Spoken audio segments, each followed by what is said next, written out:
show. I love these lean shows where it's just me and you, Jay. And Christine. Oh, Christy's in here. I didn't see her. Let her say Christine. She wasn't in here when I looked up. Well, there she is. She's got the face. She's got her face. I like that purplish violet sweater you've got on. Thank you. Looks very here sweet. we go around the world and what's purple and what's not.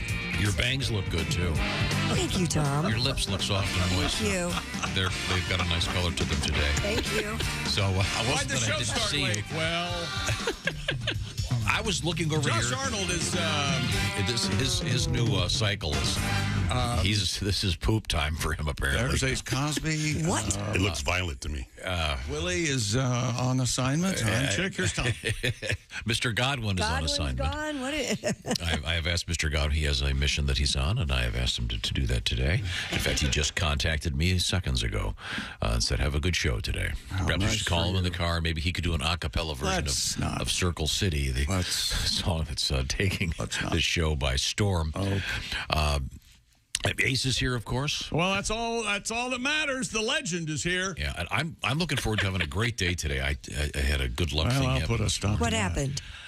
Without going into too much detail. Oh, well, this will make a good story then. I had to go the long way into work, but I saw what I thought was a German Shepherd on the road. Yeah? It was a coyote. Oh, sure. A big one. Yeah. Like, wow. Biggest one I've ever seen in the wild. It was a coyote. As you know, Ace, you'll back me up on this. Seeing a coyote is good luck.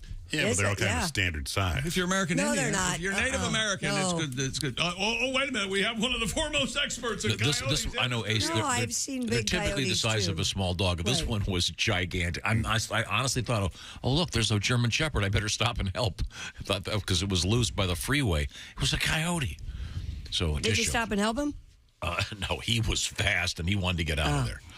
But so that's a good sign. Hey, Willie. Hey there, Pop. You got to get a driver. You know who can deal really with these do. coyotes? Edwin, whatever his name is, the driver. You send him in there. We'll get you a driver that's also a coyote expert. I want to say thanks. I was watching some of the video you guys did, and even though the Super Bowl has happened, well worth watching.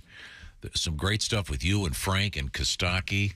And my favorites, I'm going to get a little audio. My favorites was your conversation with the great Tony Dungy. Yeah. And Tony Dungy has a terrific story about he had to miss his son's football game. And then, by the way, Willie was on the team. And so Peyton Manning and a bunch of guys from the Colts go over to film it for him. And there's a punchline to it, which I will... It was so much fun. So cool talking to Coach Dungy. It was great out there. Mr. Spangle from our staff has started to post a bunch more of stuff from your journey. So if you're looking for something to do at work, and I mean, unless you're like doing air traffic control or something serious, and want to take a few minutes, check out Willie and the boys in Phoenix in the Super Bowl pregame. A lot of fun. A bunch of short videos. We'll be getting some of the audio of that video on here for you. And now we have, here's Josh. Good morning, Josh. Hi. We now have a quorum. What is this casually Thursday coming when you want? Yeah. You didn't get the email? It's cool. Yeah. The thing is, Josh and I didn't talk about it. Much like good jazz, it just kind of happened. Yeah. And we're all better off for it. We were laughing in the parking lot. How long do you think were you staying out here? I do love those spontaneous days. The other day, I picked up my girls at school, and Finn gets in the car, and she's not wearing her uniform. Oh. And she goes, we got a memo this morning. We could dress how we wanted today. Oh, that is exciting. So there was so Sounds much like fun. sounds like a lie. Yeah. Mr. Griswold, we need to come pick up your daughter. Think fast, Rabbit. We didn't have to wear our uniform today, Dad. And of course, him reeling him in. Really, honey? That's great. She's wearing like a Blink 182 T-shirt and pink Misfits, tights. Misfits T-shirt. Dead Kennedys on the back. I'm on the unpopular side of this. I think schools that have uniforms, I think it's great. I know. It just eliminates that one more You aspect. think they're great? Yeah, it's one more. The one more horrific aspect of being a kid is having to dress for a certain way. You can't hate crayons and like uniforms. Well, I don't like crayons because they're not good. A good tool for artists. They now have those pens that are much better. Hey, Josh. Yeah. Tom knows what the best tools for artists are. Okay. And if you're ever like, you ever have a question, he'll tell you. You look like a charcoal It's guy like to me. it's like the Etch A Sketch. The Etch A Sketch puts this barrier between your imagination and the page. Well, I can turn, and I know there are people that can draw like Da Vinci on an Etch A Sketch. And There you go. Oh, here's amateur psychiatrist for you. I had like 3 Etch A Sketches when I was a kid, and I took every one of them apart to see what was inside. I think that's a future engineer. Yeah, there's like that didn't come out true. There were little arms that you can. They're made little filings. Oh, it's I don't deny that. It's amazing stuff. Interesting toy. I was reading a novel recently, and there was a scene where the young man got an Etch A Sketch. He wanted it so badly, and after like 3 hours, he's like, "Okay, now what?" It's just interesting. It sort of defeats creativity. Yeah. The larger point here is coming up. We have science and stone skipping.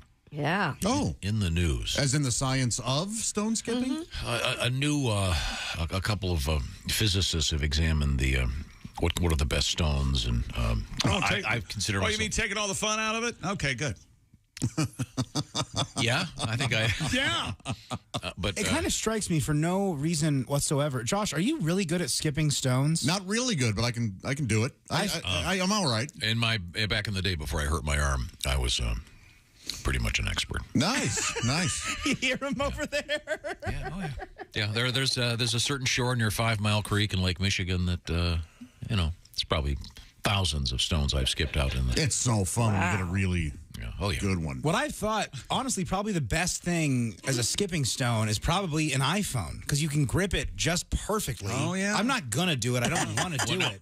But if you could find a stone that looks just like a rectangle iPhone, nice and thin, but thick enough to grip it. Yeah, if this show had a higher budget, we would right now take Willie's iPhone, put it onto the creek. I have an iPhone you can throw. You got to throw an iPhone? Well, it's old. It's just I got one I make calls on. I got one I throw. Wait a second.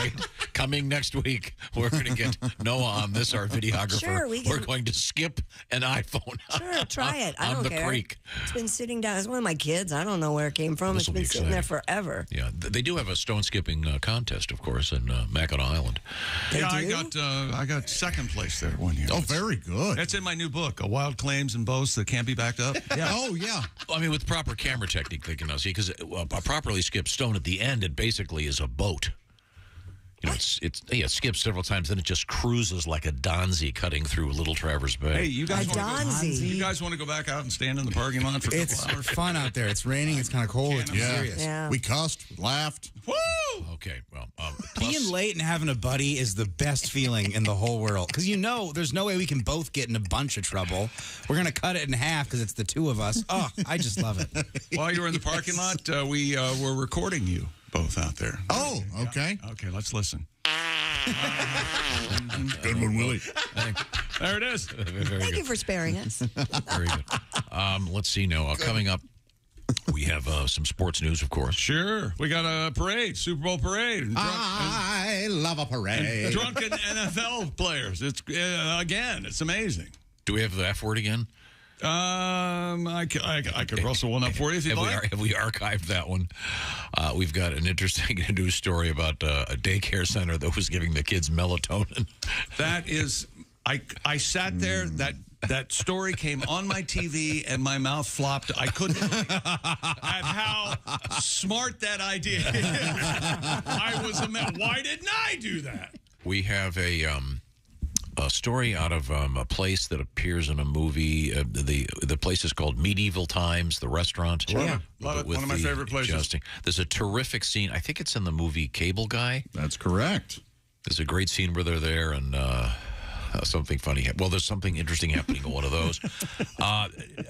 Speaking of movies, there's also a great speed dating scene. Which movie is that? Is that 40-Year-Old Virgin? 40-Year-Old Virgin. There's a speed dating thing in the news today. Plus, we have a burned male member. Oh, man. Charcoal meets penis. Oh, boy. On TV, no less. One of those reality shows. Everybody knows when you cook penis, gas is If better. you were really, really hungry, Right. and the only thing you had to eat was a charcoal penis cooked properly. Is it mine? You don't know where it came No, from. it's not yours. Okay. That would be really by all appearances, it looks just like a good-sized brat. Yeah. All right. Okay. Would you? I mean, you're hungry, man. You haven't eaten for days. Are we in the weeks. Andes or something?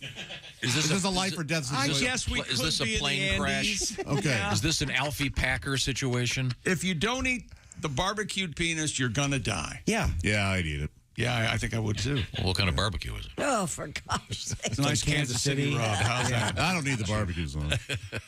Doesn't the Kansas City rub sound like one of Josh's sex moves? And I'm from St. Louis, but You got the binoculars out. I gave her the old. Give her the Kansas City rub. I gave her the old Kansas City rub. She's not going to walk right for a week. Kansas City. Kansas City, there, Tom, is what people. you meant to I know say. you were excited Yeah, about it. just say county from now on. You can't even say the word city anymore. Just go Cleveland. Rob. Okay. I don't need barbecue sauce. I just need my penis smothered in underwear. You know what I mean? I'm a very gay man. Man, that's funny.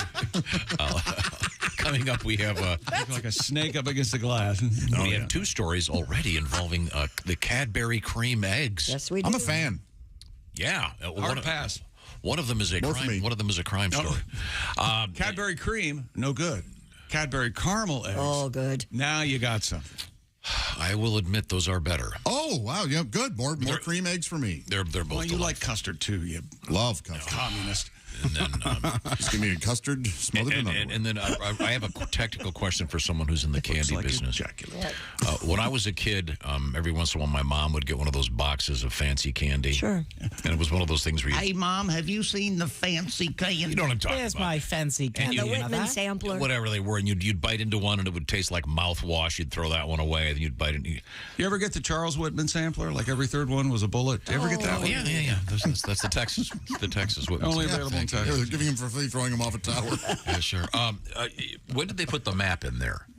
Oh, of what the candy? So you know what was, so you wouldn't have to bite into one that tasted like a wad of I think that would have come Vaseline. up when they immediately came up with the product. Yeah. You know Oh, what I'm this would talking be about? good. Because a lot of them were terrible. Sure, I know exactly what you're talking Even when it has a map, I open them up and switch them around, then shut it. Do you really? You're that guy. I'm that guy. Okay. I thank am you. that guy. You cannot be ruled, my No, friend. Some of them have toothpaste in them. You know that, right? Oh. Yeah, chick was born saying, "You're not the boss of me." That's what I. To no one there. Yeah, of course. Well, your parents were there; they were busy Hey, neglecting you. coming up in sports. Oh, my gosh. You can't neglect him if you're present. Coming up in sports, boy, oh boy, do I have some rules changes and some rules continuing in Major League Baseball that will ruin the sport, if not the free world. That's my opinion. Okay. It's going to And be. remember, the 50, bases- it'll be 50% electronics in a few years. Bases are going to be larger. 6 feet by 6 feet. No, that's stupid. 4 feet by 4. Okay. Right now, the Bob and Tom Show is sponsored by BetterHelp. We want you to be at your best. You want to be at your best. When you are, you can do great things, but sometimes it gets a little overwhelming out there. I always use this analogy. So when you go to a hotel, you turn on the TV and you go, well, there's 1,000 channels. There's too much to do. I can't stand it.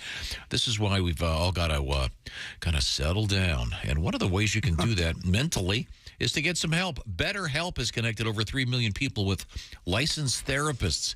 And by the way, BetterHelp is, I guess you could call it super convenient and accessible because it's done online.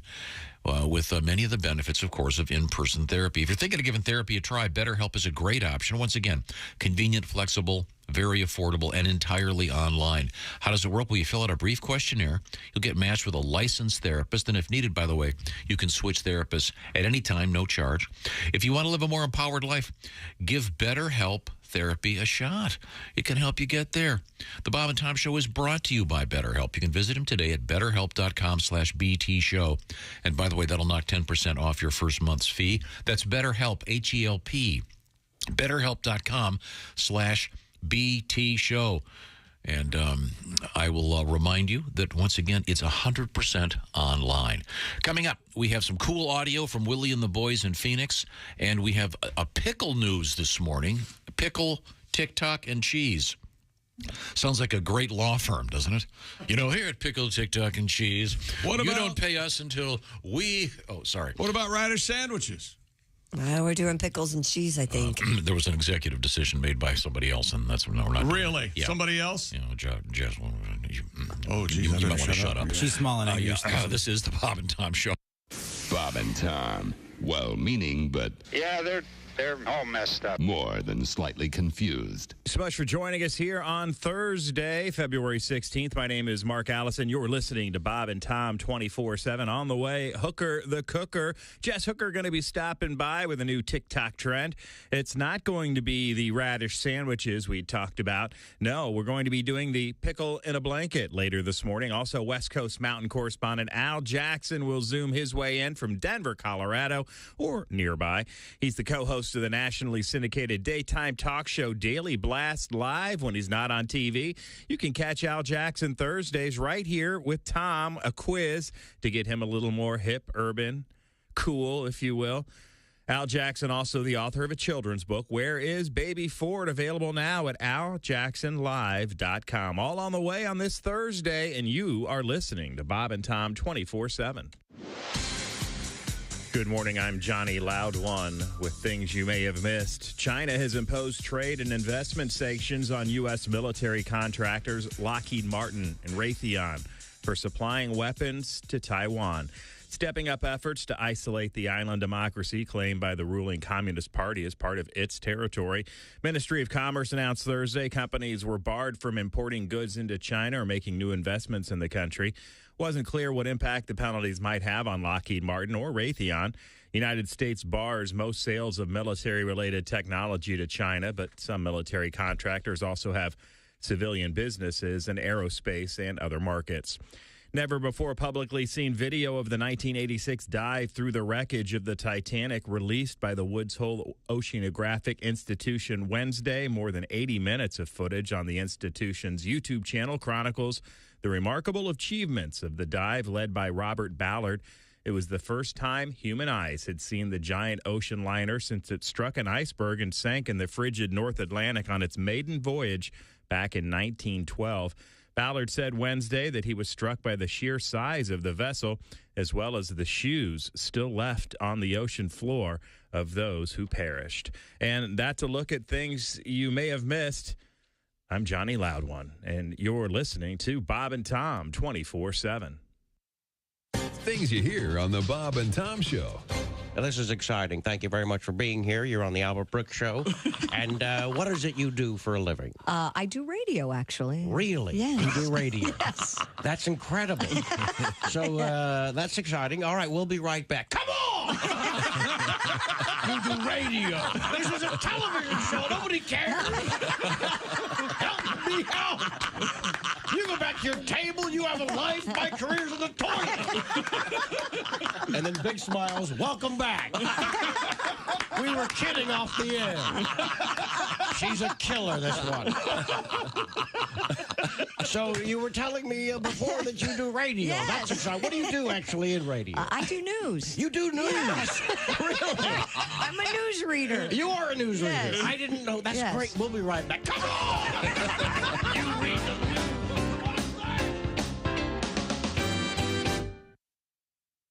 Ladies and gentlemen, Bob and Tom. My boyfriend loves talking about threesomes as foreplay. It used to be some made-up girl, but now he's incorporating real girls and real people that we know into his fantasy. Jeez, Does this mean he's attracted to this people, and is this an okay road or a bad road to go down? Hey, Josh, what do you think this all means? I think he wants to have sex with your friends and family.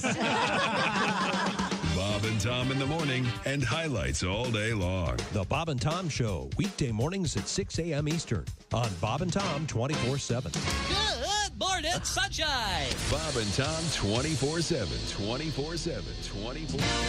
Pickleball Broadcasting presents another Bob and Tom Olympic moment in history. The year was 1896. The place just outside of Athens, near the town of Stactontopolis, Greece. While preparing for the first modern Olympics, organizers were forced to eliminate a track and field event. In what will surely go down as the biggest bloodbath in Olympic history, runners from 5 teams were injured at the initial time trials of the 100-meter razor hurdles. 4 of the 5 athletes would never compete again. However, Austrian hurdler Klaus Kleinendorfer went on to be a silver medalist for the women's team as Gretchen Kleinendorfer. Thank you very much for this. Thank you for this medal. This has been another Bob and Tom Olympic moment in history. Sound like Paul Hum at the end. Hi, this is Bob and Tom 24/7. My name is Jim Gaffigan.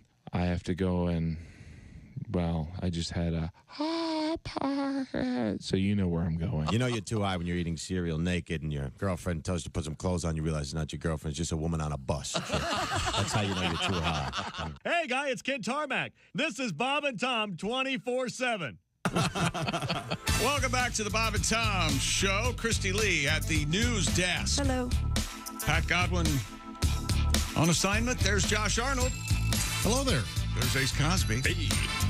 There's Willie Griswold. My man. Bump. Nice. I'm Chick McGee. And here's Tom Griswold. Thank you very much. Tommy. I have a bizarre semi-sports related request. Talk to me. This is... I either have an answer or an elaborate lie. Well, it begins with the news story last week about Aaron Rodgers. And, I think that happens today or tomorrow. Today? I think it is, because wasn't he on McAfee show talking about it first? He's going dark today. Yeah. Is it 4 days? 4 days. And describe the situation that he's just said he's going to... Darkness. It's a darkness retreat. He goes into a room, no lights, no motor cars, not a single luxury. But it's just this right is in there. professionally supervised, though. Sure. It's not, he's just not going to his condo and turning the lights out. See, that's hiding in the closet. That was my question. I sit in the dark all the time. I mean, what you should do is go somewhere, sit in the dark, and every now and then a lethal force will be unleashed. Like, I don't know, Wolverine. Oh. Or so sitting in the dark and you hear. How did he go to the bathroom? Did you ask that? No, I mean, I'm sure that all those things are taken care of. But is he going to do a bunch of drugs before? Because a lot of these drugs kind of purge you. So maybe he wouldn't have to go to the bathroom. I don't know. Do all the drugs, you purge, into the dark. Part of the discussion was because he had famously, what was it, last year taken... Ayahuasca. Yeah. Yeah, ayahuasca, which sounds like a summer camp. It does. And he went to Camp Ayahuasca. No, this is something you just go in there and it just clears your head. There's no phones, no lights. It's an interesting thing. During the daylight, do you sit outside, or is the whole thing enclosed? I think the whole thing is dark. Once again, see darkness retreat.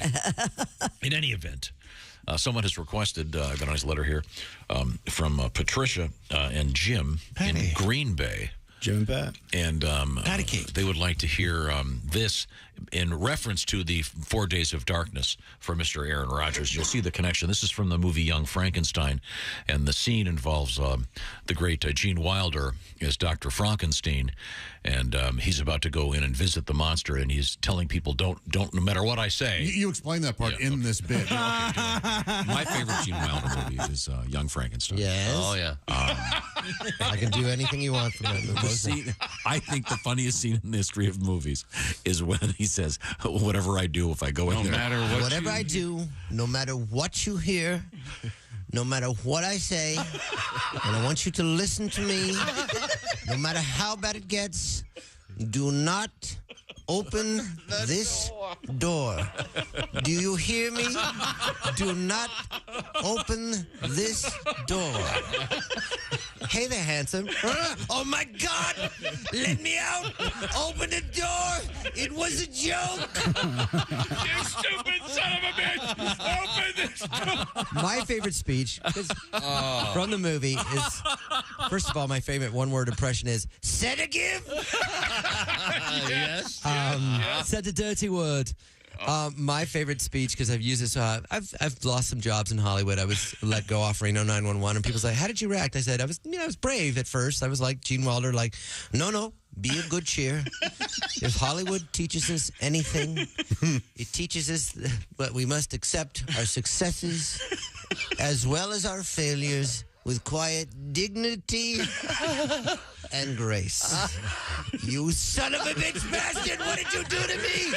What did you do to me? I don't want to live. I do not want to live. Mama! That is the great actor and comedian Carlos Alazraqui doing a little bit of Gene Wilder. And I've seen several hundred comedians in my life, and there's one segment of his live act that is in my top 10 of all time. That's cool. It is the guy, if you ever get a chance to see him, he is absolutely terrific. Here's more on Aaron Rodgers. A darkness retreat, a total isolation experience, often in secluded locations where you are in complete darkness for a select number of days. Rodgers spends 4 days in a one-room house at an unannounced location. No phones, no TV, no books, no music, pitch dark, complete silence. There is a toilet in the middle of the room and a bathtub also in his room. Food will be delivered to him by a slot. Through a slot in the door once a day. You wanted to say slit, didn't you? You were really hoping. Slot. Darkness retreats date back centuries to the monks, the monk, and lamas in Tibet, to the ancient Egyptians. A darkness retreat in Guatemala called the Hermitage can cost between $840 and $2,000, depending on the number of days. Dark retreat is a practice open to those who are called to dive deeply within themselves and rest in undisturbed meditation for many hours a day for multiple days. In prison, don't they call this solitary confinement? Isn't this already a thing? Yeah. All you have is Mr. Jingles. Retreating in complete darkness, a practice common to many of the ancient and contemporary spiritual traditions across the world. I'm going to need some peyote if I do this, I think. I couldn't do it. You couldn't? Well, of course, no. There is. You would lose your mind. I couldn't do it for an hour unless I were allowed to just go to sleep. Well, you could sleep. Why couldn't you sleep? If you managed to get through it, when you came out, you'd probably have a full head of hair and be floating. You would turn into some sort of monk with magical powers. Hey, Tom, how's it going? My name's Thomas. Yeah. I managed to harness my true potential. This is a team build. I submit this for team building, Tom. Sky Cave Resorts, located in a secluded spot in the wilderness of Oregon, offers cabins and cottages built into the hillside and buried in the earth. Whoa. It's self-contained. Okay, as soon as you said buried, I'm out. Off the grid system. I can't go into a cave. No way. They have ventilation. It's not a cave. The room is just buried. It doesn't matter. I don't even like going into basements. Does Mountain Josh like this idea? The part of you that wants to run away. Do you like the idea of living in a solitary cave? Particularly there in Sasquatch country. Oh. Yeah. I think that's why they have to bury them. The so the Sasquatches don't. The cabins are soundproof, and there is a bell inside the dark rooms for anybody who wants to leave. And here is the recording of Tom's bell. That's 30 seconds after I've gone in. Open this door. Please let me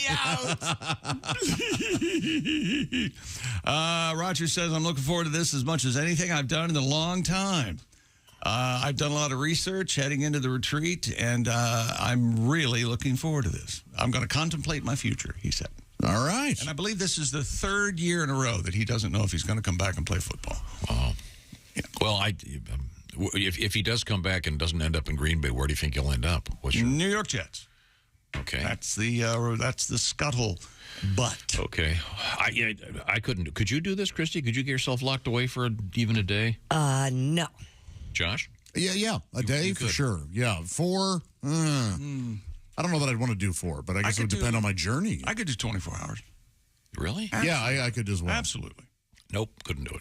I might be able to. I don't want to be buried, but I could walk into a room maybe and shut the door for. Well, I think they have it set up so it doesn't seem like yeah.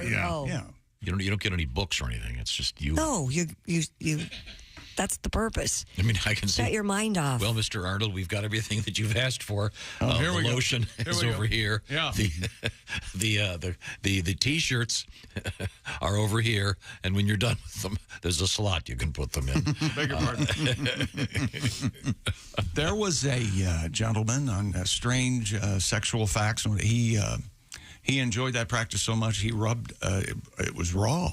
Oh man! Yeah. And they had to have him stay away from himself. Sheesh. They gave him one of those cones they give the dogs, but it was on his They put hands. a cone around his hand, and he couldn't reach. That's right. That had a cone around his crotch because he could probably just rub up against a tree. Yeah. Oh, boy. I'm still in the Oregon woods. Well, good luck. Do they make chastity belts for guys? I would. Oh, I would imagine. No, but how would you pee? You just have it like I would assume it's some kind of chain mail or mesh or it could be chicken wire. Ow. But you could make a jockstrap out of chicken wire, I suppose. What about barbed wire? Yeah, that's that's like a tough guy. What's sad? I bet they do make that. Oh, sure they do. A barbed wire jockstrap. Absolutely. There's probably a website for it. Barbed wire jockstrap is the new Kiss album. It's amazing. Thank you for that request from Green Bay today. Now we return to the sports page with Chick McGee. What else is happening over there? We had a parade yesterday in Kansas City. They're celebrating in Kansas City. Here they come. Chief stars Patrick Mahomes and Travis Kelce vowed to thousands of fans celebrating the championship that the team, they're going to run it back. And yeah, here we go. You remember this. I'm damn happy to be standing up here with you guys celebrating this. Come on. That, of course, is Matt Stafford. Here's more from Matt. I'm kind of that guy that, hey, if I'm sitting down and I'm not watching, we're playing good on defense, I'm gonna keep doing that. I'm a little superstitious. So we were playing good when I was not watching on defense. So I sat down, looked at the ground, just said, hey, I know the defense gonna make a play. And, I mean, come on with Aaron Donald, y'all. Come on. Hey, it's from Georgia. Now, don't forget that. And here is Travis Kelce from yesterday at the Kansas City Chiefs parade. Okay. If you knew the Chiefs were going to win the division, let me hear you say, hell yeah. Hell yeah. All right, now. Yeah, go ahead. If you knew the Chiefs were going to get the #1 seed. Yeah. Let me hear you say, hell yeah. Hell yeah. Does he continue with this or does it get worse? I knew it. He's having fun. What do you expect? Yeah. He likes it. If y'all knew that Patrick Mahomes was going to win the MVP, let me get a hell yeah. Hell yeah. They're having the time of their lives. That's the usual guy from Cleveland Heights, Ohio, saying y'all. Flavor. Must be He's from having a heck of a must be time. from the southern part of Cleveland Heights. Travis Kelce had a dating show years ago on E called Catching Kelce. Really? Did he catch anything? I remember watching the premiere episode going, who is this guy? And why has he got a TV show? And why are they filming at Arrowhead? He was on a TV show, I want to say, with Fred Armisen on HBO, and it was like a situation comedy, but he was only in one episode. I won't spoil it, but they said, oh, my goodness, hey, it's all-pro tight end Travis Kelce. That's how he was introduced on the show. Like so, yeah, he was an astronaut or something. Yeah. Oh, and here, Matt Stafford's. I'm damn happy to be standing up here with you guys celebrating this. Come on. Hell yeah. When's the last time you were drunk in public, Tom? Tuned up there, Dad? You were turnt in public. Turnt? Turnt, yeah. I don't recall. Do you ever have a few shots of vodka before one of Finn's basketball games? Get loose? No. Maybe before going on stage with the band. Probably. I think during one of those long time, you looked at me at one point, and you're the, hey, let me tell you something. And then you went on about something. I forget, but you're that guy. I don't recall. Hey. I don't recall. I think that's Bob, actually. No. I think he's the hey guy. Hey. Yeah, but you're a drunk, Tom. You don't know what you're saying. Yeah, that's right. You blacked out. All right. Of course. And you said daily. I'd have a car each and every month. And brand new car. And, more sports? Is that what you want? Sure. What do you got? How about this? Steven Strasburg, all-world pitcher, is once again injured. He suffered a setback in his return to the mound. There's no timetable. 34-year-old right-hander. He's been recovering from a stress reaction in his second and third ribs. That's related to thoracic outlet syndrome. Okay, now they're just using big words. No, this is a medical condition. You grow a second throat. Oh, that's very odd. Yeah. Amazing. Rare. Right? Rare. It's in my new book, Tom. Major sports injuries and the changing landscape of medicine in America are elite athletes' big rights of crybabies. Chick, everybody is good at one thing. Yeah. You are the best in the world Fake at titles? making a fake title so quickly, and it actually sounds legit. Well, I wrote that one down, to be honest Well, why wouldn't you? You don't want to forget that one. So the baseball season is just about to start, and now he's injured? He's been in, other than his debut, and he had a great season there once upon a time. He's been saddled with injuries. Yes, he's half horse. And we will have Major League Baseball. But he's stable now. Is that what we're going to do? He's stable now. Okay. Giddy up. They're going to have a pitch clock. They're going to have shift restrictions. Yes, they're going to have bigger bases. 4 feet by 4 feet. And wait till you hear the rule about going to first base if there's a runner on and you're trying to keep him from stealing. Mm-hmm. You ain't going to believe it. No, aren't they going to do it if a game is tied? If you go into extra innings, they are going to have a guy start at second, which is just a heartbeat away from doing away with umpires and putting a lawn chair back there. And that is the strike zone, the lawn chair. Are we back to Little League? What are we doing? I think T-ball's going to be next. He starts on second. Yeah, see, this is why I don't approve in the world of soccer, where they'd have the shoot off at the end. It's not a soccer game anymore. Now it's a whole different ball game.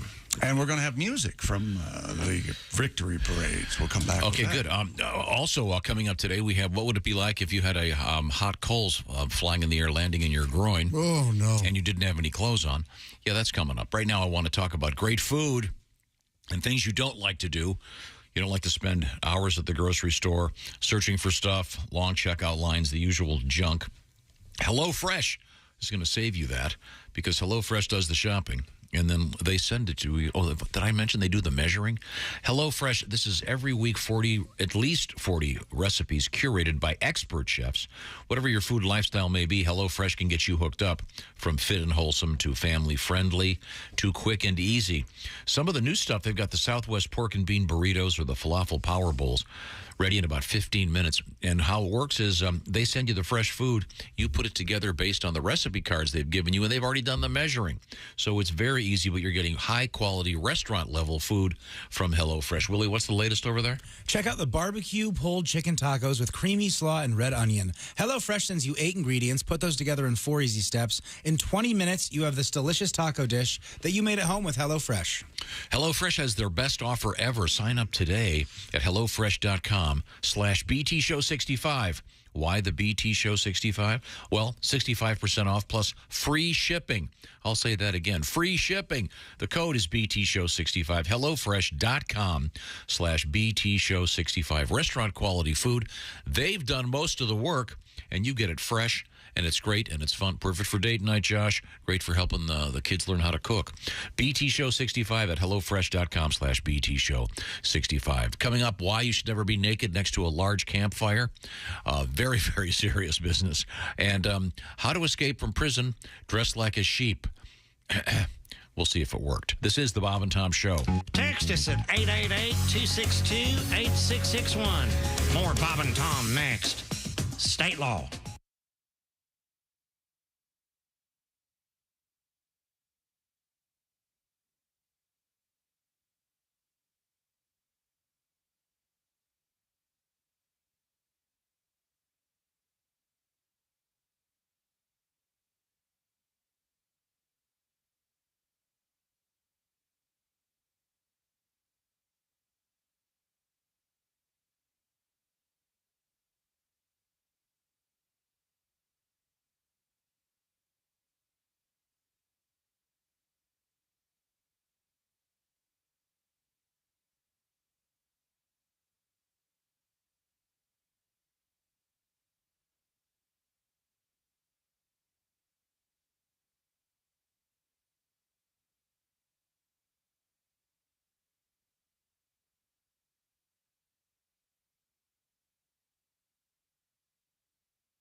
Hey, this is comedian Ron White, and you're listening to Bob and Tom 24/7. Tater salad. Good morning. I'm Mark Allison. Thanks so much for tuning in to Bob and Tom 24/7 on this Thursday morning. Jess Hooker from the Bits and Pieces podcast will be joining us later this morning in studio. She'll be bringing us a nice, delightful treat, Hooker the Cooker, and our West Coast Mountain correspondent Al Jackson on the way as well. Coming up on Friday morning's Bob and Tom show.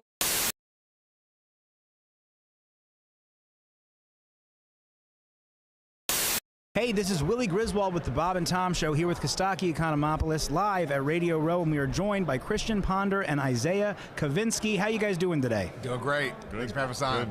Good to see you guys. So we have this in common. Our parents went to Florida State. Yeah, how about that? I didn't know. So your parents, is that part of the reason you wound up there yourself? Yeah, so my dad's from a tiny town in South Georgia, 45 minutes north of Tallahassee. He played football at Florida State for Coach Bowden. Really? And that's where my parents met. So I grew up in Dallas, but Florida State was the only game that we ever had on Saturday. That's great. I grew up a Florida State fan. I had some of that too as a kid with the Bowden era. Yeah. So wait, what small town? I'm from Georgia. Cairo. Cairo, of course. Yeah, syrup makers. Yes. That's funny. That's hilarious. Yeah. Small world. Yeah. My dad came from Greece. Yeah. He came on a Fulbright scholarship, went to Florida State, and then met the wife That's there. amazing. Yeah. This is the cutest first date I've ever been to.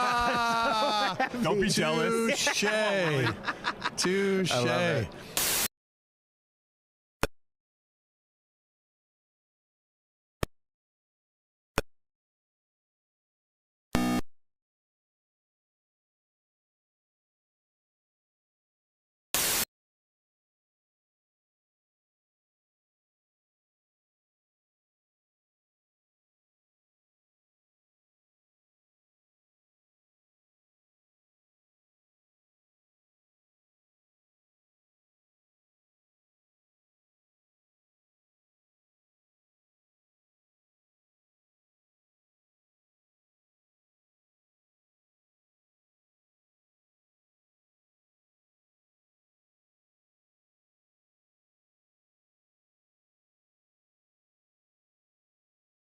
Even if I have to go all the way from Foxtrot 20 down to Alpha 4, I can still listen live, see their videos, find an affiliate station, use the alarm, and even send a message. This is Kenny Tarmac signing off and reminding you, everything I touch turns to sold. Bob and Tom. For your information, these are two of the worst kids I have ever encountered in my life, and I worked the state fair.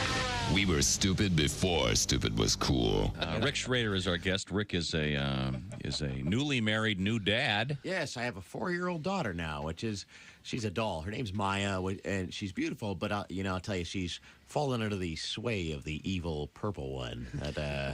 You mean... Yes, Barney. Barney the dinosaur? Every morning, I love you. I haven't digested a breakfast in a year for listening to Barney on the those amazing robot Stepford like children they have surrounding him and the realistic portrayals of kids. Hey Barney, let's clean our room and then pray. Just, they get these kids. Off the Mouseketeers directly to Barney, and it's amazing. The kids love Barney. Mm-hmm. They love him. That's going to be the next Waco type disaster. Barney and his followers in a Quonset hut outside Dallas. Sharing means caring, Billy. So strike the match. Next thing you know, polyurethane Barney suit goes up like tinder.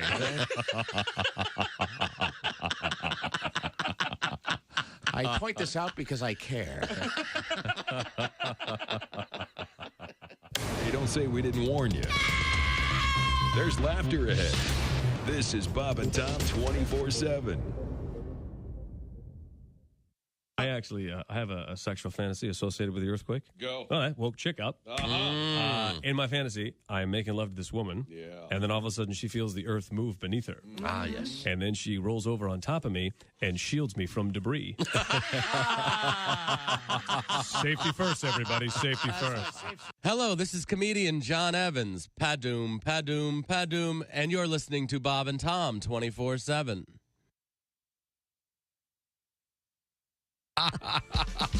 Welcome back to the Bob and Tom Show. Christy Lee at the news desk. Hello. There's Josh Arnold. Hi. There's Ace Cosby. Hey. Ace joins us. There's rumors of 4 jokes of the day today. It's Or the Joke threats. Monster Quadres.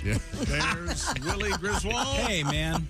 I'm Chick McGee, and boy, do I got stuff for you. And It's a shame you do, because I've got something for you first. All right, go right ahead. Willie and Kostaki and Frank Caliendo were our men on the scene. Remember that movie, Our Man in Havana? No. Of course you don't. 30 Seconds Over Tokyo? Sure, remember that, Okay, yeah. sure, Have you sure. seen anything this century? Sure, I've seen a couple great movies. But the point is, we sent the boys to Phoenix, and they went to so-called Radio Row, and in which a lot of the Super Bowl-related people are walking around being interviewed. Oh, okay. And I kind of feel sorry for them. They're like victims. They walk up to the next table. This is Stoner and Fatso. They're going to be talking to. But Willie has. I'm your son. No. I don't mean your. He isn't talking about you. He's talking about other radio shows. No, I'm with you. He meant you. Absolutely. No. You know what I'm talking about. They have to do over and over and over again, and they get asked the same questions. Not with these guys. They when they sat down with our trio of Kostaki, Frank Caliendo, and Willie, they got some good questions. But this is Tony Dungy, who is now part of what is he part of? I forget which broadcast he's on. Is he on CBS? NBC, I think. But NBC, whatever. Super interesting guy, and you guys were talking to him, and we've posted a bunch of these videos from your interviews. They are absolutely terrific. A whole bunch of short form videos. They're now posted. And just go to the YouTube channel or whatever, and you can find it. But this is some of the audio with Mr. Dungy about Willie's football games, because you played in the same. Yeah, team. I played with Eric Dungy, who went on to play at Oregon. He's Tony's kid. He's the man, super nice guy. Oh, where'd you end up playing after this? You know what? I did a little bit of high school football there, Chick. Okay. And I was going to redshirt at Colorado, but okay. I opted not to. All right. Willie broke his back, remember? I broke my back after a football game, though. Yeah, You but it was said the that. same. It was the same night as a football game. When you say that, it sounds like I was some hero on the field. Would you fall out of a swing? I was on a tree swing with my buddies. My buddy. The one thing you need to learn from me is there's a way to tell that story. Yeah. Well, I was playing high school football. It was a Friday night. I broke my back. Now, see, that's completely true. You're leaving out the fact that the game was over. Yeah, and but it was I after think- the game that you no, broke your back falling out of a tree. I think that's called lying by omission. I think. That is correct. That's your interpretation. No, I think that's a fact. And it might be in the Bible. What did you learn from your father? How to drive, how to shave, how to lie. how to lie. That still is my favorite Tom story, where you wanted to take a walk. And the walk on the golf cart? Yeah, and on the golf said, course? and you looked at him and goes, I'm just going to take a walk. I don't know what to tell people, though. And him, fast as anything, told me looking for your dog. Good Lord. You can borrow a leash, carry the leash. Not only was it a great lie, it was instantaneously. So I'm not sure which bit of audio this is. I think this is about Tony sending people to watch your football games. Yeah, let's check this out. Okay. This is all some great video on the Bob and Tom stuff. Here we go. I happened to play middle school football with your son. We talked about this a bit before, and I remember one time Dallas Clark, Peyton, and I think it was Marvin or Reggie came to the game, and it blew my mind. Can you just tell us a little bit about... Yeah, it's funny. Park Tudor Middle School is where you guys played, and your middle school games were always on Thursdays. Yes, sir. Well, Friday was our short day, so I could see the high school games if they were on Friday night, but Thursdays we were always there planning practice for the next day. So I never got to come to the middle school games. So Peyton Manning would always say, you know what, I'm going to go, I'm going to take videos for you, I'm going to tell you what's happening, what your son's doing. And he would get guys to go with him. So the first time he went, it was he and Reggie Wayne and, Ezra and James. Yes. It was he, Reggie, and Ezra the first time they went. And he's sending me little videos on his phone and stuff.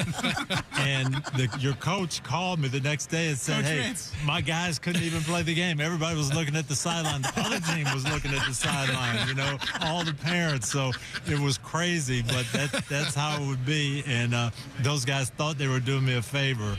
Oh, that's so funny. Oh, that's so sweet. Do you think the parents on the other team look? Are they going to put Edger and James in this game? His eligibility has to be used up, right? God, it's middle school. What the hell? Wait a minute. Peyton is suiting up. But Tony is such a great guy. There's a bunch of other audio with Tony. There's some great stuff with Frank Caliendo, Willie, and Kostaki, and it's on the various Bob and Tom social media platforms. Will guide you there at the YouTube channel, et cetera, et cetera. Eric used to come over and shovel my driveway because he lived in my neighborhood for a while. He's a sweet guy. Yeah, He's doing real estate now. Now, you can check all those out. And please tell me you called him Dungy and didn't know who his dad was. Of course I knew his dad. Dungy, get in here. Hey, you look like you're... Sweet kid, come to the door, knock on the door, man. You got time enough to lean, you got time enough to shovel my driveway. Would you like me to shovel your driveway? Dunga Din. Entrepreneurial kid. Little Gunga Din thing. It could be carrying your water. Remember? No. Famous poem. Anybody read it all? Okay, sorry. Well, yep, insult the audience. That's good, Tom. That's good. It's always solid gold. More sports coming up. All right. Okay. Including Drunken All Pros. All right. And then, of course, we'll find out why Christy asked me this question. Why do you hate being normal? Very good. Thank you. I haven't decided I yet. sound like I'm from heaven. Let's listen again. Why do you hate being normal? You do have a heavenly voice. You'll never get into heaven if you're not normal. Never forget what I had to say. Remember, heaven is a gated community.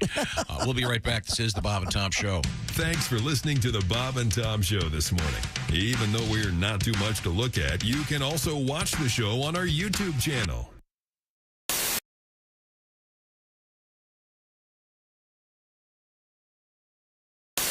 We're doing the bit. We're having different characters read us a joke. Will you do it? Hell yeah. Boys. Hell yeah. So you just have the ability just to write 1,000 of these? Well, that's what I do every week on the show. He's a real magic man, though. All right, here we go. Bro, these are incredible. I think you've done good here. All right, here we go. Here, grab that. From the beautiful brain of Kostaki Kononopoulos, the longest name in comedy. Biggest name. Also the biggest name in comedy. It's good to be long and big, they say. So that's great news.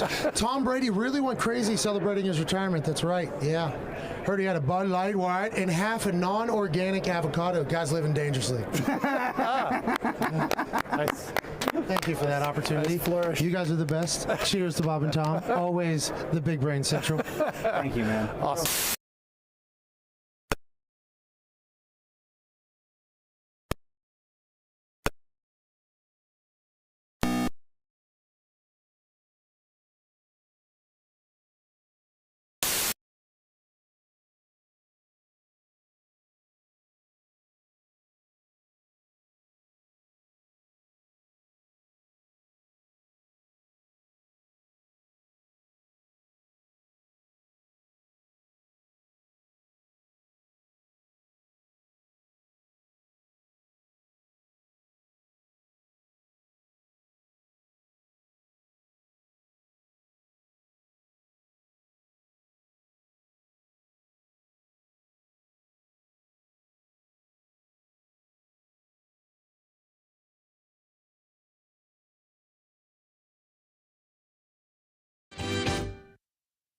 Hi, this is Greg Warren, and you're listening to Bob and Tom 24/7. Thanks so much for listening to the Bob and Tom Show this morning. As I always say, we couldn't do it without you, the Bob and Tom listeners. So thanks so much for being here this morning. That was Greg Warren. You can catch him on Mondays on the Bob and Tom Show with another edition of The Warren Report.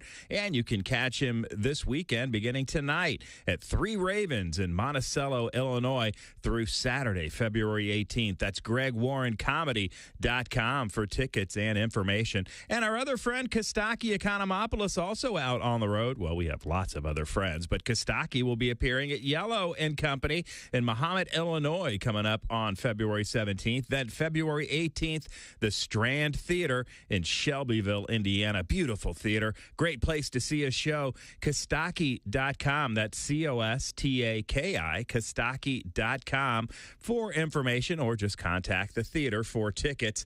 That's Greg Warren and Kostaki all out on the road. Donnie Baker on the road as well. Williamsport, Pennsylvania, the Roxy Theater on Friday night. Then Saturday night, the 18th, Altoona, Pennsylvania at Arts Altoona Center. DonnieBaker.com for more on that man. Appearing live on tour in Pennsylvania this weekend. And you are listening to Bob and Tom 24/7.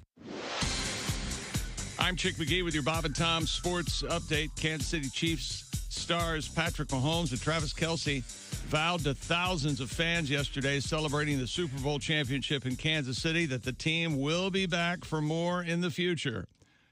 During a victory rally yesterday, following that parade through downtown, Mahomes and Kelce joked about experts who played down the Chiefs' chances to make the Super Bowl in what some said would be a rebuilding year. And from the PGA, Tiger Woods could only make it through 16 of his Pro-Am at the Genesis Invitational in the wind and cold. However, he had no trouble getting up the 52 steps to the clubhouse at the Riviera in Los Angeles.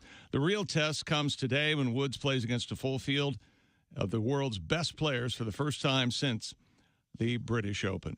NBA winners last night: Charlotte, Indiana, Boston, Brooklyn, New York, Philly, Memphis, Oklahoma City, Denver, and the Lakers. Top 25 college basketball. Number 10, Tennessee upsets number 1, Alabama. Number 7, Virginia wins. Marquette beat number 16, Xavier. Northwestern upset number 14, Indiana. Number 19, Iowa State beat number 22, TCU. And number 21, San Diego State over Fresno State. And in the NHL, Toronto, Colorado, the Rangers, and Buffalo win in regulation. And Arizona and Detroit both win in shootouts. I'm Chick McGee, and that's your Bob and Tom Sports Update. Bob and Tom 24/7. Well, let's get a serious tip from you. When you get pulled over for a traffic thing, what's your suggestion? What do you do? Just be polite. Yep. Yeah, I can. If you say yes or no, sir, more than likely you're going to get off unless you just run into a jerk. And you're not supposed to get out of the car, right? No. You know the best thing to do, and what I always do at night, if they pull me over, I always flip on my dome light and put my hands on the. And they always say, "Oh, you've been arrested before." And I go, "No, I'm an ex-cop." And then all of a sudden, everything just smooths. How do you prove you're an ex-cop? Do you have some kind of special signal? I just say I make more money now. And they know that you're. They know I'm. I see. Okay, good. I'm so doing that, telling them I'm an ex-cop. You don't ever say you know a cop either. Oh, really? Because then the automatic response is, "Yeah, I know him. I hate him." Oh, well, they must know the same cop we know. Wow, that's sad. That's the automatic response. Oh, really? That's the worst thing you can say. But I got a friend that's a police officer. So I have a free pass. Yeah. Right? You can't pull me over. I'm assuming I can go on with my life. Hey, I give it the police fund. Does that help if they have the bumper sticker in the car? No. That's the first thing they look for. Yeah. Sorry. Every drug dealer in the world has one of those. Boy, you're a chump. You just paid for our last keg party.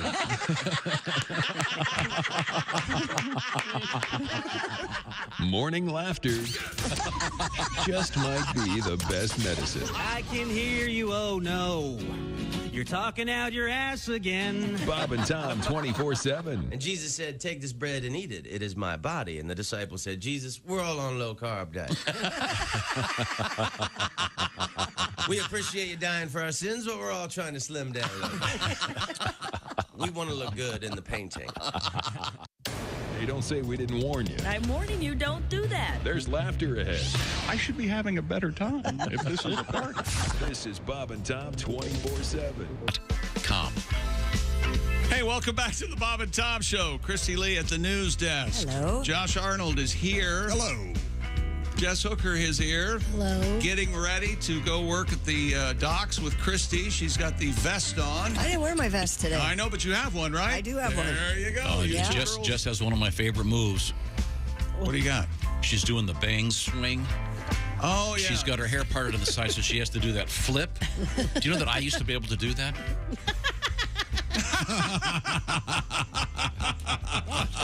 No, nothing. It's just so hard to. Yeah. It's a long time ago. Please, I had bangs. Please start wearing a wig, please, and make no mention of it. And see who says, What the hell are you doing, man?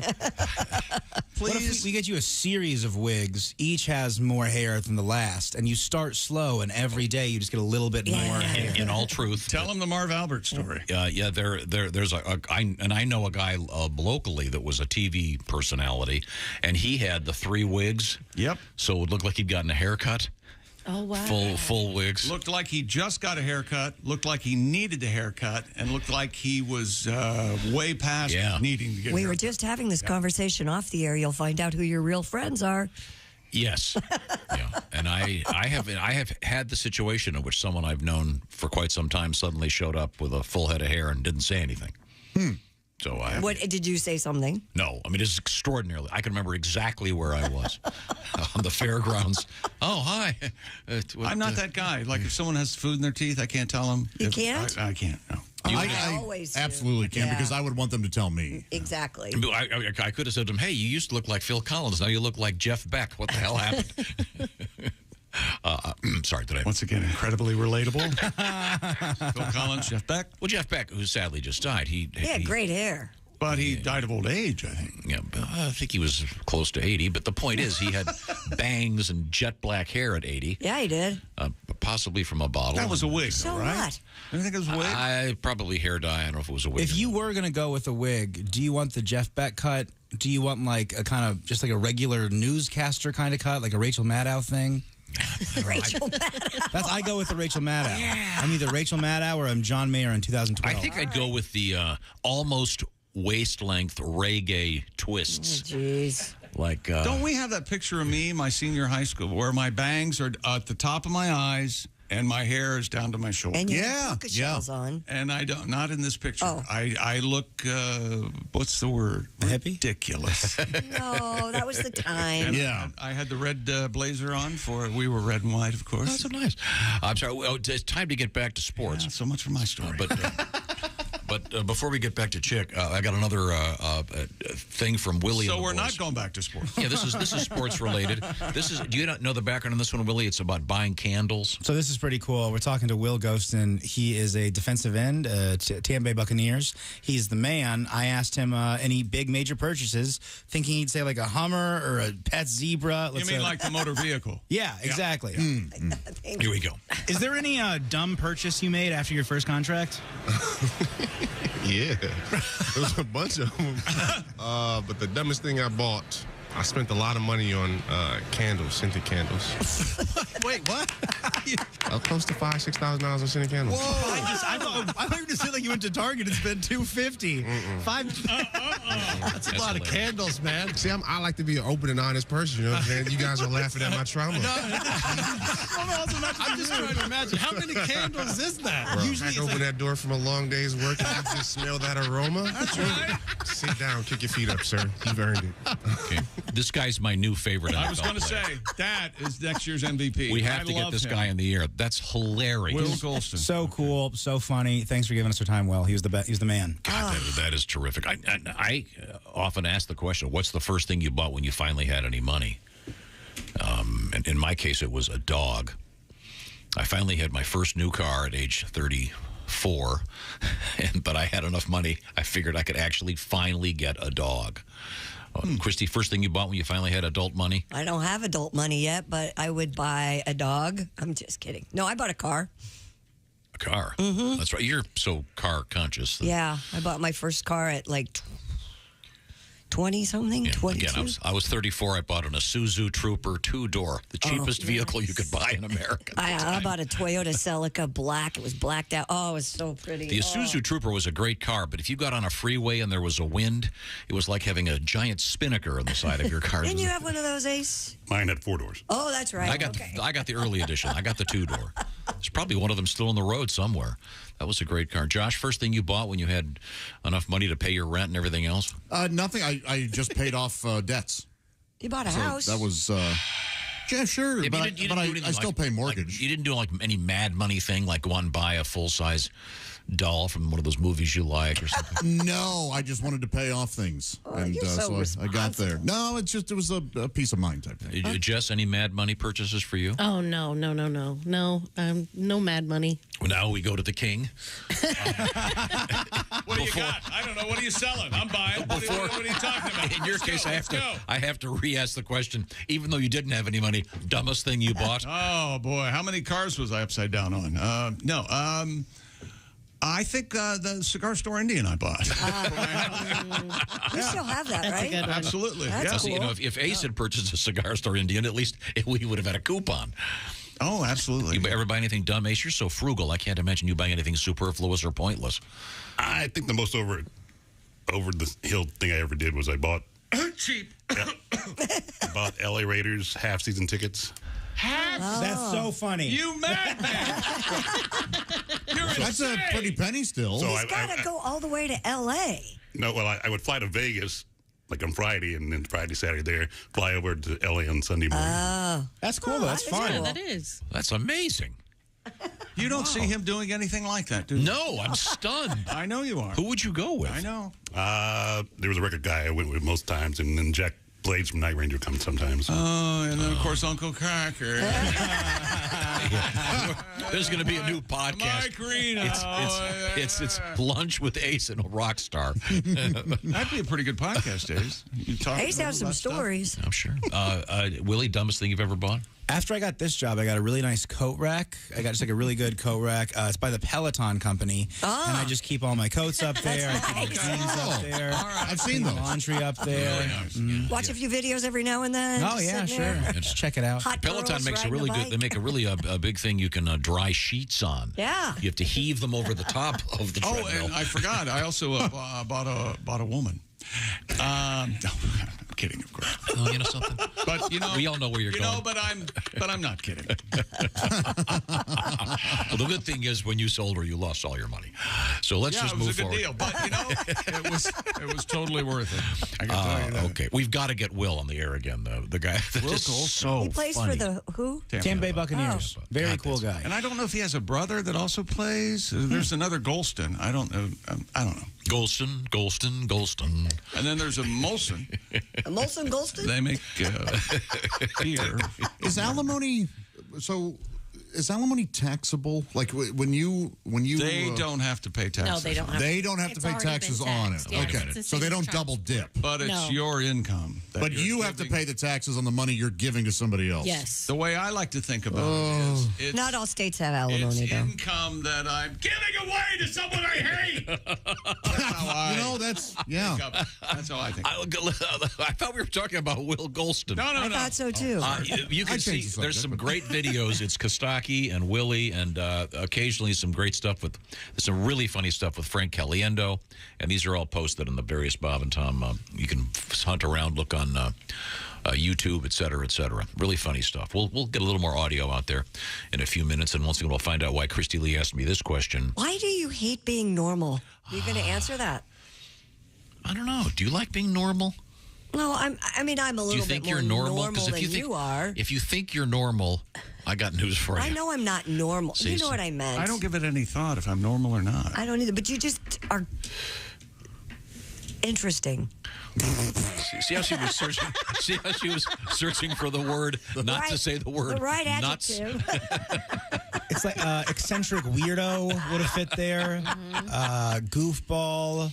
I mean, for everyday people, you just don't Great song. do anything like an everyday person does. You mean like the fact that I'm obsessed with washing my car? Yes. Okay. And the sanitary setting on your Or you washer. can't have I've got coffee at home. You have to go get it. Yeah, And the you think, stilts, loving stilts. And this is just laundry. You Yeah. think dryer sheets are slimy. I have laundry, and I did laundry already this morning, I know of you course. did. I know. Dogs are looking at me like going, seriously? Let's see now. What was I going to mention about my life that's I interesting? don't know. Nothing is interesting. Your Could life have is been, interesting. that could have been the most honest quote that's ever fallen out of my mouth. How can I help these people by telling something interesting about me? No, don't you love going through a car wash? I do enjoy the car wash, yes. It's like a baptism. Do your dogs look at it like, what the heck is going on here? Have you ever made out in a car wash? Because you think it's hot. Oh, I think it's very hot. I like the time limit aspect of it. Really? Yeah, not enough time. It needs to be longer. I get car sick in the car wash. What? Oh, no kidding. Like a vertigo thing? Yes, absolutely. Yeah. Have you ever gotten actually sick in your car while in the car No, wash? I have this whole thing where I put my hands on both sides and I close my eyes and I just breathe through my nose. So you don't like it? No, I hate it. Holy cow. Well, maybe I should take your car out and I'll wash it for it because I like it. It's a sort of a zen thing for me. I'm sure she would really appreciate that if someone would take her car and get it washed for her. Yeah, no, I used to have a car that had that the antenna thing on it. Yeah. Remember? Yeah, the antenna. And they'd have the huge signs. You had the right word. Hey, Josh, what do they call that? What do they call the antenna thing on the car? The sound swizzle. Yeah. And what was the name of that movie with Hilary Swank where they go to the core of the earth? Oh, that was called Earthy, Earthy, We In Ya. It was a very odd. Yeah, that's right. I had I had a white station wagon I drove for many years. Yes. Very sexy. Three antennas in the course of owning that car, from going in the car wash and forgetting it to press the button and having it ripped off. Three times. Have you ever gone to the car wash twice in one day? Are you kidding Are me? you nuts? You mean yesterday? Yeah. Really? Yeah. What's the most times you've gone through in one day? Probably 3 or 4. I don't know. Colossal waste in so many ways. No, they're recycling they're recycling the water. You're the only reason there's an energy and water crisis. Yeah. It's just you. Hey, I paid for the gas. The latest information from the water industry is that Tom Griswold's wasting the most water with his sanitary and his washing and his cars. And his... Okay, I want to remind you that Chick McGee, when he's done here, will hop in his car and go home. To his dark space. Lock the doors, and he'll know that his home is secure. And I announce, when I hit the beep, boop, boop, boop, boop, compound secure! Because I have Simply Safe, the design-it-yourself, do-it-yourself home security system designed with cutting-edge security technology and powered by 24/7 professional monitoring. You got an emergency? Well, Simply Safe's professional monitoring agents go to work using Fast Protect technology to capture critical evidence and verify the threat is real. So you get priority police dispatch. And it all costs about under $1 a day, less than half the price of traditional security systems. Let's say you have a security system that just has letters in it. No. Simply Safe's the way to go. And by the way, CNET just named Simply Safe their editor's choice pick. You can customize the perfect system for your home in just a few minutes at simplysafetom.com. Go today, claim a free indoor security camera plus 20% off your order with interactive monitoring, and then install it yourself. That's simplysafetom.com. There's no safe like Simply Safe. The new Ashton Kutcher movie, there's a really cute Simply Safe scene in it with Reese Witherspoon. I go, oh my gosh, Simply Safe. That's so cute. He's looking at his camera in his apartment. Yeah. Oh, is that the rom-com? Yeah. Oh, it's so cute. Your Place or Mine? Yep. It's cute. I watched it last night. You say rom-com like it's a slur. I know, doesn't it? It is. Let me guess. Do they have the meet cute? No, not in this one. They already knew each other. Meet cute? They've known each other for years. It can't be a rom-com without the meet cute. What's the meet cute? That's all those Hallmark movies. They always they always meet up It's in all a cute way. They always meet in such a way that I thought they were showing there's some usually leg some on the girl. antagonism Look at there. that meat. She's cute. They meet playing poker. But Josh, describe a classic meet cute for me, will you? Boy, Harry Met Sally. I was trying to think that because they don't really like each other at first, so Right. that's that. I don't think that's. I mean, it's like she's an environmentalist with a sign, and he pulls up in a Hummer, burning a lot of extra gasoline on purpose. It's a terrible phrase. It does. It's really stupid. But it's sort of standard. So there's no meet cute in that movie. What's it called again? It's called Your Place or Mine. Okay. All right. Well, we'll come back with anything but that. We have Chick McGee at the sports desk with some world records and more. This is the Bob and Tom Show. Hi, this is comedian Tim Cavanaugh, and you're listening to Bob and Tom 24/7. What up, Tim Cavanaugh? He called in last week, zoomed his way in, if you will, with another edition of the Celebrity Birthdays for February. We thank Tim Cavanaugh for that. And again, thank you for listening to the Bob and Tom Show this morning. You can see the Bob and Tom Show on our YouTube channel anytime. Even right now, oh, sure, we're on break right now. Just go to YouTube and search The Bob and Tom Show. Next thing you know, you're watching the show as you listen. And for those of you that want to continue listening to The Bob and Tom Show, keep it here all morning long. Jess Hooker, the Cooker, and Al Jackson on the way on a Thursday right here on Bob and Tom 24/7. Hi, everybody. Christy Lee with your Bob and Tom Entertainment News Update. Raquel Welch, whose emergence from the sea in a skimpy furry bikini in the film 1 Million Years BC would propel her to international sex symbol status throughout the 60s and 70s, has died. She passed away early Wednesday at her home at the age of 82 after a brief illness. Her curves and beauty captured pop culture attention, with Playboy crowning her the most desired woman of the 70s and Men's Health putting her number 2 on the hottest women of all time. Utah native and Grammy nominee Jewel, along with Post Malone and actor Vin Diesel, will be among the performers at this weekend's NBA All-Star events in Salt Lake City. Jewel will perform the Star-Spangled Banner. Those events happen Sunday. And finally, the number 43 car at the Daytona 500 this weekend will have a Guns N' Roses paint job.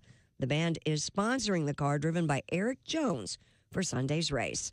And that's your news. I'm Christy Lee. More of the Bob and Tom Show coming up. Things you hear on the Bob and Tom Show.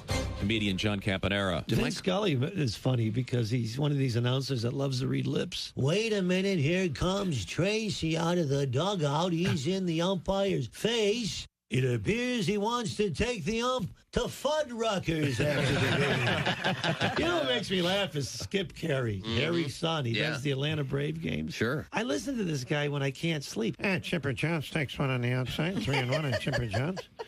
Don't forget all week long, we got the best of the Duke right here on TBS. John Wayne right here on TBS.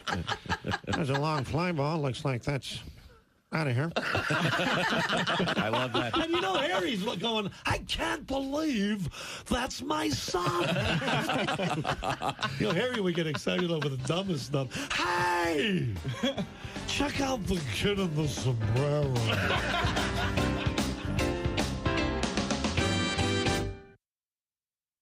Bob and Tom 24/7.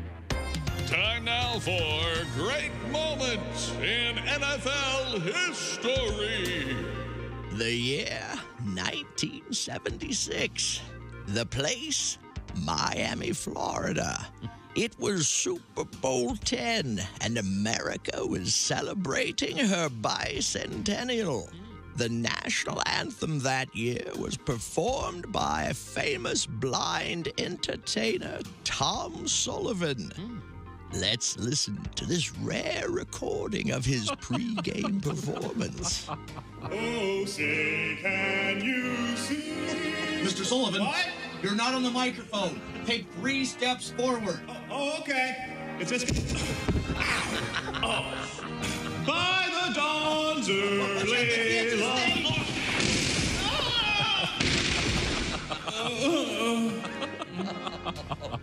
While organizers were applauded for their support of people with disabilities, fans and critics alike agreed that a stage 12 feet off the ground was a particularly bad idea. A little help now. This has been great moments in NFL history.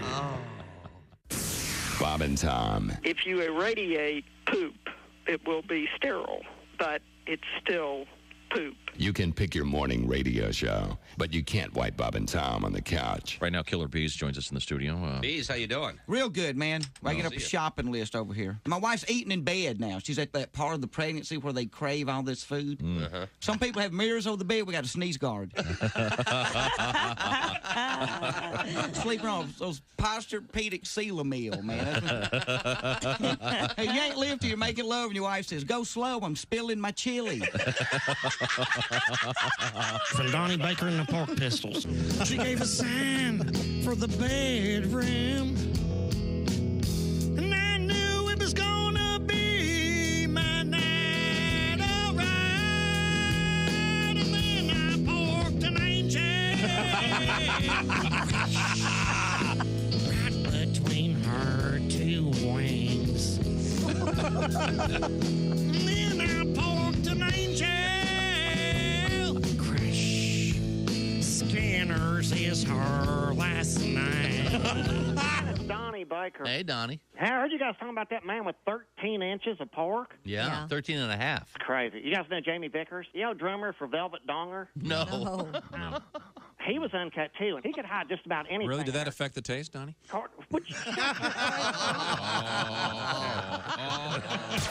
You're listening to Bob and Tom 24/7. Don't.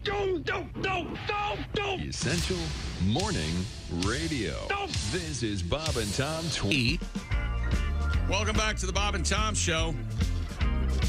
Willie Griswold's over there. Whoa, switching it up, That's Mr. Chick right. McGee. There's Ace Cosby. Howdy. There's Jess Hooker. Hello. There's Josh Arnold. Hello. And the best for last.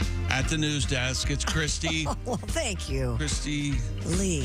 Yeah, Christy Lee. Yes. I think the best for last would be Tom. Yes, sir. Sorry, sir. That's okay. It's Tom good to see you again.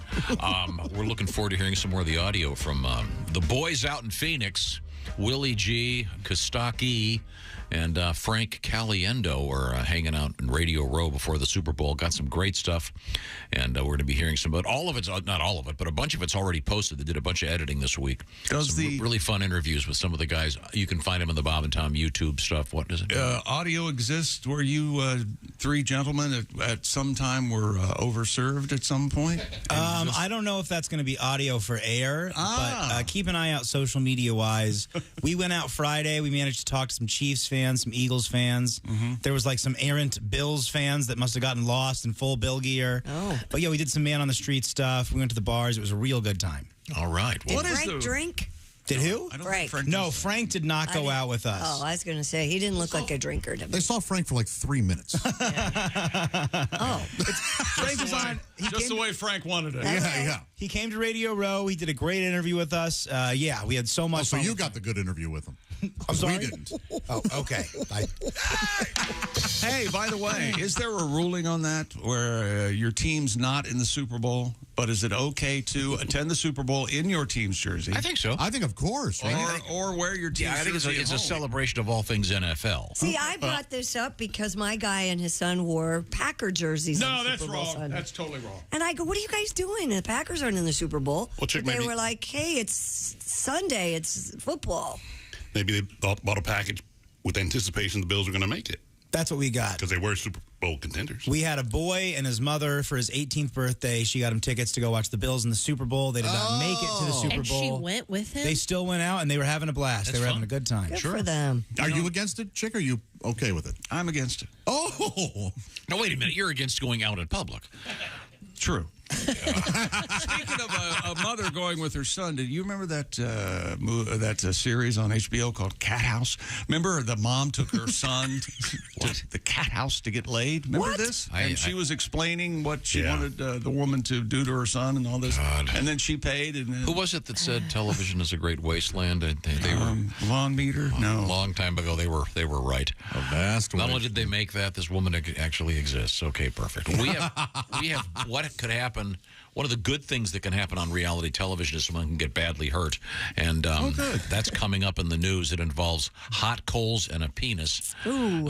So we'll find out about that coming up. Coals in the city. Like hot coals in my undies. Yeah, this guy was naked near a campfire and bad things happened, but you deserve it. Nothing like the smell of burning flesh of a narcissist. What have you got over there, Chick McGee? What do I got over here? Well, the Kansas City Chiefs, Patrick Mahomes and Travis Kelce, that's right. They had a victory parade yesterday. And here's Travis Kelce. If you knew the Chiefs were going to win the division, let me hear you say, hell yeah! Hell yeah! All right now. If you knew the Chiefs were going to get the #1 seed, let me hear you say, hell yeah! Hell yeah! And don't forget, of course, the original, the unbelievable, a couple years ago. This is Matt Stafford. Come on! Come on! Come on! Come on! Come on! Come on! Come on! Please, please! Come on! Come on! Come on! Come on! Now touch me, baby. Come on! Oh, I swear. Come on! Feel the noise! Oh, my God. And, of course... I'm damn happy to be standing up here with you guys celebrating that. Come on. Come on. No, right, no, and they are the favorites to win the Super Bowl next year. Oh. So there you go. The L.A. Rams? Kansas City Chiefs. Oh, okay. That was their, let's see. Major League Baseball. Are you ready? Yeah, are you ready to listen to this and ask all kinds of wild questions? Yep. The pitch clock will be instituted in the season coming up. 15 seconds the pitcher will have to deliver the pitch with the bases empty. 20 seconds with runners on base. Oh, my Lord. A hitter gets 1 timeout per plate appearance. You must be in the batter's box with 8 seconds left on the pitch clock, or a timeout will be called, and you'll be have a penalty, I guess. Pitchers get 2 disengagements. That's pickoff attempts or step-offs per batter. Oh, come on. What? Wait a minute. What? I'm not making this up. This is the one that everyone's going, what in the hell? I'm pitching. Josh is on first base trying to steal. Right. I can go throw or step off twice. And then if I step off a third time, it's a balk, and he gets second base. So you can just let the guys... If you do it twice, the guy on first knows you can't throw over there. This doesn't make any sense. Does it, like, reset a shot clock, so to speak? If the pitcher gets the ball back in their hand, does the 20 seconds restart, or is it the same 20 seconds? After he pitches, and then it will restart. No, but I'm saying if he throws to the guy at first. That's a different... You're combining 2 different new rules. Right. Wow, I'm already lost. The pitch clock doesn't apply to when you're going to go to first base. The pitch clock applies when you're pitching. And the other thing is, if it's tied, they go into an extra inning. They start the inning with someone. We haven't on gotten that far base, yet. Right? Extra innings, there will be a man on second base. He'll magically appear. My dumb question is as follows: is that every extra inning or just the 10th one? That's a good question. I think just the 10th inning, and then they start. Yeah. Wow, that's interesting.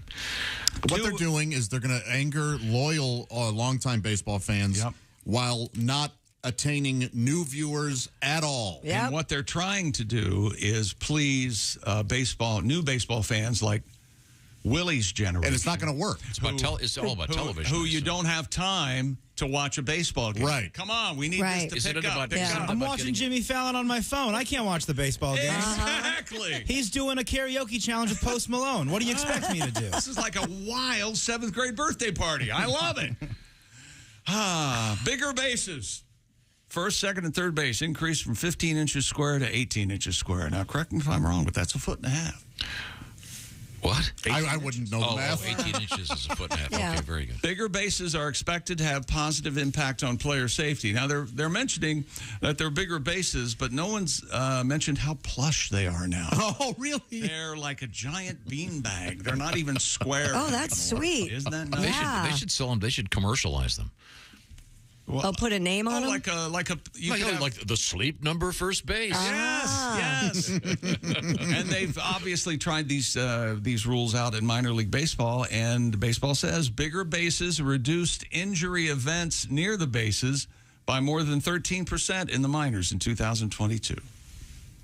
What do you think of that? I think everything should be similarly sized. So the bats would be thicker and bigger. Is that right? The helmets would be gigantic. What if they give one fan a paintball gun per inning, and then you get to shoot out base runners, and if you hit them, they're out.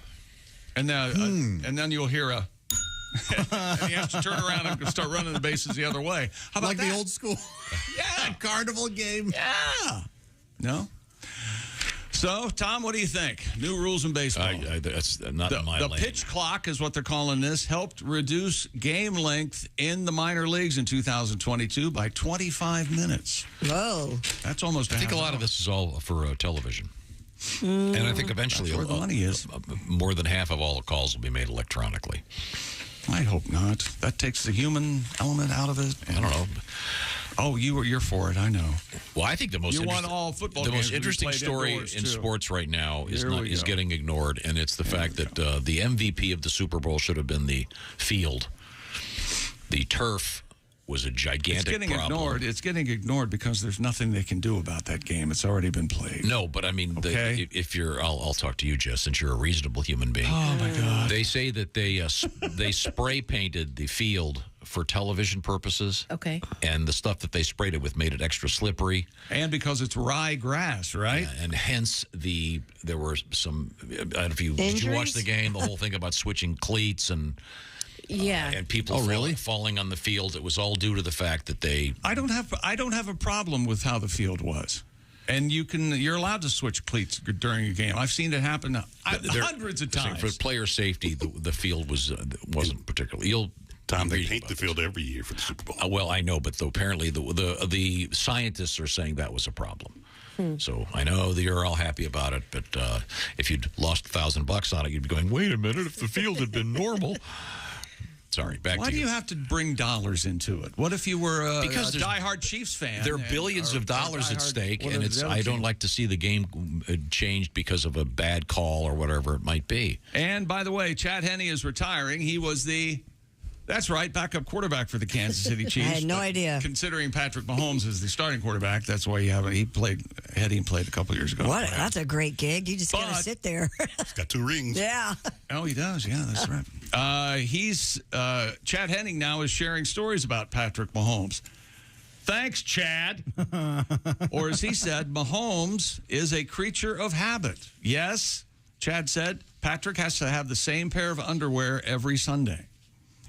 Henne just announced his retirement after the Chiefs won the Super Bowl, and according to the Adam Schefter podcast, he has a baseball background, Henne said, Mahomes does, and he has to have a certain thing each and every day, Henne continues. He comes in, he does his work, notes are written out in a certain way, same pair of underwear, which not a lot of people probably know. He's been wearing it since I've been a part of the Kansas City Chiefs. Same underwear. Like one pair or one brand that he rotates new pairs? Sure, just one pair. Sure, or one brand. You think? I don't know. Maybe he doesn't launder them. I don't know. No. Willie's asking, is it the same pair of underpants over and over? Laundered, certainly, but... how long would a pair of underpants last? Once a week? Ace is exempt from this because what does he do, Josh? Farts holes in his underwear. Yeah. How long would a pair of underwear hold up if you wore them once a day and laundered them every day? Oh, they would break down over time. Oh, I don't. Well, I guess it depends on what they're made of. And if you bleach them, cold water wash, air dry. Years. Okay. If you bleach them, them in a hot water, they're not going to last for a long time. You know what really cleans stick stains out? Acid. Give that a try. Mm-hmm. Okay. You'll do it. I sure will. I didn't realize I spoke too soon about the bases being sponsored. Oh, are they already? In baseball? Yeah, I didn't realize this. Okay. Yeah, the My Pillow guy. He sponsors first base, and they're throwing in second and third for free. Wow. Not a bad deal. If you act right now. Is that right? Wow, that's odd. My first base. And thank you to all who supported all my... the first basemen are getting COVID. How do you people, and by you people, I mean you people, how do you feel about storming the court and or storming the field in the ranks of college sports? How do you feel about that? You can't control it. It's just emotion, high emotion. Well, I think it's a part of the experience. You're wrong. Most sports fans have a bucket list of things they want to check off at some point in life, including a number of moments you can truly appreciate if you attend a game in person. Storming the field. This reporter said he got a chance when Boston College upset ninth-ranked USC at the Alumni Stadium in 2014. He got to storm the field. However, if the Sunshine State, Florida, they could end up facing some serious repercussions if you storm the field. They want it to be against the law. What? Senator Corey Simon and Representative Taylor Yarkovsky have proposed 2 measures in Florida legislature. Because they've solved every problem. They can move on to this one. This would allow police to charge anyone who storms the field onto a covered area, defined as any area designated for use by players, coaches, officials, performers, or personnel administering a covered event that is on or adjacent to the area of performance. All right. Oh, my gosh. Yep, that's a lawmaker law, all right. It's a misdemeanor carrying a maximum fine of $2,500 and or a year in jail. A year? A year. So what are you in for? Cheering. What are they protecting here? The people who were meant to be on the field? They have safety in mind. An Oregon player punched an Oregon State fan in the head. That's, of course, an Oregon Duck hitting a Beaver in the head. No, Duck versus Beaver. I think Beaver's going to win most of the time, don't you? You think? Duck against Beaver? Yeah. I don't know, but a duck. Beaver's got those teeth, that big tail they can whack you with. Oh, sure. Duck has that weird penis, though. If he gets that into play, no one knows what's going to happen. What? What? Duck has corkscrew. A corkscrew. I thought that was a pig. Corkscrew penis. That's Ducks do too. Ducks do, weird. Ducks and pigs can have sex. Wow, weird. Didn't know that. It's called a pig duck. Okay. A pig ducking. Pig ducking. Thank you very much. And we'll have an email from a trucker coming up, and he wants me to share it to the world. Okay. And I will.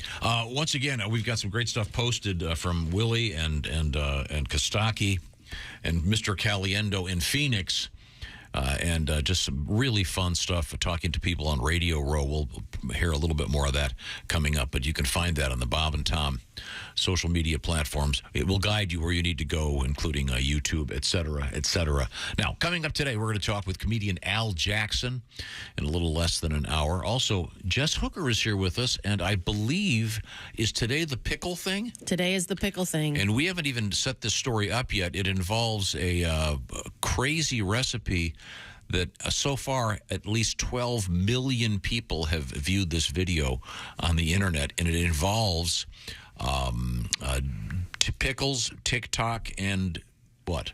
And provolone cheese. Provolone cheese.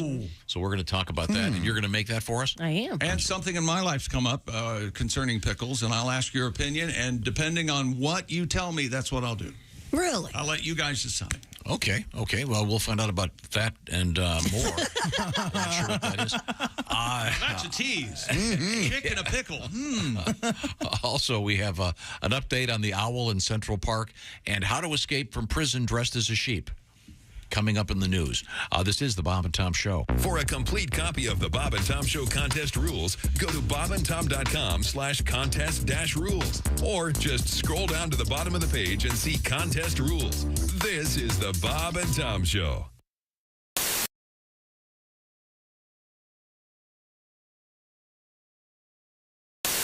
Terry Bradshaw? Terry Bradshaw here, announcing myself so you know who I am. Sounds like a shrimpo captain. That's probably what I would have done. But here's the thing. We weren't supposed to make fun of me on my voice is this early. Tom, not happy with your kid. No, it's good. I love it. No, Todd, shrimp. Okay. Hey, look out! Hey, get your own shrimp. I'm done working. Terry Bradshaw, Chris Rock, and George W. Bush, all the same voice, just different pitches.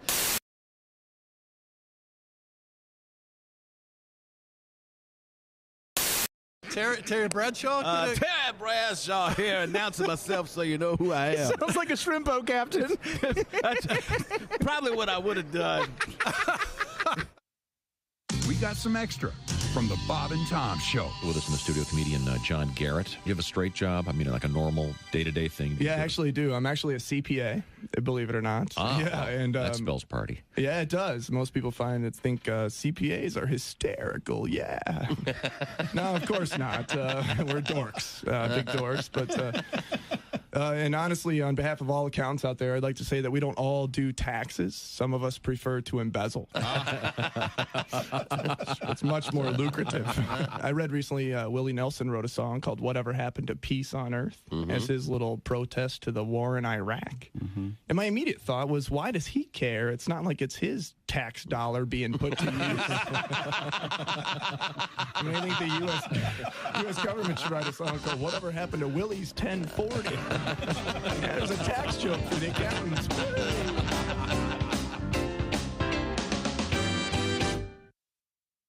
Hey, this is Frank Caliendo, and you're listening to Bob and Tom 24/7. Hey, if you get a chance, make sure you check out Bob and Tom's social media across all our platforms. Some great videos and fun had by Willie Kostaki and that man, Frank Caliendo, leading up to the Super Bowl last week in Glendale, Arizona. Not only them talking with some of the great superstars of the National Football League there on Media Row, but also them out exploring the town and having some fun. Some great videos, again, to check out, bobandtom.com, with links to all of Bob and Tom's social media. So anyway, thanks to Frank Kostaki and Willie for their Super Bowl coverage. They had a lot of fun, and the evidence, again, across all social media. Check out the videos of the Super Bowl shenanigans, if you will. And you're listening to Bob and Tom 24/7. Good morning, I'm Johnny Loud One with things you may have missed. China has imposed trade and investment sanctions on U.S. military contractors Lockheed Martin and Raytheon for supplying weapons to Taiwan, stepping up efforts to isolate the island democracy claimed by the ruling Communist Party as part of its territory. Ministry of Commerce announced Thursday companies were barred from importing goods into China or making new investments in the country. Wasn't clear what impact the penalties might have on Lockheed Martin or Raytheon. United States bars most sales of military-related technology to China, but some military contractors also have civilian businesses in aerospace and other markets. Never before publicly seen video of the 1986 dive through the wreckage of the Titanic released by the Woods Hole Oceanographic Institution Wednesday. More than 80 minutes of footage on the institution's YouTube channel chronicles the remarkable achievements of the dive.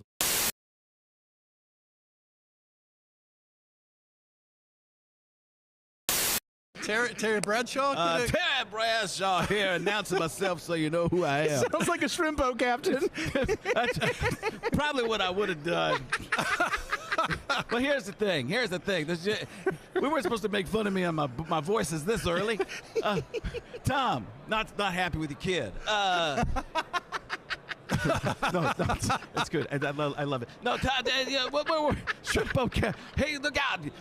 Hey, get your own shrimp. I'm done working. Terry Bradshaw, Chris Rock, and George W. Bush, all the same voice, just different pitches.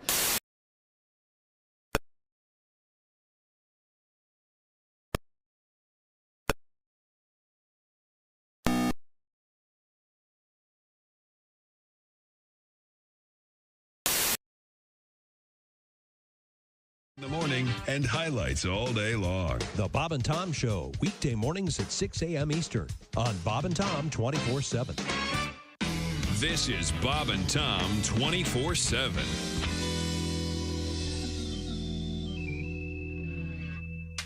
Now in theaters from Bob and Tom Pictures. Hey, Christy, it's Rob. It's been a while. I was just thinking maybe we should give it another try. Call me later. Christy, pick up. Hey, how you doing, girl? It's me. I'm back in town. Man, the West Coast sucked. Oh, come on, give me a call. Hi, Christy. It's me. Remember me? Hey, I was looking at some old pictures of that time back in Tuscaloosa. When, I'm sure you remember. I'll call me. From Bob and Tom Pictures, Christy Lee stars in The X-Men. Hey, Christy, it's your favorite drummer. I'm in town playing for a new band called Saber. Call me. Hey, Christy, it's me, Donnie Baker. Hey, I was cleaning out the boat, and I found a pair of your... anyways, I think they're yours. Can we try it again, man? I got the motor fixed. I swear to God it works better. You ain't gonna have to row or nothing this time. On my pager.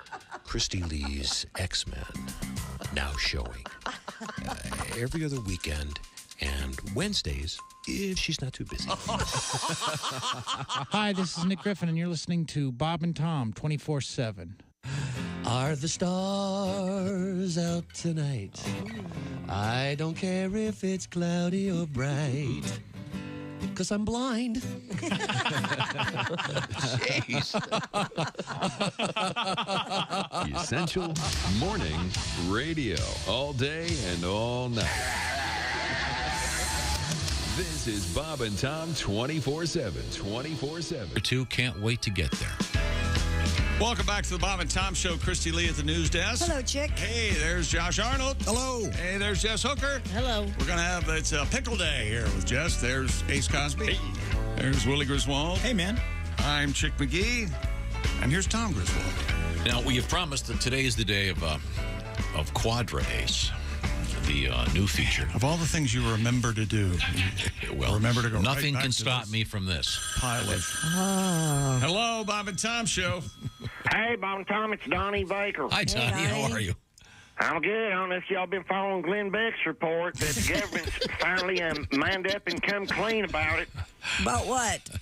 UFOs being up there. Oh yeah. Oh, and you see, we shot even more UFOs last week. Yeah, you're right. Some of them didn't even make the paper. They're trying to bury this. I'll say it like this: forget building a wall. We need to build a dome. Swear to God. Okay, roll your eyes if you want to, Tom, but the fact remains, I'll probably know more about international airspace and galactic affairs than pretty much anybody I know. I'm sure you do. I swear to God. And I ain't one to fan the flames of fear, but if our government can't even stop a slow-moving balloon at a slow pace, how are we going to fare once China starts launching all their ICBMs, TCBs, and FDICs at us? Yeah, those Chinese FDICs are a bear. Because I'll solve the puzzle, Alex. That spells nucleoid war. So there's another reason to build a dome. My problem with these aliens, they come down here, this country, they come down here, without going through the legal process, slaughter our cattle, leave our circles in our crops. Matter of fact, I blame them for most roundabouts that are popping out. No way they're all man-made. It won't be long till they start moving into our neighborhoods, putting babies in all our women. Really? Gosh. I swear to God, I'm sure I'll tell you before, my Uncle Sonny with the U, he got probed by aliens once. Oh, they do it all the time. Well, and you know, most alien encounters are all the same. It's always in a remote field. There's always a bright light. There's always a meet cute. It's like an Ashton Kutcher movie, you know? Anyways, he got blackout drunk one night, and he did see some bright lights. He ain't disappeared for the next 15 hours. Wow. My Aunt Putty found him next morning, passed out in an alley, pants around his ankles. His backside was all sore. He's leaned up to a dumpster behind some bar called the Manhole. And I guess it was the only safe place within 50 yards. Who knows what happens? All I know is that now he gets all flustered anytime someone mentions aliens, Ashton Kutcher, or if Tiny Dancer comes on. That's an Elton John song. Okay, I better run. Whoopi's trying to warm up pizza in the toaster again. Again? Yeah, I told you got to wrap it in tinfoil.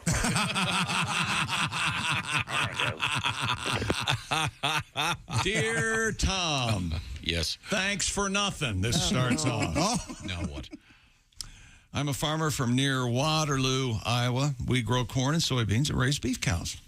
A lot of farmers in this area use grain bins for storage, grain on the farm. That way we can haul the grain to the processors. There's an ethanol plant in my area, and we haul corn to a lot. A couple weeks ago, I hauled a few loads on Monday and was on my first load of the day next day on Tuesday. And law enforcement officers that are the same as a police officer but takes care of commercial vehicles, enforce laws on semis. On my way with my first load on Tuesday, I got pulled over by one of these officers. He proceeded to ask me questions and do a roadside inspection of my truck. Okay. This is where you come in, Tom. We're almost done, and he was going to let me go with just a couple of fix-it warnings. Yeah? He then asked me if I had a scale ticket from the last load I hauled so he could see the weight that I've been hauling from Monday. I said, yes, I do, but that was yesterday. Oh. The officer stared at me for what felt like minutes.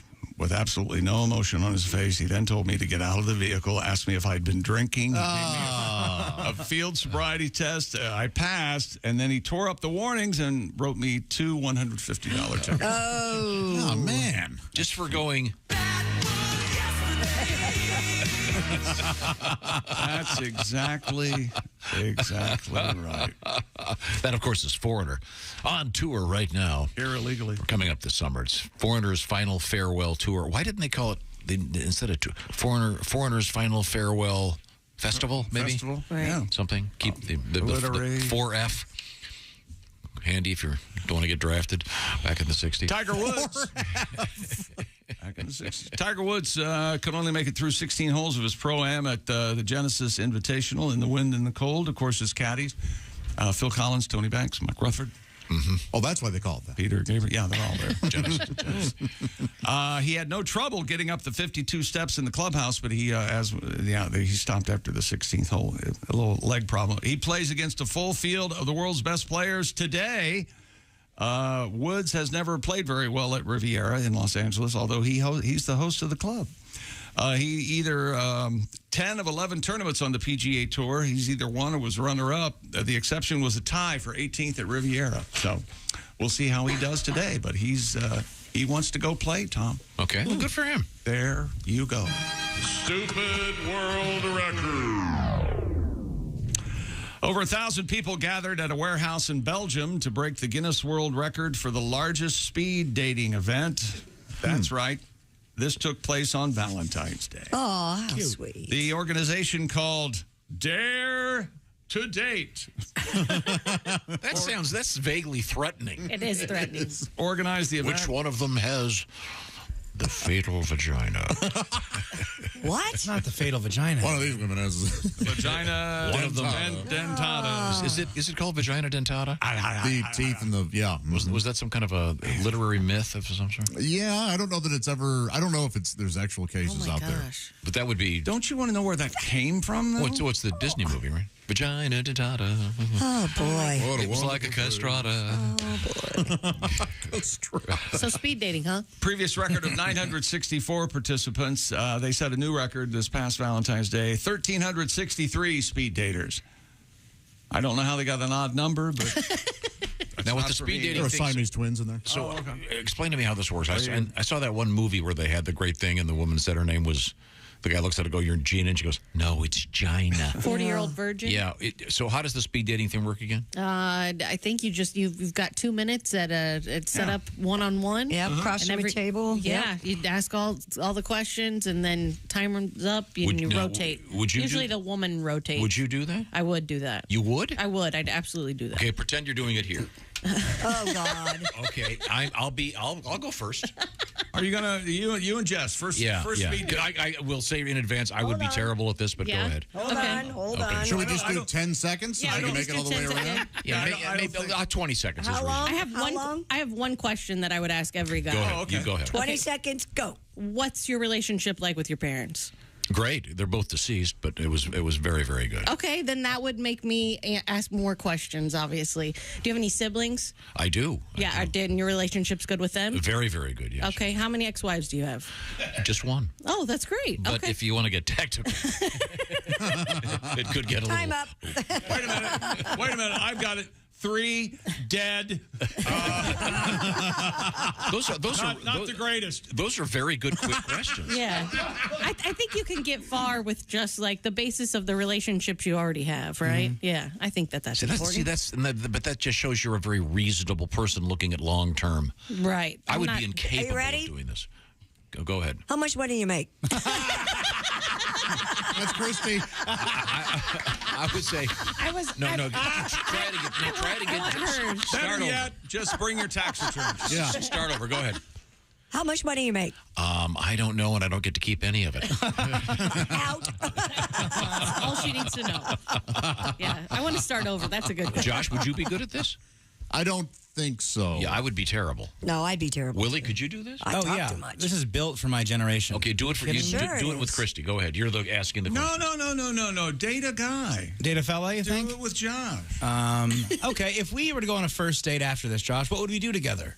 Well, I would take you miniature golfing. What? Kind of fun. Oh, sure. Is there a windmill? If you want there to be a windmill, baby, there'll be a windmill. Can I use the pink ball? I will. There will only be pink balls, and they're all for you. Oh. Would you be the 19th hole?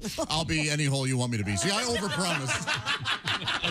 You overpromise and underdeliver. That's right. Yeah, that's my philosophy. Get to the sweet peen part. Oh yeah. When we come you back, know about the sweet peen. when we come back, We're coming back with Sweet Pete. I want to have Just do it with Ace. Okay. Speed dating, or vice versa. Nobody saw that coming. Okay. Maybe we have Ace interview Jess or Christy. We'll try it. That'll be fun. When we come back, do we have more sports? Sure. Okay. Heck yeah. And a little bit of speed dating. I want to know, did any of these people get speed laid? Ooh. I doubt it. No, spend some time. Yeah. Bring a lunch. That's a different event. Yeah. Okay. When we come back, this is the Bob and Tom Show. Thanks for listening to the Bob and Tom Show this morning. The show is also out there for you on our YouTube channel. Watch and subscribe.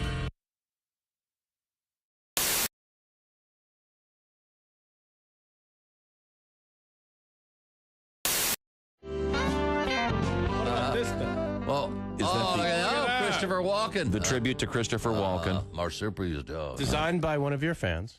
Indeed. Beautiful. Christopher Walken, one of your main men. Oh, yes, please. Every morning is good. When you're him. Celebrated a birthday this past week. Feel younger. Not sure how. Must be booze. Could be. Because it ain't the vegetables. I can tell you that. And you met Christopher Walken long after you developed the impression, Didn't you do the right? whole star ceremony with him on Hollywood Boulevard? Bigger. He had his hands and feet and signature in the imprint of cement in front of the Chinese theater there. Oh, that is big. Yeah, and they asked me to be one of the two speakers at this thing, and I'd never met him. And I was honored, and yet I couldn't help think, how far down the list did they have to go? Before you pick the guy down to the P's who impersonates you, right? In fact, deep into the P's. That's way over half the alphabet, I think. Yeah, I believe it is. We got to D. De Niro. Can't make it. So I show up to that thing, and they take me inside the theater where they had him before the ceremony out front, and I see him in the flesh for the first time, and he looks over and sees me, and he goes, "Hi! They told me you were coming. Thanks." And I'm thinking, he's doing the voice. That's the best I've ever heard. It's way better than mine. He's nailing it. Yeah. But I did see him coming out of a party not too long ago in Los Angeles. I don't know if I told you guys this. When I was walking out of this house, they're standing at the end of the driveway alone. With Christopher Walken. I hadn't seen him inside the party, but here he is, looking completely lost. I'm not sure why I was surprised at that. But so I told him to say, "Hey, Chris, everything right?" Stranded. Stranded. I've been searching for over an hour for the bastards who brought me. It's clear to me now. They're gone. Oh, my God. And my first thought is, who would ditch Christopher Walken? Yeah, no kidding. Who brings him to a party and says, he's at the bar, let's go? They ditched him. Yeah. Wow.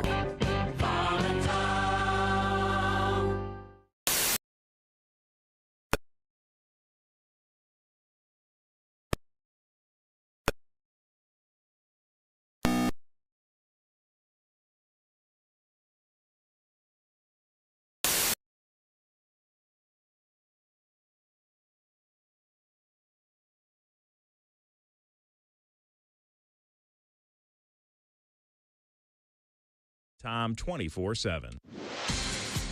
Hi, everybody. Christy Lee with your Bob and Tom News Update. Residents of an Ohio village upended by that freight train derailment packed a school gym to seek answers about whether they are safe from toxic chemicals that spilled or were burned off. Hundreds of worried people gathered Wednesday in East Palestine to hear officials say again that testing so far shows the air there is safe and the air and water monitoring will continue. Residents still worry about the huge plume of smoke they saw and persisting odors and wonder if there's lingering health risks. The administrator of the U.S. Environmental Protection Agency is slated to visit that village early today. More than 100 people spoke yesterday at the town council meeting in Warrenton, Virginia, in opposition to a proposed Amazon project, including Robert Duvall. He has a farm nearby. Duvall, 92, said the $550 million Amazon data center is, quote, a bad use of the site, and it's important to preserve the character of the town. He got a standing ovation, but it didn't matter. The council voted 4-3 to approve the project. And McDonald's McNuggets are going foul-free. The Chicago-based fast food giant will introduce its first plant-based McNuggets next week. Germany is the first test market. The nuggets are made from peas, corn, and wheat. The availability of the McPlant nuggets in future markets will depend on customer demand. And that's your news. I'm Christy Lee. More of the Bob and Tom Show on the way. Hey, hi, this is Tom. And this is Chick from the Bob and Tom Show. Hey, Christy, what's the best way to get full access to the show? Hey, what? You introduced me. That would be to become a Bob and Tom VIP. Very good. Now, Josh, what's a feature of Bob and Tom VIP? Wait a minute. Well, the live 5-camera video stream of the show, plus a podcast of the show and comedy from the Bob and Tom archives. Excellent. Chick, what do you have to say for yourself? Become a Bob and Tom VIP now. Just go to bobandtom.com/VIP. See, that was worth the wait, wasn't it? Hey, this is Henry Phillips, and you're listening to Bob and Tom 24/7. Well, what else would you be doing with your time? Pickleball Broadcasting presents another Bob and Tom Olympic moment in history. The year was 1912. The place, Hocker on Rhine, Germany. After several complaints about unsanitary conditions from competitors in a sledding event, it was determined that some of the participants were unaware of the precise nature of a particular event. Once the officials removed all the phlegm balls from the course and explained that the name of the event was pronounced luge and not loogie, the competition continued without any further problems. Ironically, the eventual winner of the luge event was an Austrian named Karl Boogermeister. He took the gold medal by a narrow margin over Norwegian athlete who was disqualified.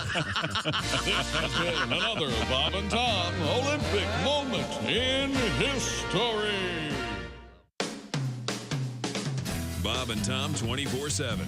It's not on air. It's online. Bob and Tom 24/7. This is Bob and Tom 24/7. Comedy, guests, Bob and Tom exclusives. And it's here on the internet. Bob and Tom 24/7. Hey, welcome back to the Bob and Tom Show. At the news desk, it's Christy Lee. Hey. At the sidekick desk, it's Josh Arnold. Chick. At the kitchen desk, it's Jess Hooker. Hey. There's Ace Cosby. Hey. There's Willie Griswold. Hey, man. I'm Chick McGee. And here's Tom Griswold. Now, she's at the kitchen counter. And she is Jess Hooker. And the reason she's there is this week our challenge involves something that's all over the internet. 12 million people have been reading about this, and it's a new thing. I'd never heard of it. Yeah, Christy shared the story with me yesterday. It involves pickles? It involves pickles and cheese. She said it is her her guilty snack, I think is what she refers to it as. And Not my guilty snack. No. This is the girl, yeah. Yeah, Claire Snyder posted a clip of herself making her guilty pleasure snack.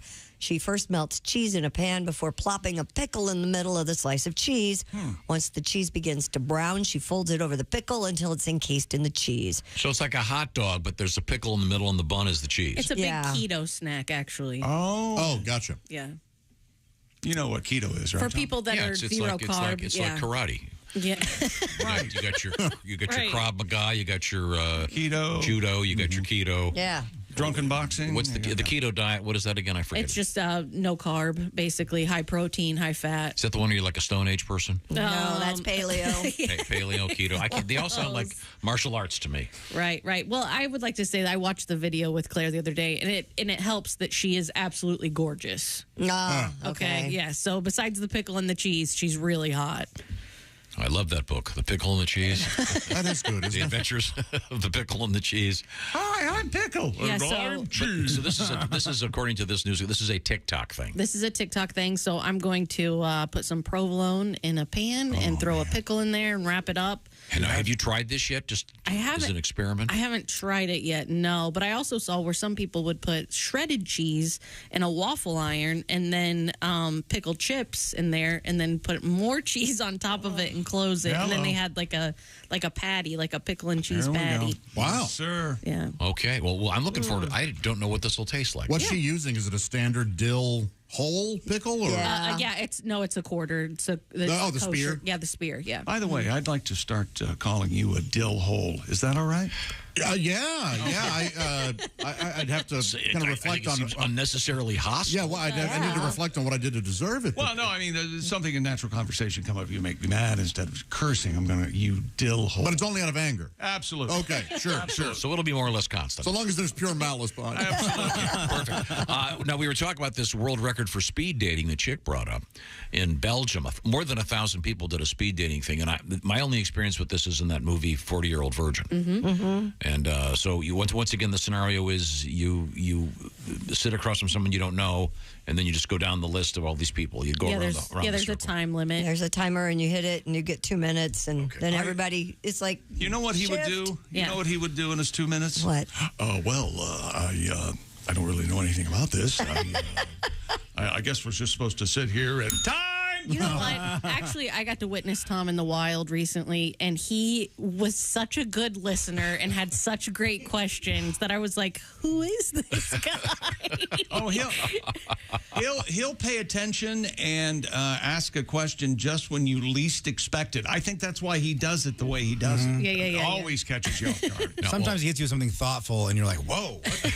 Yeah. He'll go. So, is there anything I can do to help? What?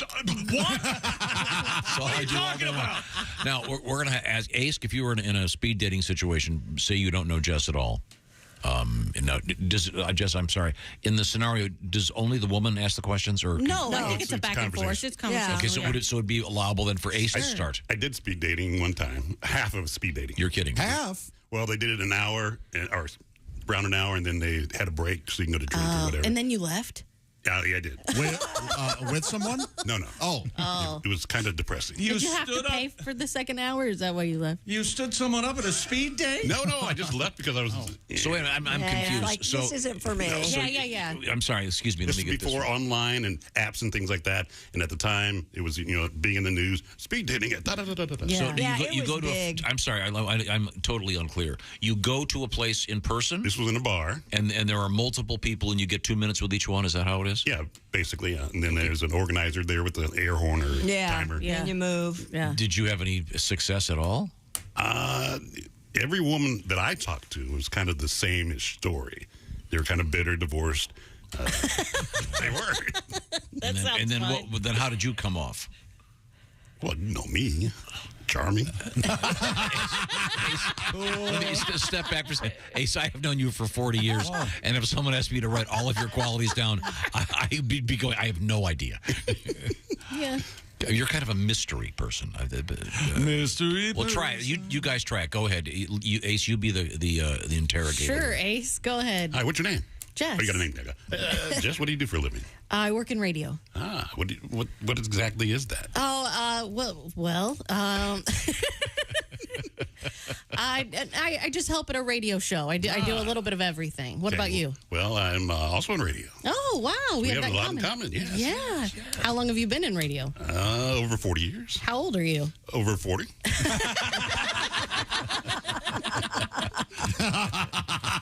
All right. Well done. Have you ever been married? No. I just haven't met the right person. Oh, have you ever been engaged? I have. How many times? No, going back 20 years, one time. No, one time. One time? Ace, what about... No, that's a lie. He's lying. You're allowed to lie at speed dating? I was engaged in the 80s. You've and then engaged 3 times. Recently. At least. I like this element of speed dating. There needs to be a defense. Yeah. Your friends need to be there to shoot your lies down. I know how many times I've been asked. Oh. Yeah. Would you be out already? I have never asked a woman to marry me. I think that it's a red flag because I would. So when was your last long-term relationship? Well, are we talking now or are we talking about This guy. We're talking as we're sitting here talking. Time's up. You lunatic. Will the defendant please rise? You're like a congressman being deposed. Jess, if you want to get out of this, just go, I'm sorry, my dad's racist, and move on. Y'all always got that in your back pocket. Yeah, you can always say it's that. It's good to hold on to that, you know? My dad is not, by the way. No, Jess, my dad is. I think Josh and I should try a date. Josh? All right. Hi, All right. Chick. How are you? Nice to see you. I have just one question. Please. You want to bang it out or not? That would be what it's like if guys now you're just not playing. Yeah. That's what guys. That's what I think Guys that's would be what like guys that, would wouldn't do. they? They would. Would you do that if you met a woman at a speed dating event and you were like, "Hey, look, I'm just here to hook up. Are you in?" No. It depends on what she looked like. I think. I mean, if you're going to be, if you're going to get down to the nitty gritty. Yeah, I think she needs to be really kind, really smart, and have great boobs. I think that's what I'm looking for in that scenario. Hey, that's fair. Are you opposed to a pillowcase over your head? That's all. Yeah. I think speed dating and speed effing are two different shows. That's true. That's true. Yep.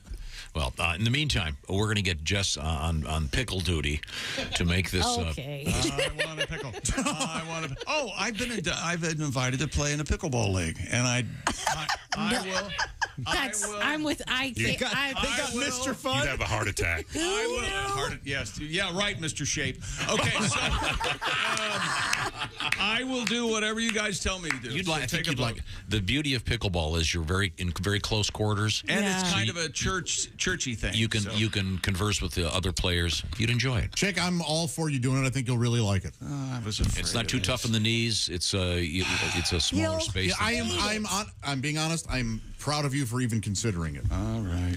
Maybe it's not. But Willie, I'll yield to you, buddy. I give you half a match, dude. I Chick. give you. No, you got this. These people are obsessed. It becomes a thing. It's like a cult. Is your teammate going to be who we think it is? No, it's someone else Oh, in okay. the church. Yeah. Okay. Oh, that'll be terrific. Give it a shot. Yeah. You need to get out more anyway. Well, Ace is somehow convinced that I'm out of shape and I'm going to have a heart attack when I stand didn't say up. that. I worry about you. Again, it's not as you know how rigorous. much you worry about me? I'm the same way about you. Thank you. Only the exact opposite. I think we could have erased 2 heart attacks if you want. It would be who has a heart attack first, Chick playing pickleball or Ace with his month of eating nothing but pizza. And when does that start, by the way? March 1. March 1. Okay. I have a bet. My bet is a lock that he won't do it. He will. You think he'll back out? He will back out. I am paying for the pizzas, so Ace being frugal, he's going to stick to it. He'll keep the pizzas and never speak another word. Okay, well, we'll find out. Once again, we are going to be... Are they frozen pizzas? Many kinds. Many.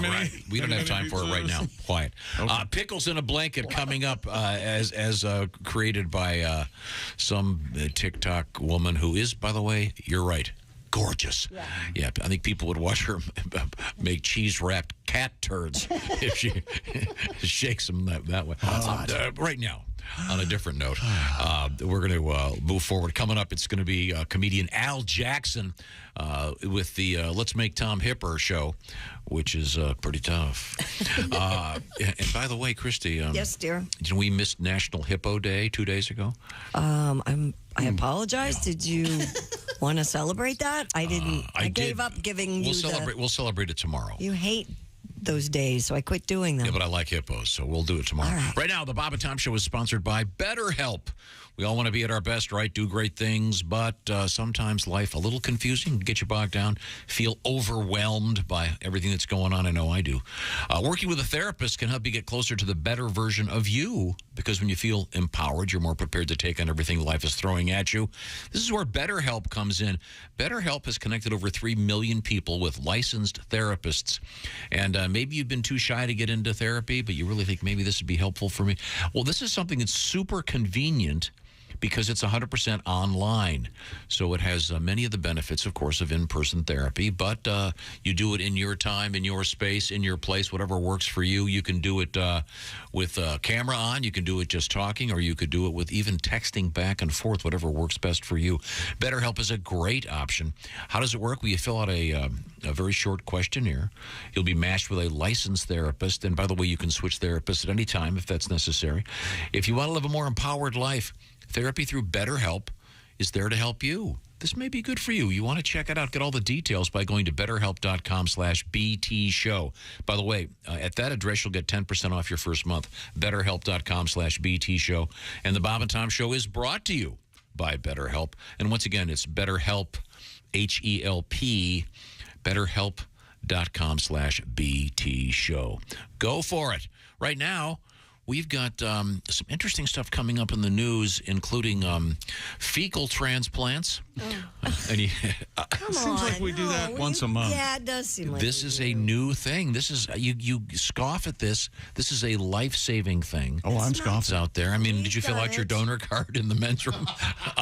We also have melatonin at the daycare. Are you letting your movements go to waste?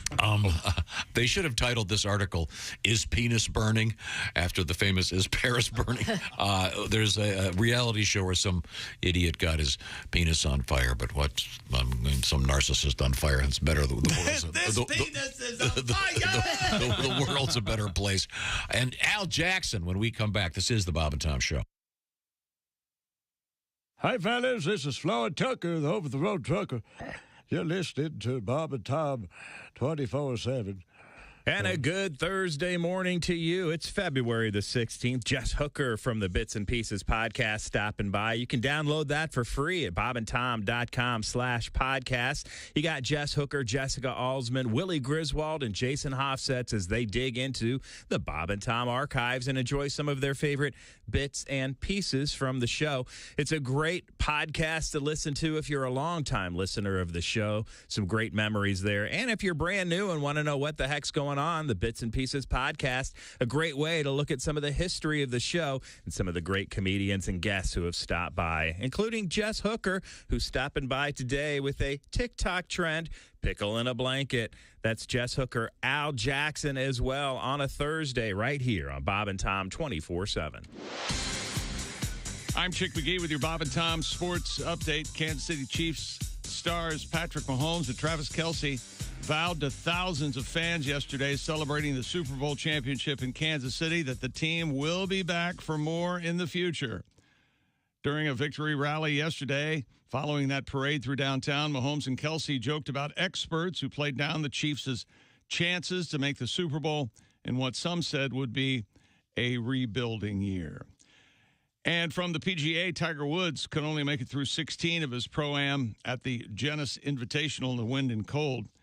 However, he had no trouble getting up the 52 steps to the clubhouse at the Riviera in Los Angeles. The real test comes today when Woods plays against a full field of the world's best players for the first time since the British Open. NBA winners last night: Charlotte, Indiana, Boston, Brooklyn, New York, Philly, Memphis, Oklahoma City, Denver, and the Lakers. Top 25 college basketball. Number 10, Tennessee upsets number 1, Alabama. Number 7, Virginia wins. Marquette beat number 16, Xavier. Northwestern upset number 14, Indiana. Number 19, Iowa State beat number 22, TCU. And number 21, San Diego State over Fresno State. And in the NHL, Toronto, Colorado, the Rangers, and Buffalo win in regulation. And Arizona and Detroit both win in shootouts. I'm Chick McGee, and that's your Bob and Tom Sports Update. Things you hear on the Bob and Tom Show. Comedian Jim Gaffigan joins us in the studio, a family man, a clean liver. Now, when you're on stage, Jim, you don't do a blue kind of show, do you? I'm very clean and kind of, I talk about cake for like an hour because, cake's an important topic. Cake, tell me about cake. Well, there's a lot of different. Cake's a powerful food. Cake can actually bring people together. It's Bill's birthday. Yeah, I hate that guy. There's cake in the conference room. Well, I should say hello.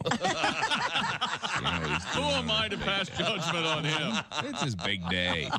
There's so many types of cake. There's rum cake, which makes sense because we've all been eating cake and thought, this needs booze. Shot of liquor. I don't have time to eat and drink. There's fruit cake. That's a bit of a disappointment. Oh, yeah. You'd think that would be better. Fruit, good. Right. Cake, great. Right. Fruit cake, nasty crap. Yeah, it's amazing. Yeah. Have you tried fruit cake? I don't even think that's fruit in there. You're like, when is that, a Skittle? Bob and Tom 24/7. Tonight on Bob and Tom Television's Animal Channel, it's Miracle Pests, the show that examines the unexplained actions and surprising heroics of the smallest and most maligned of animals, pests. We'll take you to Kokomo, Indiana, and we'll meet Roger Mondor and find out how termites ate through his floor, causing him to fall into his basement just before a tornado devastated his home. Next, we'll take you to DeLand, Florida, to tell you the story of Maggie Kuder and the mouse who ran up her leg and frightened her so badly she ran out of her house just before it mysteriously exploded. Then we'll go to Segmack, Arkansas, and meet the Cheeseman family.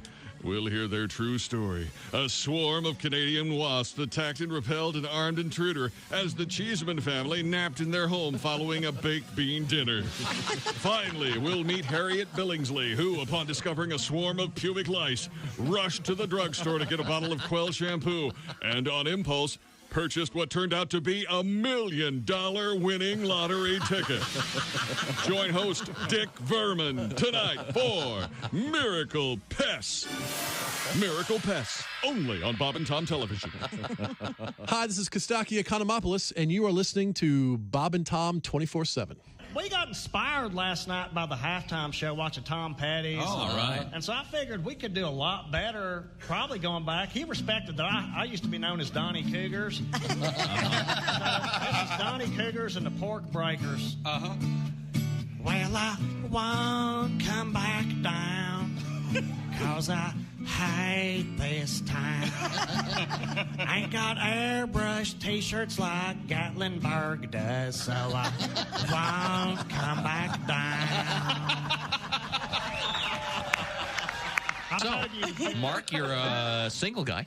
Yeah, I tell you, though, it's tough because I got these neighbors behind me. Really? My neighbor, Gail, very... Gail? Gail is a woman who just moved. Her bedroom wall is right behind mine, and she has a new boyfriend. And I found this out. His name is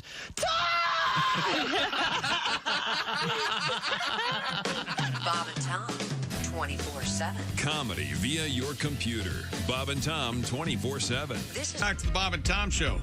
Christy Lee's at the news desk. Chick McGee, how you doing? I am okay, except I got this thing in my neck. Oh, you need a massage, my friend. I need a massage, and a mani, and a petty. Ace is your man for massage. And over-the-waistband handy. Can you do that, Ace?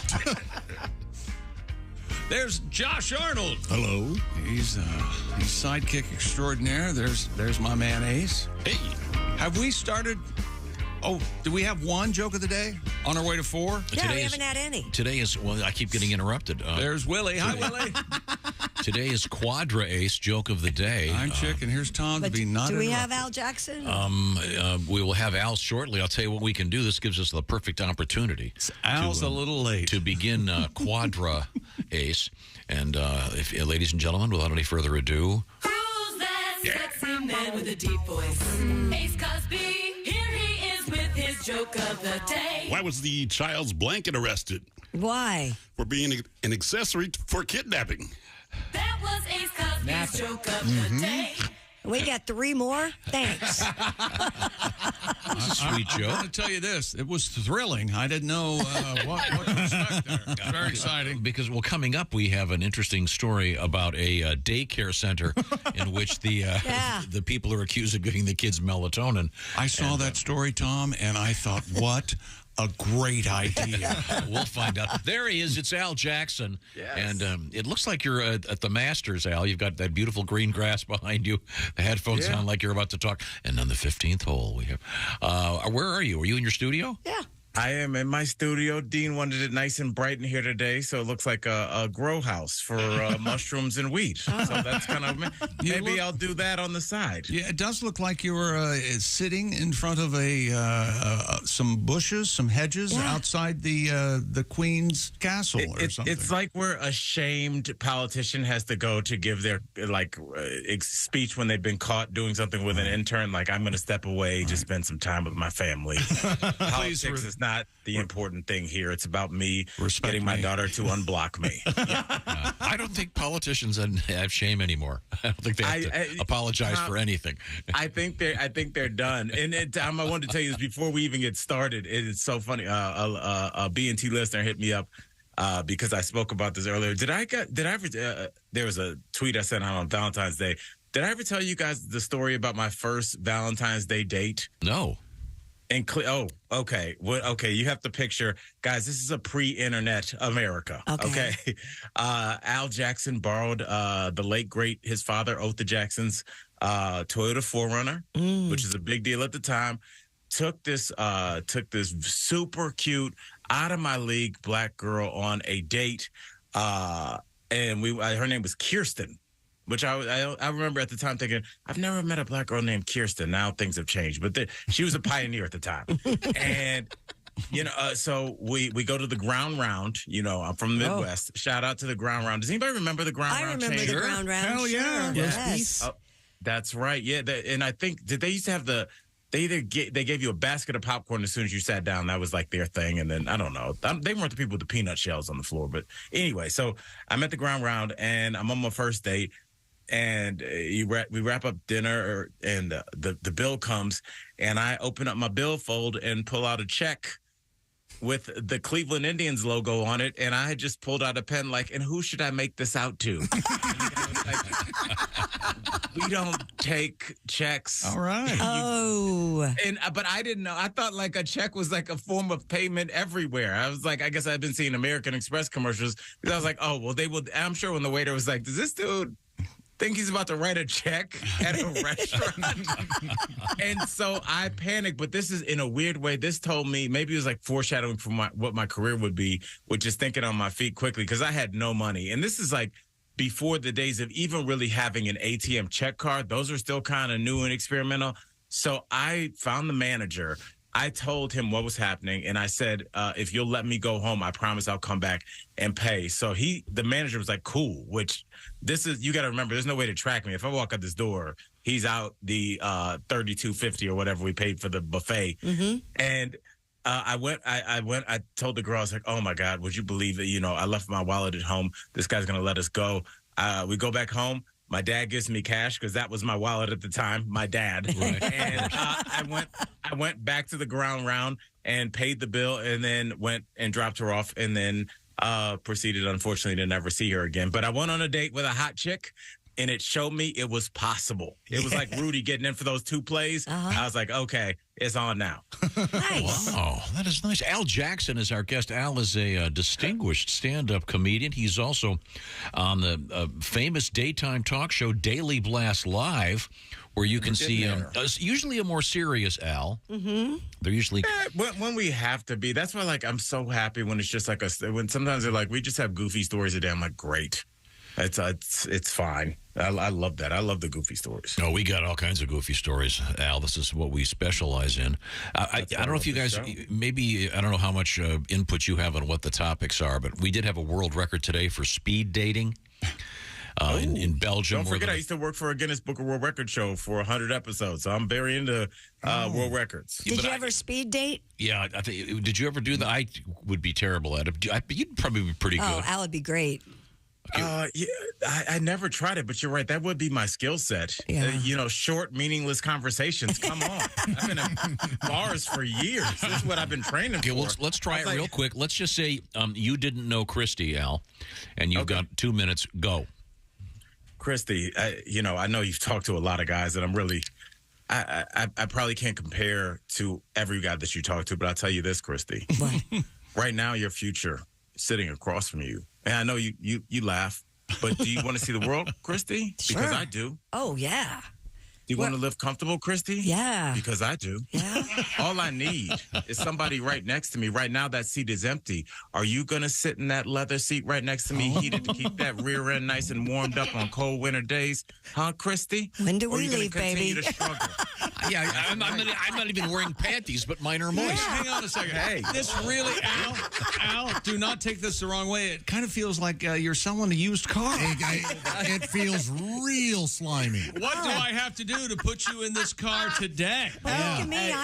I'm so sucking it up. Go ahead. What? Baby. Keep talking. You're buying this BS? He sounds like a cult leader, you guys. No. That's crazy conversation. He is so smooth. Hey, Al, she's sucking it out. That's smooth. I think Willie nailed it. I think you sound like you're David Koresh.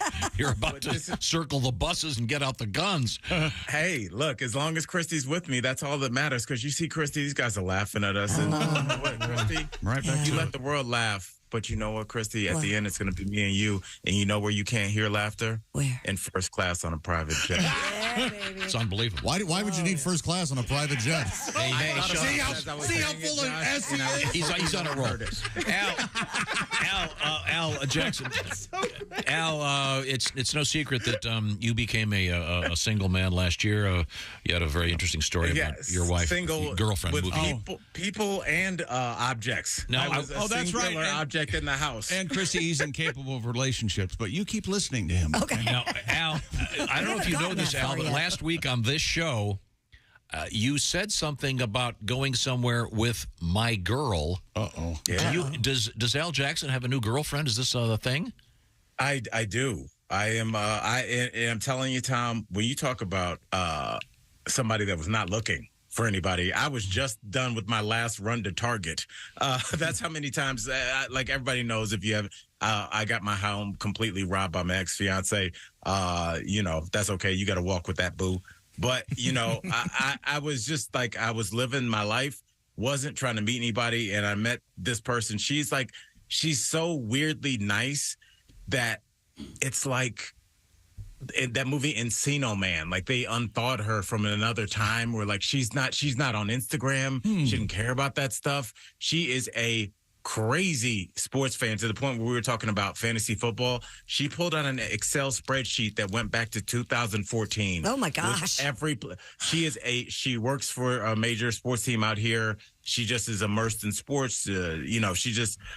She just won me over. It's like having a male best friend, except they're super cute. So, yeah. And anatomically vastly different. Yes. For the most part. Well, unfortunately. But, it's, no, honestly, it's so weird. You meet somebody when you're not looking, and I swear I wasn't. And after I did a little soiree onto the dating apps, and that was that was a whole thing, as the kids say, Tom. I made a video that I send to my friends. I can't send it out because I'll be canceled, but I'll send it to you guys about Al's dating on the internet. Well, there's some interesting folk. I bet. Okay, please tell me that this woman's name is Kirsten. No, wouldn't that be a great what if I met Kirsten again and she's like, hey, I've been waiting all these years. Only this time I have 6 kids. And I'd be like, okay. And I've got the $32.50 to pay the guy at the ground round. Shout out ground round. The point of this exercise, of course, is to find out what's going on with Al, which is always exciting. Mm-hmm. And Al is great on the show, by the way, Daily Blast Live. Well, thank you. But Al also is here to educate me in the world of contemporary language and how I can get a little bit hipper, if that's possible. Al, what have we got today? Well, Tom, and we got to get through these quickly because Christy and I have a flight to catch. Tom, tell me what the word dip means. D-I-P. Dip? Well, it's a term for a tobacco product that good. Yeah, or it's a dance move. Do the dip, or it's something one eats before Super Bowl. You have your didn't you just say that? Chips and dip, right? Okay. So those are 3 definitions of dip. Is there another one?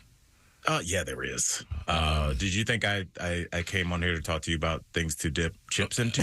Okay, so is this? Are you saying like if you say urban sense? So how would you use the word dip when you're talking to anybody in that room, and what would it be meaning?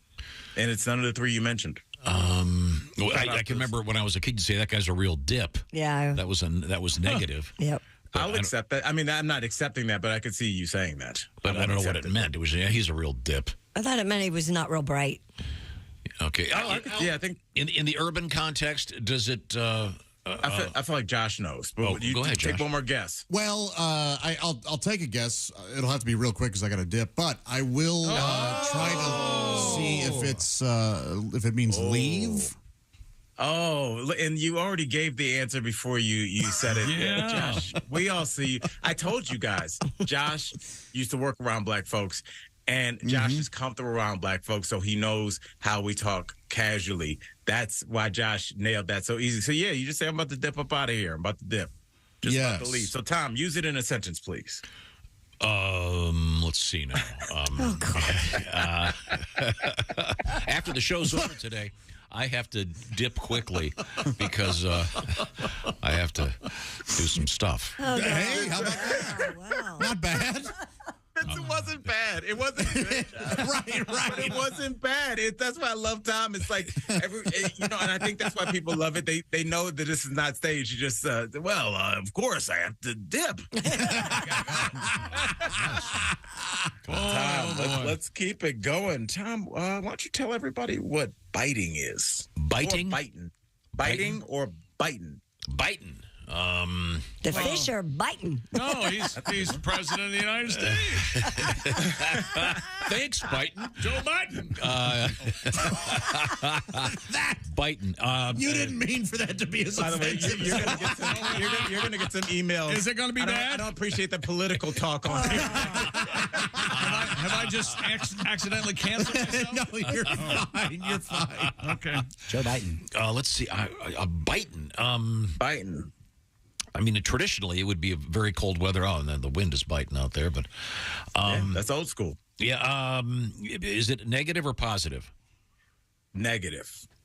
And this is an old school rap term, but people used it. Is like you'd say, I met this woman and she was biting. In other words, she's like an animal that she's out to kill you and eat you like a coyote. Only if you're talking about the last episode of The Last of Us. No, this has nothing to do with somebody biting. It's a term.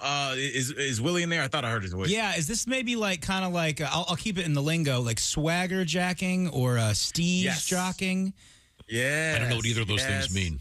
So biting means like you're taking my style, you're taking my steez, you're taking my swagger. He's biting off me. Ah. I wore a hoodie into work for months. I'm a hoodie guy. Right. 2 weeks ago, Godwin walks in here wearing a dang hood. He's biting my style. Ah. Oh, so I could wear turtlenecks. I'd love to see that. I mean, you could. Al, and a pair of those indoor shades. Yeah, please try that. Please. We call them like that. Why doesn't Tom dress like me? I will, after the show, I'll get exactly your measurements. I will Amazon you what I normally buy. Yes. By the way, I can show every dude how to dress. I buy 3 of everything in 3 different colors and just move it around like those old school paper cutout dolls. And everybody's like, "You're such a good dresser." I'm like, Amazon, $30, but yes, thank you. Nothing I own is over $30. I couldn't wear that, Al. I don't even wear T-shirts. You can't have anything around I can't his have neck. anything around my neck. I feel like I'm being strangled. I certainly couldn't wear a turtleneck, and I hate wearing sweaters. I haven't worn a sweater in 50 years. By the way, because I'm on television now, I passed up an autoerotic asphyxiation joke that was sitting right there with the mouth. Yeah. Now, Tom, it's because I'm a professional. Yes, you are. When Al says, hey, maybe one morning you can come in as Al, he just means the clothes. Okay? Right. We got to be, I feel like we need to tell. We don't need you doing Chris Rock bits from 1999. No makeup. Well, I have to dip, Al. Oh, I love you guys so much. We love you too. Wow, and I won't be biting your style. All right, and don't be by the way, speaking of biting, you have lovely teeth, Al. Wow. Speaking of biting, look at those choppers. Freak. Freak. I love y'all. We love you too. Al, you're the best. See you, dude. I'll meet you at the airport. Meet me at the airstrip. Yeah, baby. Okay, thank you, Al. Al's got a new girl. I'm happy for him. That's great. Well, thank you very much, Al. Right now it's quiz time. And it's a very simple quiz because, Christy Lee, what is your sleep number for your sleep number bed? 40. That means what? It means it's softer probably than most people would sleep on, but I don't care. But at the touch of a button, you could change that. To 100. And that would be Chick McGee's number. Is that correct, sir? That's right. 100. The firmest. The hardest. Yeah. 8 out of 10 couples prefer a different mattress firmness. And the Sleep Number people invented this technology. So it's like having 40 beds in one. Everybody can be comfortable, and either side of the bed has its own setting, and you can change it at will. Plus, Sleep Number has all kinds of different beds that do all kinds of different things for you.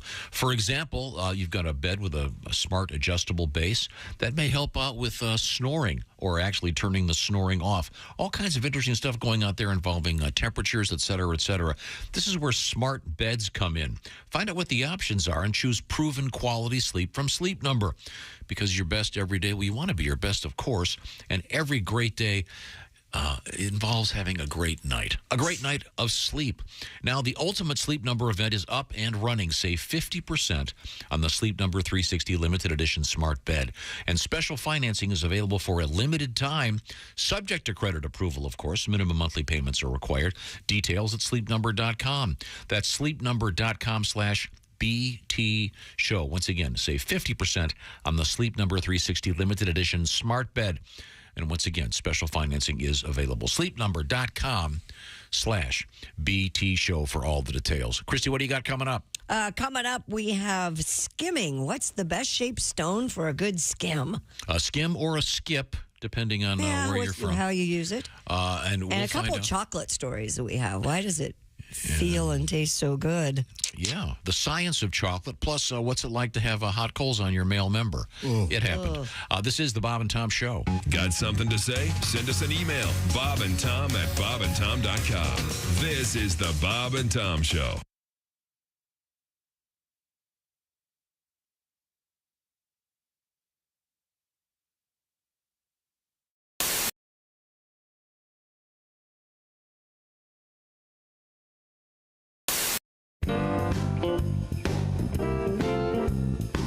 Do you wear a thong, Miss Pat?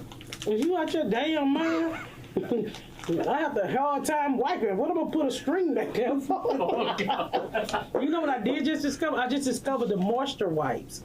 I had the diaper wipes for grown people. Of course, I use the wipe. Oh, incredible. It's like a shower in the middle of the day. Yeah. Oh, my God. I know what you're There's talking so much easier. Because you know how when you wipe it and the tissue gets stuck? None of that. Everything is smooth. What the hell? I'm talking about wet wipes. We're talking about wet wipes. You use wet wipes? On the baby's ass. I'm an adult. Sorry. You should get them for the adults. They're great, Tom. I just discovered them. They're great for fat people. You're getting a text. Well, anything else you'd like to share with us? I'm going home. I'm going to Goodwill. Okay. To shoplift. All right. Shoplifting at the Goodwill? I'm out. I'm out. Bye-bye.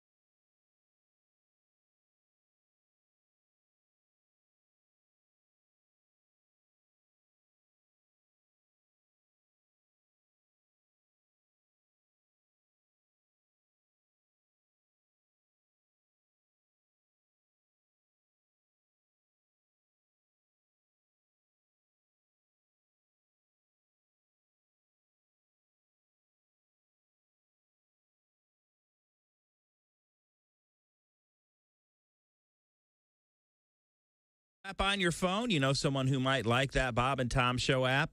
Good morning, I'm Mark Allison. Thanks for tuning into the Bob and Tom Show this morning. You know that Bob and Tom Show app, it's free and available in the iTunes or Google Play Store, depending on your mobile device. Once you download that Bob and Tom app, what can you do? Well, you can listen to your local station. Tune in to us here on Bob and Tom 24/7. Even set an alarm that'll wake you up with the show. Imagine that. Josh Arnold, the first voice you hear in the morning. Oh, yeah. That's right. It's the Bob and Tom Show app. Have some fun. Download it. And the best part, you go on vacation or a little work assignment. Next thing you know, you're still listening to the Bob and Tom Show because it's right there in your pocket, right there with you on your mobile device. The Bob and Tom Show app. Download it today, won't you? And you're listening to Bob and Tom 24/7. Hi, everybody. Christy Lee with your Bob and Tom Entertainment News Update. Raquel Welch, whose emergence from the sea in a skimpy furry bikini in the film 1 Million Years BC would propel her to international sex symbol status throughout the 60s and 70s, has died. She passed away early Wednesday at her home at the age of 82 after a brief illness. Her curves and beauty captured pop culture attention, with Playboy crowning her the most desired woman of the 70s and Men's Health putting her number 2 on the hottest women of all time. Utah native and Grammy nominee Jewel, along with Post Malone and actor Vin Diesel, will be among the performers at this weekend's NBA All-Star events in Salt Lake City. Jewel will perform the Star-Spangled Banner. Those events happen Sunday. And finally, the number 43 car at the Daytona 500 this weekend will have a Guns N' Roses paint job. The band is sponsoring the car driven by Eric Jones for Sunday's race. And that's your news. I'm Christy Lee. More of the Bob and Tom Show coming up. Ladies and gentlemen, Bob and Tom. Dear Allie, my boyfriend used to worship me. He gave me massages all the time, would bring me home cookies and cupcakes. Now he barely does any of that, and he actually asked me to pay $10. You ate the cookies. Too many cupcakes. Don't eat them. Bob and Tom in the morning and highlights all day long. The Bob and Tom Show, weekday mornings at 6 a.m. Don't say we didn't warn you. Bob and Tom, 24/7. There's laughter ahead. You guys want to grab lunch? We can't go anymore. Holy That's cow. a good day's work, everybody. This is Bob and Tom 24/7. If Bobcat called you, wouldn't you keep it and play it for all your friends? Hi, this is Bob Goldthwait, too. Yeah? We've got an X-rated movie coming up where I think you're perfect for it. Just give me a call. I had a phone call from Bono that I accidentally erased. Oh, no! Bono? Yeah, and I was like, ah! Oh, why'd I do that? Have you ever heard Bobcat's Bono? I haven't. I can't do it, but yeah. I bet you can enough to make us go, No. oh, my God. No, but so he called. You mean he heard you doing your Bono and he called you? Yeah, he was very nice. And then I saw him. I was at Dodgers Stadium, or no, I can't remember what stadium it was.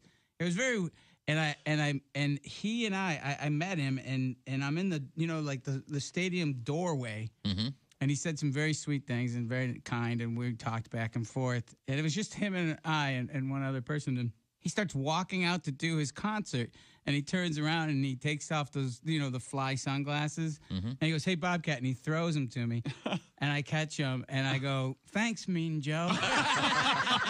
I knew that was coming. And he goes, "What?" What? Yeah. I'm like going, "Oh man, that's one of my best riffs ever." Falling on his deaf Gaelic ears. Yeah.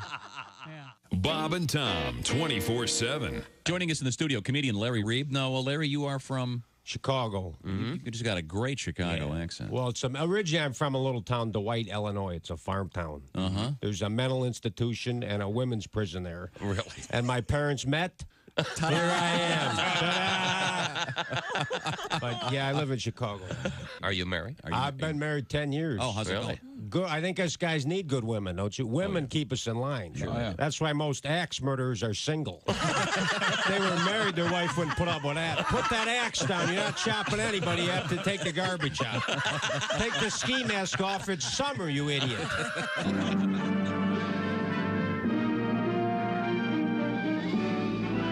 Spanning the globe to bring you the constant variety of curvy cleavage on display.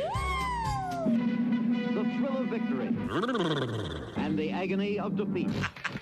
Don't touch those. Sorry. The human drama of curvy cleavage on display.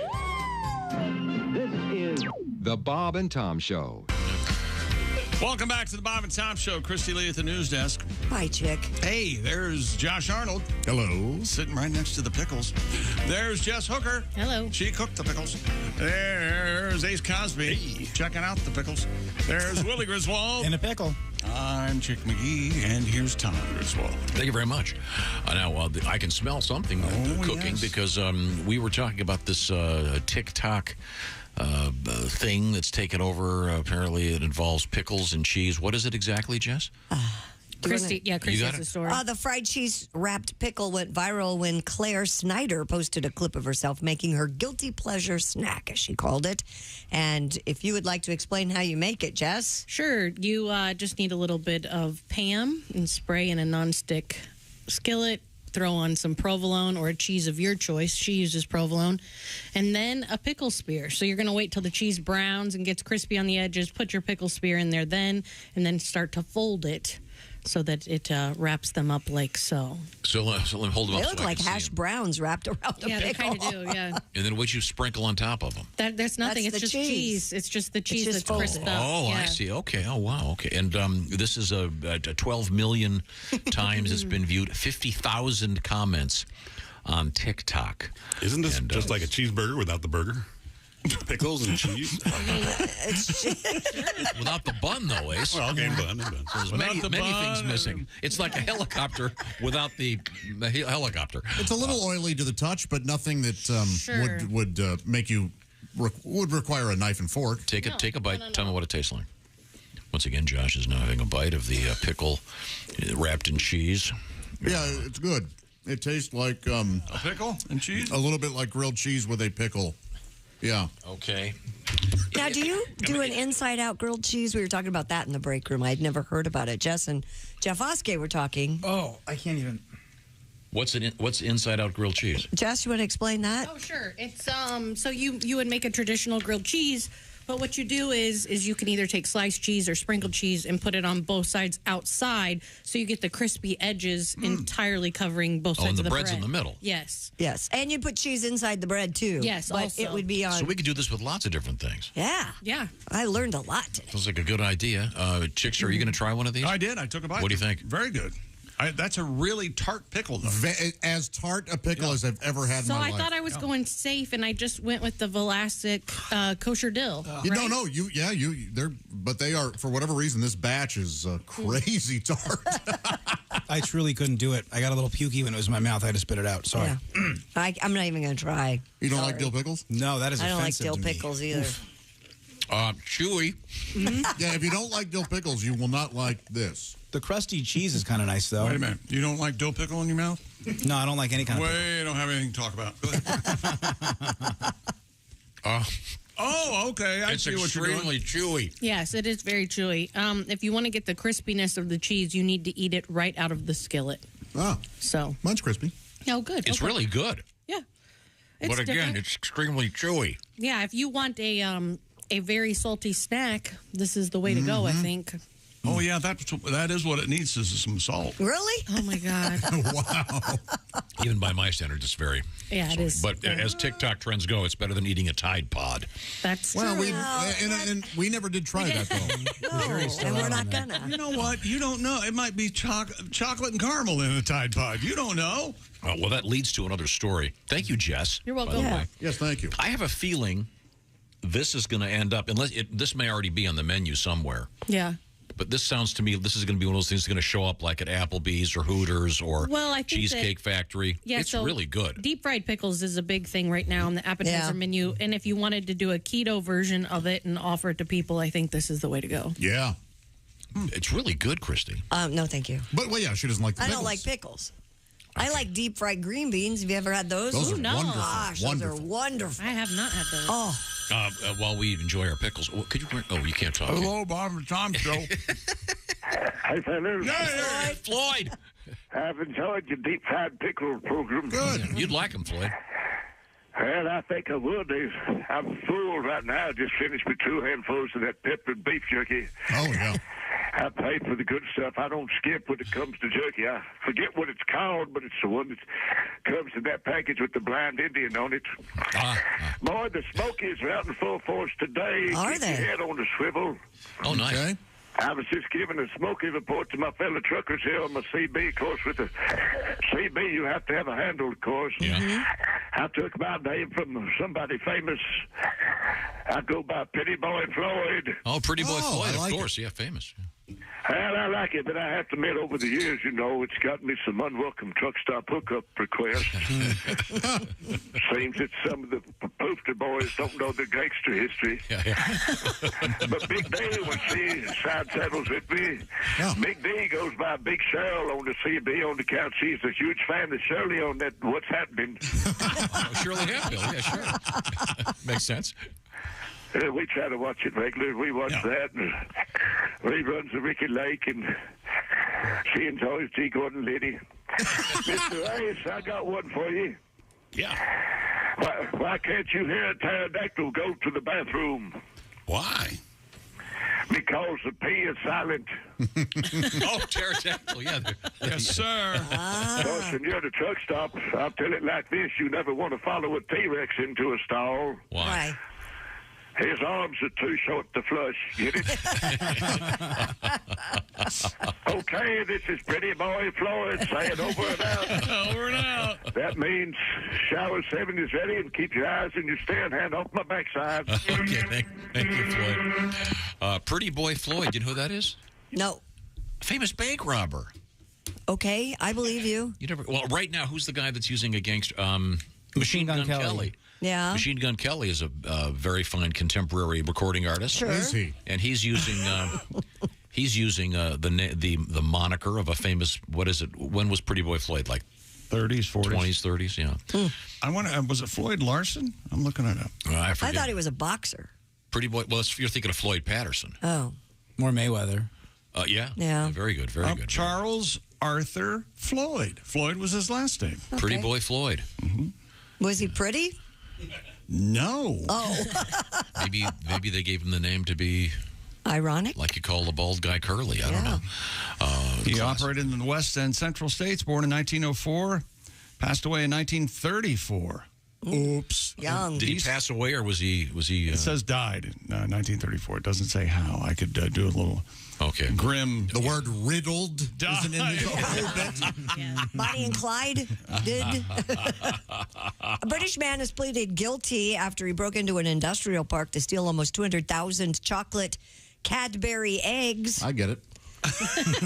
Why'd you break in there, Tom? Used a metal. Because that's where the Cadbury eggs are. Damn right. Joby Poole used a metal grinder to break through a gate at an industrial park in Telford. Sidearm grinder? Yeah.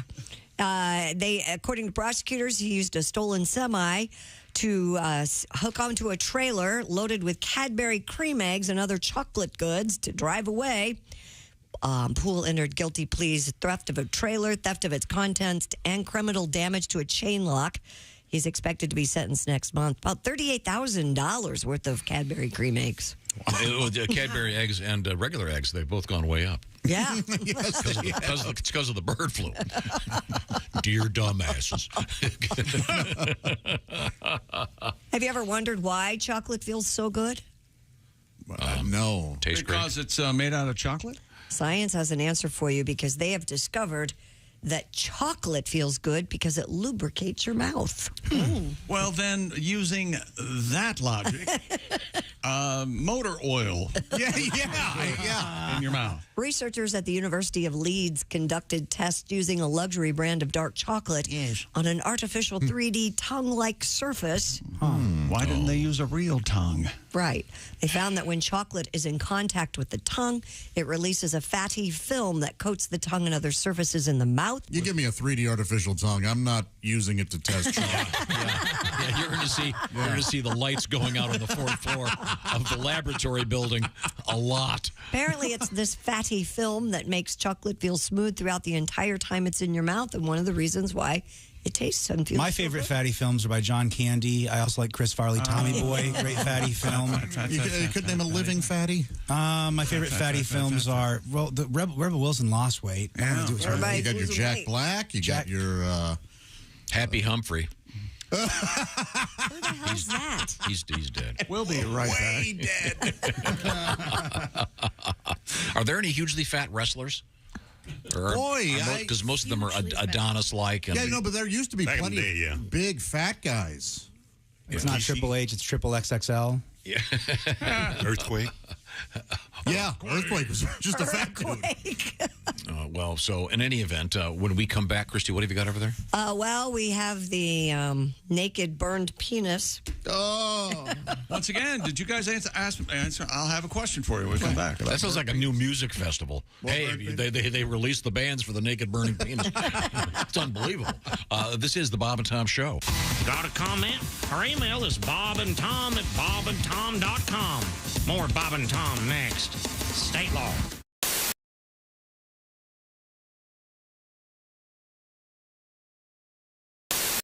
Well, I watch, I'm home during the day a lot, and I have a little ritual called watching 8 hours of Law and Order in a row on cable. Because you can. Yeah. Law and Order, yes. Law and Order, yes. Law and Order, yes. Charmed, crap, it's over. But I love Law and Order because it's ripped from today's headlines. You know? You take some news story that's going on, then they change the names up a little bit, then they make that the plot for the episode. The thing about Law and Order is, though, every episode has to involve a murder. And even if there's not a murder in the news story they're talking about, they just go ahead and add a murder into what happened. Okay. And, which has got to piss off the people in the news story, because they're watching. Fred Thompson and Sam Waterston are hashing out the case. Now, Jack, I'm afraid you're going to have a political firestorm on your hands if you insist on prosecuting this as a first-degree murder trial. Politics is your area, not mine, Arthur. It's my job to convince a jury that the governor of New York was caught with a high-priced call girl and then murdered her. You know, Elliot Spitzer is sitting home saying, whoa, whoa, whoa, whoa, I didn't murder her, all right? Everyone knows you're talking about me here. You're not fooling anyone with this Elliot Bitzer character. Yeah. Right? We should sue Law and Order, which would be an episode of CSI New York. I don't know how the jurisdiction works.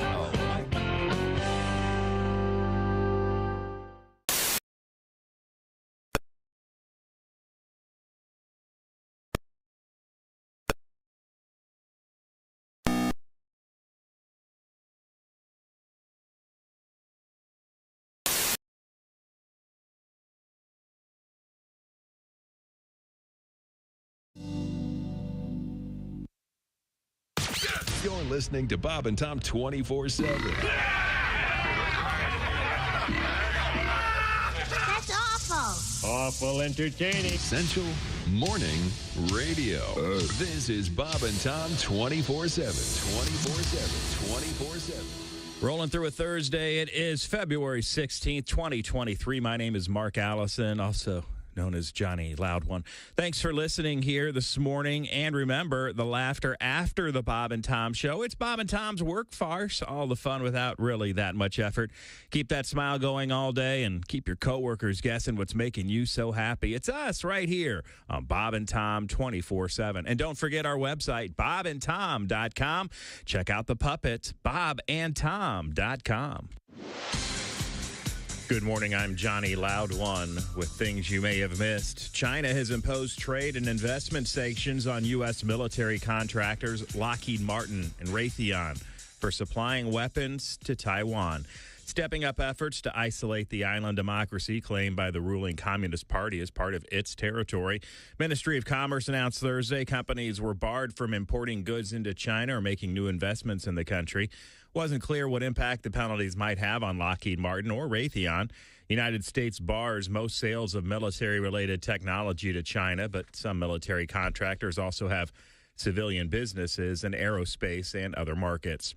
Never before publicly seen video of the 1986 dive through the wreckage of the Titanic released by the Woods Hole Oceanographic Institution Wednesday. More than 80 minutes of footage on the institution's YouTube channel chronicles the remarkable achievements of the dive led by Robert Ballard. It was the first time human eyes had seen the giant ocean liner since it struck an iceberg and sank in the frigid North Atlantic on its maiden voyage back in 1912. Ballard said Wednesday that he was struck by the sheer size of the vessel, as well as the shoes still left on the ocean floor of those who perished. And that's a look at things you may have missed. I'm Johnny Loud One, and you're listening to Bob and Tom 24/7. Hey man, it's Donnie Baker, and the fact remains there's nothing better than being a VIP. And I don't mean like us dudes on Pervert Rabbit Xanadu's. I'm talking about a Bob and Tom VIP. Best thing, you'll never miss another minute of the show. I swear to God, you can hear the show here in the morning, and then cause you're a Bob and Tom VIP, you'll get the podcast of the entire show, a 12-month library of podcasts, hundreds of Bob and Tom comedy tapes, and a 60-day video archive of the show. Bob and Tom VIP. You have to get it. It's state law. Hey, everybody, this is Jimmy Pardo. You recognize my voice from the show and my face from television. You are listening to Bob and Tom 24/7. The most unfair thing about life is the way it ends, right? Mm-hmm. With a death. What's that, a bonus? No. Life is tough. It should be reversed. You die first. Get it out of the way. Mm-hmm. Then you live in an old age home. You get kicked out when you're too young. You get a gold watch. You go to work. You work for 40 years till you're young enough to enjoy your retirement. Go to college, you do drugs, alcohol, you party, you get ready for high school. Go to school, you become a kid, you play, you have no responsibilities, become a little baby, go back into the womb, spend your last 9 months floating. You finish off as a gleam in somebody's eye. Oh, nice. Bravo. That's perfect. All day, all night, all Bob and Tom. This is Bob and Tom 24/7. Comedian Greg Fitzsimmons has joined us in the studio. You're a New Yorker. Yeah. How's that going? New York's good. not bad. It's a strange place because no matter where you work or what you do, you come in contact with freaks. You know, I worked at a gas station for a couple of years, and the guy I worked with, strange man, former porno movie star from the 70s. Really? Yeah, he'd get confused every time he'd fill the tank. Halfway through, he'd pull it out and spray it all over the car. We lost a lot of good petrol. It's time once again for people who suck at small talk. Hey, nice weather we're having today, don't you think? Yeah, it is rather amazing the cyclical manner in which meteorological trends manifest themselves. Jeez, sorry I asked. Join us again next time for people who suck at small talk. Morning laughter just might be the best medicine. No matter how hard I try, can't keep my hands off my face. Dr. Lanter. Hey, welcome back to the Bob and Tom Show. Christy Lee at the news desk. Hey. There's Josh Arnold. Hi.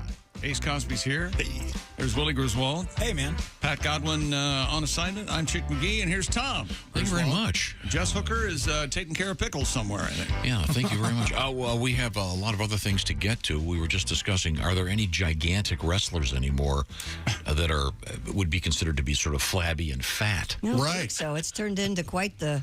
Those guys, they're sometimes incredibly fit. Yeah. Many of them. Most of them. Incredibly But, fit. I mean, Haystack Calhoun. I'd have to look him up. I don't know. He was a fat guy. Happy Humphrey. Yeah. I don't remember any of these people. Happy Humphrey. I think he was at I don't one think point. Dick the Bruiser was exactly in great shape. Right. Oh, I wouldn't have said that to his face. No. I wouldn't either, I think but... there's a lot of muscle there.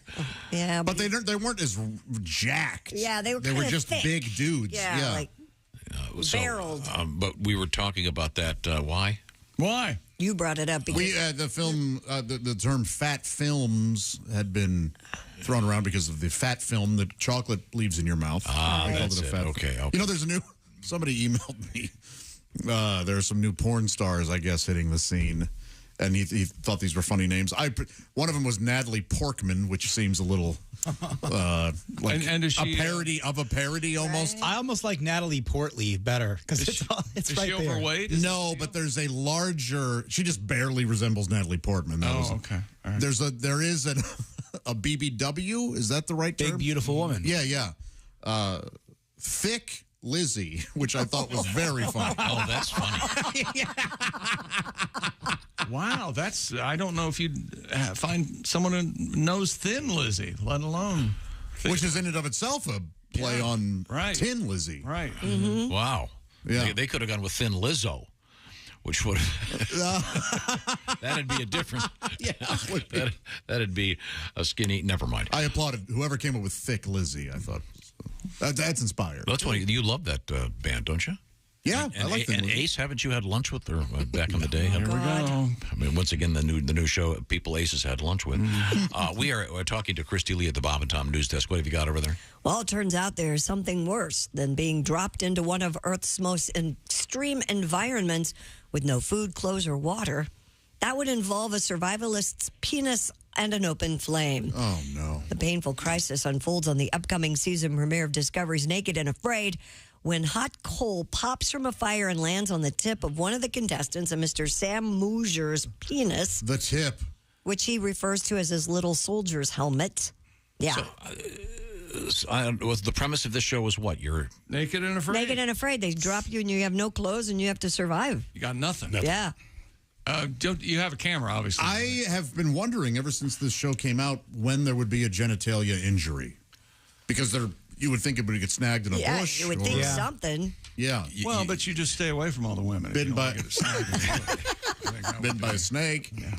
But now it's happened. It's scary. So do we know what happened? Did they have to stop filming and get this guy to a hospital? There's video of a medic injecting something into his area. That's a very good question. Man, oh, Wish man. I knew. Thank you to Ace. Have you seen it? Naked I've seen the by clip. Oh. It premieres this Sunday. Naked by the campfire. It's cold. Yeah.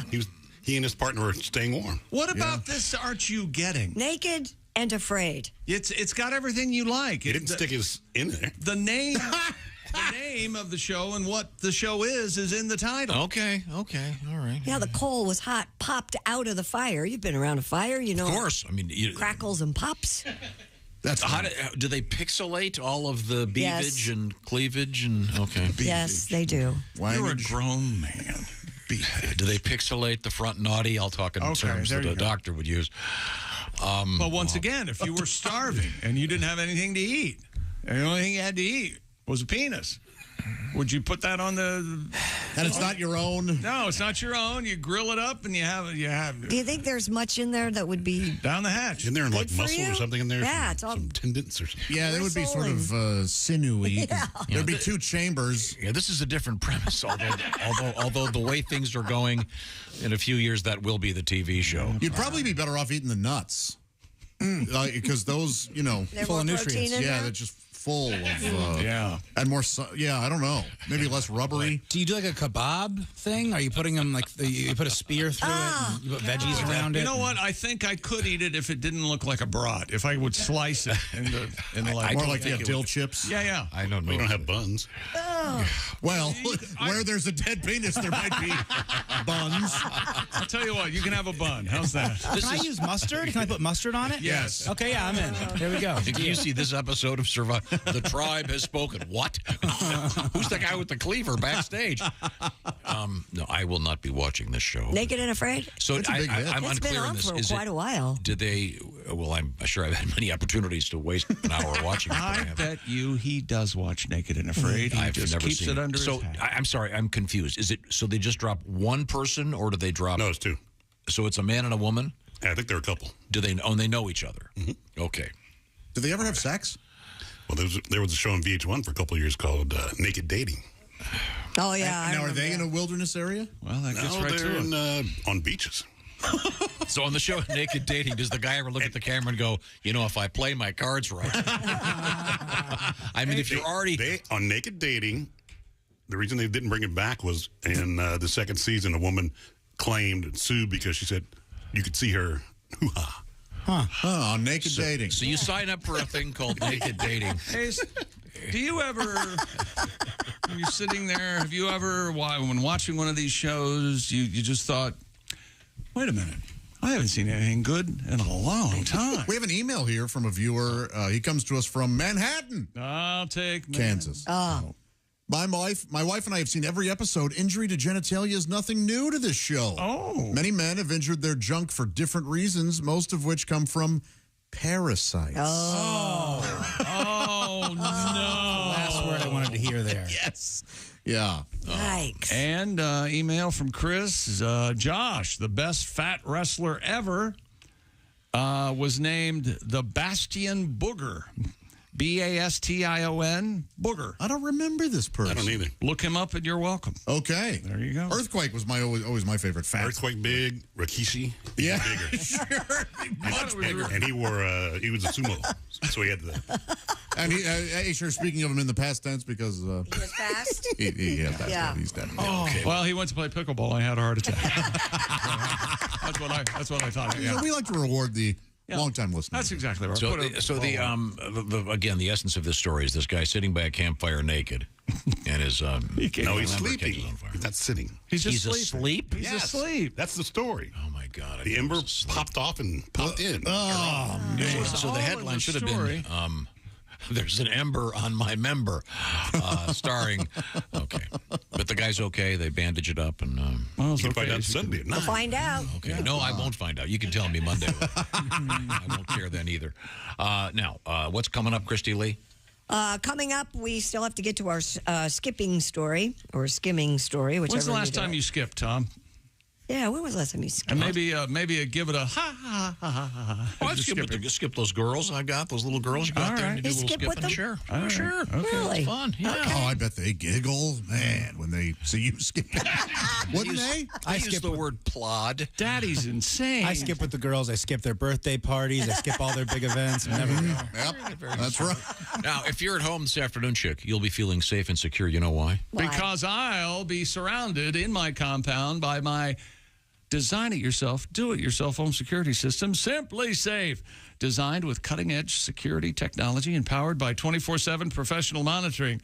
Let's say you have an emergency. Well, Simply Safe professional monitoring agents use Fast Protect technology, capturing critical evidence and verifying the threat is real, so you get priority police dispatch. 24/7 professional monitoring costs under $1 a day, less than half the price of traditional home security systems. Lock and unlock your doors, access your cameras, arm and disarm your system from anywhere, just like Ashton Kutcher does in the new movie on one of the things. And CNET just named Simply Safe their editor's choice pick. Customize the perfect system for your home in just a few minutes, then install it yourself. Go to simplysafetom.com and claim a free indoor security camera plus 20% off your order with interactive monitoring. That's simplysafetom.com. Remember, there's no safe like Simply Safe. Okay, Ace, I got to call you out on this. I just Googled Naked and Afraid. Here's the slug line.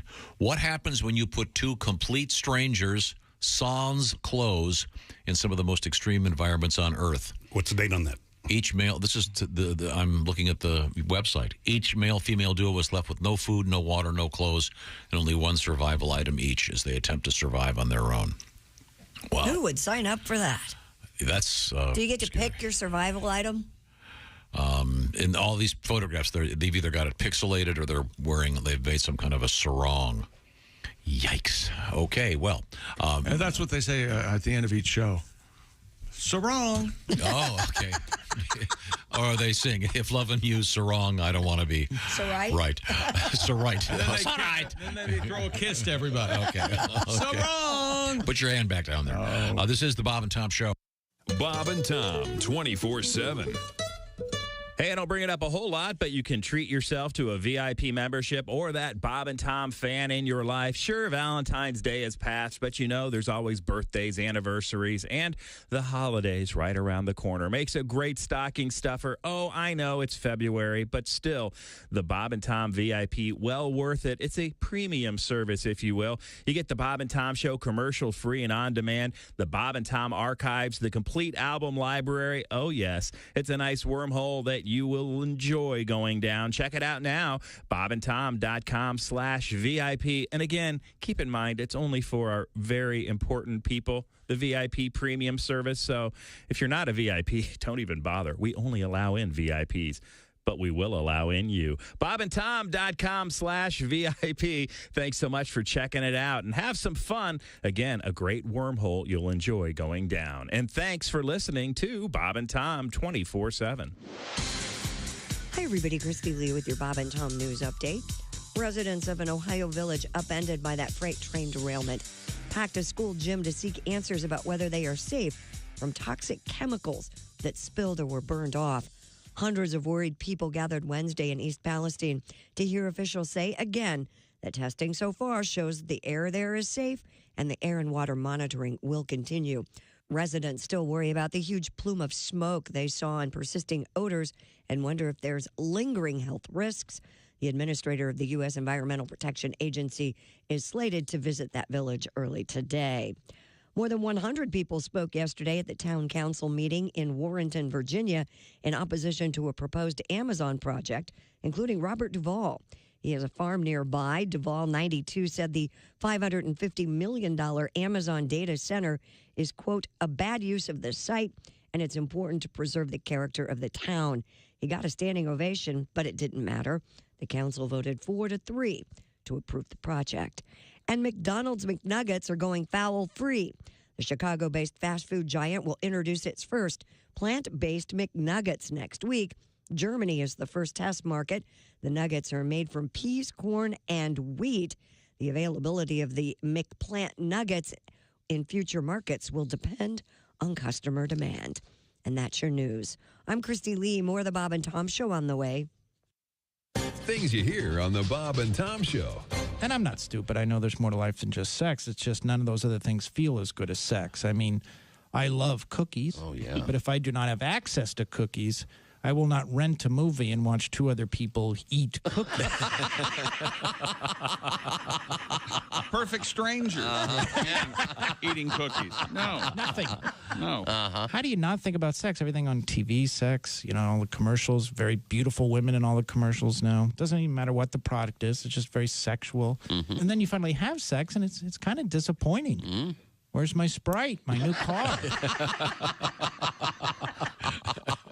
That's why I think women should have shelves next to their bed filled with prizes, depending on how well you did. You know what I mean? That's a good idea. Like they do at the carnival. Sure. They have something to shoot for, Are you going to take anything or no? Right. I'm going to go for the Van Halen mirror tonight.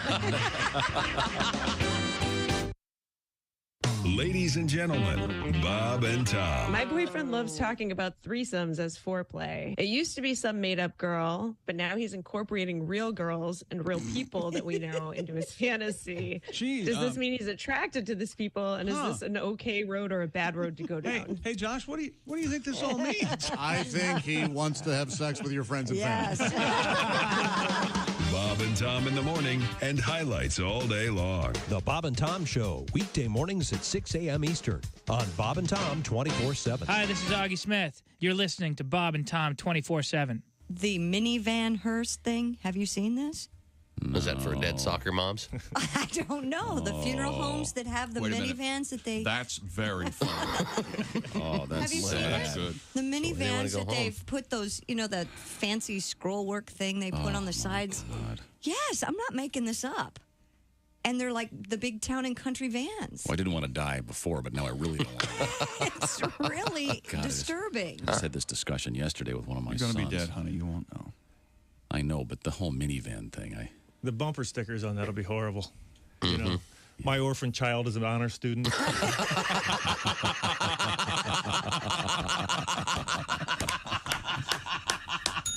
Beautifully done. Scott Dunn, ladies.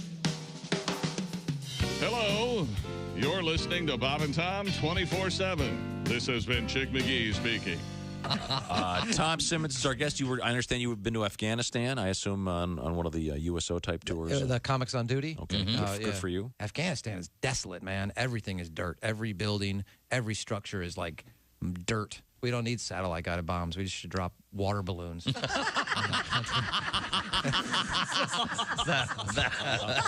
That'll muddy you. Wow. Turn that place into mud and farmland, and it'll be great. Have you run this strategic idea by the people at the Pentagon? Yeah, it'd save us a lot of money. This is positively launching brilliant. a massive hydro attack. That's what we're going to do. And, all of these firebombs are merely drying it out. Essential Morning Radio. All day and all night. Some might bug, some might schmitz, but for me, Bob and Tom. Hey, welcome back to the Bob and Tom Show. Christy Lee at the news desk. Hello. There's Josh Arnold. Hi. There's Ace Cosby. Hey. Willie Griswold here. Dude. I'm Chick McGee. Pat Godwin on assignment. There's Tom Griswold. Thank you very much. We look forward to seeing Pat tomorrow. Now, Christy Lee is, of course, at the Bob and Tom news desk. Before we get back there, we have promised the emergence of that monster, Quadra Ace, meaning 4 Ace Cosby jokes of the day. We're running out of time. We're 2 in, so we just need 2 quick more. with a deep voice. Ace Cosby, here he is with his joke of the day. Speaking of pickles, that gas station over there, they were selling them 2 for $1 yesterday. Wow. It was their deal of the day. That was Ace Cosby's joke of the day. If all dogs go to heaven, where do cats go? Where? Purgatory. That was best of the day so far. That's number 4, ladies and gentlemen. Oh, that All was? right. Why stop two. at, That was 2. Yeah, but Why stop at 4? You want a bonus joke? No, I just... We did 2. My gosh, that was 4. 4. How about Baker's dozen? There may be one more. We'll see. But right now, we return to the news desk. Have we missed anything?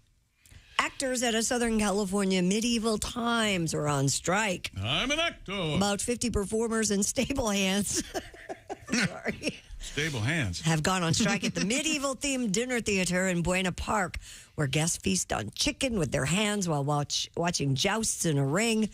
The actors say the company has blocked efforts to raise wages and improve safety. Julia McCurdy, who plays a queen, said, quote, "I've seen a lot of knights get carried away in an ambulance." Aw. Wow. Well, jousting, think about it. you're getting knocked off of a horse. Yeah? Yeah. With a stick in your There's chest? no trick to it? They're actually jousting out there? Yeah. Yeah, I mean, I've never been to one of those tours. I think they had padding on the end of the stick. Haven't you been? I go whenever I see one. I have to go. You get to eat with your hands, man. In fact, you're part of their loyalty program. I am. Knights of the medieval times with an X. So there's a Have great you been to one? No, but there's a great scene in the movie. This looks right up your alley. What is it? Cable Guy, the movie? Yeah, which isn't Janine Garofalo plays a waitress. Yeah. That's a very funny scene. And she says, "Look, guys, I got a lot of tables." Can I get a fork? They didn't have forks in medieval times. They didn't have forks, but they had Pepsi. Yeah. Look, That's guys, what she said. Yeah. Look, dude, I got a lot of tables. Yeah. She's so wonderful. What they have their channel. What do we want? Compensation. When do we want it? Forthwith. I am really shocked. This seems like something you would take your girls to in a heartbeat. I would, yeah, but I'm not in Bueno, whatever it is, California. Buena Park, but they have it in Orlando, I believe. Yeah, they sure do. Yeah. Well, they got one up in Illinois in Schaumburg. Really? That's really something. Maybe I will have to check it out. I hope these I'm like eating performers... chicken sniffing horse ass. I mean, the odor has to be magnificent. Oh, don't you want to drink some mead with the boys? Yeah. I sure don't. You shut your eyes. There's no difference between being there and medieval times. Honestly, if somebody were like, "Hey, we're going," I would go just to see it once. But you get to get free delousing as you walk in. Well, now you're being silly. Yeah. Well, sorry. A former Indiana daycare director facing multiple charges after being accused of giving melatonin gummies to children without their parents' consent. Let me tell you something. This guy, everybody else is myopic. This guy is 20/20 vision. It's a He lady, knows but okay. whoever. 52-year-old Tanya Voris formerly operated the Kids Life Child Care Ministry at New Life Church in Cumberland. You know the first problem with this? The way they spell kids. They spell kids Kidz. I'm I out. knew it. Pastor David Falk told Cumberland police he learned Voris and other employees gave 17 children ages 1 to 4 the gummies from mid-December through the end of January. Hi, I'm Pastor Falk. I got a lot of questions for you. Excuse me. Can I ask you a question? Look, here's the thing. Voris faces counts of negligent of a dependent and counts of reckless supervision of a child care provider. Yeah, you can't do that. Did I say negligent? Neglect. Negligee is what you mean. Say neglect. Yeah. I mean, obviously, you give them gummies because you can't get the kids to swallow an Ambien. Yeah, exactly. Come on. They got to be a candy. What happened to the good old days when you just rub bourbon on their gums? The real question is, so did it work? Yeah. Well, yeah. Apparently it worked because they kept doing it. It's a peaceful nap time, man. Yeah. So the fact is that the problem is that the parents weren't informed that they... Well, yeah, even though melatonin's a natural substance, it's not for everybody. My parents sent me to a daycare with my brothers, and they would put us to sleep with little drinks. We went to Cosby Kids. It was pretty good. Phew, glad you didn't say Jones. They're all wearing the little sweaters. Cosby was America's dad. And Cosby Kids was a thing. Yeah. Well, kids, we're out of Benadryl today, so here are the gummies. Don't do that. Though rock skipping aficionados may favor thin, flat stones, researchers have developed a mathematical model that reveals heavier potato-shaped stones are better for skipping or skimming, whichever you prefer, across water. Where do they say skimming? The UK? Maybe, because this is from The Guardian. Isn't The Guardian a UK paper? No, but it's where are these scientists from? That's a great question, Tom. It doesn't say. It says The Guardian reports applied mathematicians Dr. Ryan Palmer and Frank Smith identified a mathematical relationship between the mass of stone and the curvature of its underside. That's the key. I've always said that. This then determined whether or not a rock would skip. They discovered heavier stones that would otherwise sink will skip if the curvature is sufficient. That's why I was skeptical about initially. You could tell that I was about to say something when you were talking about the iPhone. It needs to have a little bit of a boat bottom to it. Really? Yeah. Since curved stones interact with water in a different way than bulky stones, Palmer said if you've got a heavier rock, you can get a super elastic response where you get a single mega bounce Yes. rather than lots of little I'm bounces. telling you, I was on the forefront of all of this. No, he wants a single mega bounce. No one wants that. Yeah, you want a bunch of little bounces. Yeah, so a huge, heavy stone, sure, you get one big bounce, but what you want is the ones that skip, and then kind of skim the water like a boat. He just can't stand it. What the hell's wrong with you? And I don't think they mean like a potato. I think they mean the kind of an oval, but with the curved bottom. And So like an iPhone 2 is what you really want. You want that second iPhone. That's what you're just you made the point that you thought you could skip an iPhone. I think you can skip an iPhone for sure. You're probably going to get 2 or 3 good ones, but the fact that it's the rectangular, it's going to catch. Right, exactly. It will catch it. I mean, I've skipped thousands of stones in my career at 5 Mile Creek. Okay, I have no doubt that you're the best. Quit bragging about how many stones you've skipped. I've wasted a lot of time on the shores of Lake Michigan. You're absolutely an amazing stone skipper. There's no world champion. Prior to my injury, I'm sure I could have slaughtered all of you. Of course. Have you ever made it across a bank? Like skipped it across the water and it made it to the other side? Sure, absolutely. That's very satisfying. All the time. Oh, it's a very slender river, so that's it. There's a whole... the Los Angeles River. There's a whole competition of stone skipping in Michigan. Really? Yeah, Mackinac Island. Yeah. Oh, so fast. By the way, thank you for all those folks that... Yes, please. We saw the story on the fudge making at Mackinac on CBS Sunday Morning. Just happened to mention it a couple weeks ago, and now they're doing a huge story on it. Yeah, they did. And they also mentioned that they do call the tourists fudgies. Which you guys You're taking credit for no, this. but you guys yes, you are. No, you doubted me when I said no. See, we don't doubt it. No. We just didn't care. Right. You mistake my indifference. Yeah, right. No, it's not your indifference. Yes, it is. It's your ignorance. No, you said they don't call tourists fudgies, and I said, yes, they do. Didn't say that. No, there's a difference. Ignorance and apathy are two very different things. Thank you. Yes. We just don't. You just open your mouth and who cares? Like if I throw this chair at you and it hits you in the head, I won't care if you're dead or not. That's apathy. He won't doubt that it. I want to hear something again. This is when Willie and Kostaki and Frank Caliendo were at the preliminary festivities for the Super Bowl. They went to the so-called Radio Row, where there were all kinds of folks associated with the Super Bowl walking around. And this is a really great quote. This is Will Golston. Yeah, Will Golston on the defensive end for the Tampa Bay Buccaneers. Super cool guy. We talked to him about spending a little bit when he got a first big contract. Here we go. Is there any dumb purchase you made after your first contract? Yeah, there was a bunch of them. But the dumbest thing I bought, I spent a lot of money on candles, scented candles. Wait, what? Close to $5,000, $6,000 on scented candles. I thought you were going to say like you went to Target and spent $250. That's a lot of candles, man. See, I like to be an open and honest person. You know what I'm saying? You guys are laughing at my trauma. I'm just trying to imagine how many candles is that? Bro, usually open that door from a long day's work and you just smell that aroma. Sit down, kick your feet up, sir. You've earned it. You've earned it. Wow. You want to hear an interesting stat about Will? He attended, and I want to see if Willie picks up on this. He attended Mumford High School. Oh, yeah. In Detroit. Does that ring a bell with you? Like the Mumford and Sons, those guys with the big hats? That's a very good guess, but no. That's what I would have guessed. You don't know either? No. Josh, you must know this. No. Axel Foley from Beverly Hills Cop wears a Mumford T-shirt. Yeah, famously in the movie Beverly. Oh, that's what he's wearing? Beverly Hills Cop. I can picture it now, yeah.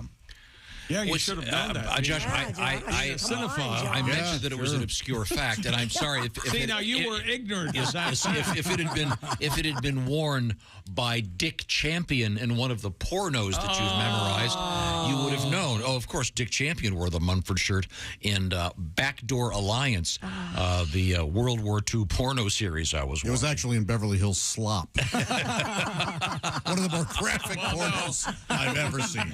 It was about a roosters. It was Beverly Hills Cop. Never mind. By the way, I'm looking at this photograph of Will. It looks like he could kill me with He's 6'6", 280. Yeah. And not an ounce of fat Yes, on him. This guy is ripped. Yeah, tough guy. Kind of looks like Aaron Donald, just huge, but no fat anywhere. Wow. But what a great interview. He's so funny. Couldn't have been nicer. Couldn't have been cool. He loves a nice bath, he told us. That was amazing, despite... How would he fit in a bathtub? It's got to be the biggest bathtub in the world. Even though Kostaki was there, it was a great interview. really surprising. You can see a bunch of these interviews. The little mini videos are posted all over the place. And you can on get some YouTube. black tape and put it over Kostaki's face. Bob and Tom. BobandTom.com will lead you there. Here's another. This is a really cool one. This is the great Tony Dungy, who was a very fine player and of course, wouldn't you call your where you would keep some of your prisoners in your castle if you were a fun captor? You'd call it your dungy. Into the dungy you go. Into the dungy. Watch out for the spikies. Tomorrow will be dungy jumping. I'm a fun captor. Well, for the little kids, we've got the fungi. Oh, sure, they're being held captive, but they're having a good time because the bars are different colors. They're rubber. Red, blue, white. No, this is Tony Dungy. And Willie went to a junior high school and high school of one of Tony Dungy's sons. And Tony is talking about going to see Willie's games. And again, the videos of these are out there on YouTube, et cetera, et cetera. Just check out Bob and Tom on YouTube. Here we go. I happened to play middle school football with your son. We talked about this a bit before, and I remember one time Dallas Clark, Peyton, and I think it was Marvin or Reggie came to the game, and it blew my mind. Can you just tell us a little bit about... Yeah, it's funny. Park Tudor Middle School is where you guys played, and your middle school games were always on Thursdays. Yes, sir. Well, Friday was our short day, so I could see the high school games if they were on Friday night. But Thursdays, we were always there planning practice for the next day. So I never got to come to the middle school games. So Peyton Manning would always say, you know what, I'm going to go, I'm going to take videos for you, I'm going to tell you what's happening, what your son's doing. And he would get guys to go with him. So the first time he went, it was he and Reggie Wayne and, Edgerrin James. Yes. It was he, Reggie, and Edgerrin the first time they went, and he's sending me little videos on his phone and stuff. And your coach called me the next day and said, "Hey, my guys couldn't even play the game. Everybody was looking at the sideline. The other team was looking at the sideline, all the parents." So it was crazy, but that's how it would be. And those guys thought they were doing me a favor. God, that is so funny. And again, as someone said earlier, can you imagine the other team going, are they going to put Edgerrin James in here? I think he may score every time they hand him the ball. There's some great stuff out there. Then those videos are out there. Thank you to Noah. And I guess Mr. Spangle for doing some nice editing. Now, we have a lot of cool stuff coming up. Wait a minute. Are you kidding me? One more Ace Cosby joke of the day? Are you kidding? Is it a 5-pack? Sexy man with a deep voice. Ace Cosby, here he is with his joke of the day. Tom, you're telling us about your skipping rocks skills. Yes. I saw a farmer skipping cows. I asked him what he was doing. He said he's making skim milk. That was Ace Cosby's joke of the day. You got to appreciate that they're on topic. Yeah. Yeah. Very good. Very good. Thank you very much.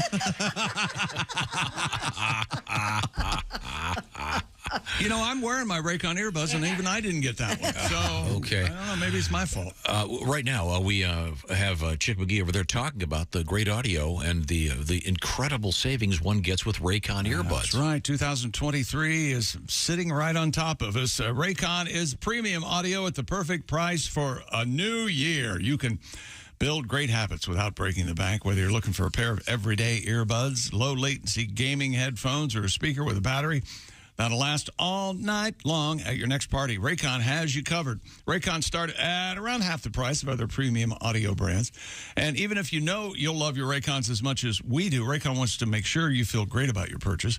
Every purchase has an easy and free return guarantee. And we haven't even talked about 3 customizable sound profiles, earbud tap functions, noise isolation, and the awareness mode with Raycon. So if you're ready to buy something small with a big impact, go to buyraycon.com/Tom today to get 15% off your Raycon order. That's buyraycon.com/Tom. 15% off your Raycon purchase. That's buyraycon.com/Tom. Facebook.com/Tom. Coming up today in history, this is the Bob and Tom Show. Thanks for listening to the Bob and Tom Show this morning. Catch any part of the show you missed later today on our YouTube channel.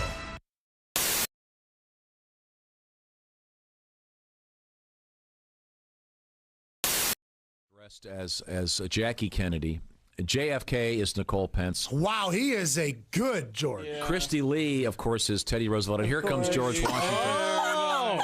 Chick McGee is George Washington, ladies You've and never gentlemen. looked more presidential in your entire life. That's a nice look, a nice blue. Wow, you that look actually was good. a blue. Marilyn Monroe. We need to hook that up as soon as we can. You got it, George. Well, take a seat, Chick. What a great look. You look good, We'll man. be getting. He has a little ponytail in the back there. He's got, nice. he's got these little things that make it look like he's wearing boots over his shoes, but they look like he's like on house arrest. Washington wears Air Force One. It looks like he's on house arrest. Chick, you should wear this the rest of the day. Rest of your life. This is a look. I mean, the hair is just. Well, is the hair good? What, Yeah. It's gorgeous. Yeah, this is making me wonder why this look went out of fashion. This Me is great. too. And your beard, everything goes looks right with good. the thing, right? It's, yeah. Yeah, it goes right with the thing. Wow, it's very Chick, you look like kind of sexy in this outfit. No, I'm not sure. What did you say? I'm sorry, I didn't hear you. It's kind of coming on to you there. What about you, Marilyn?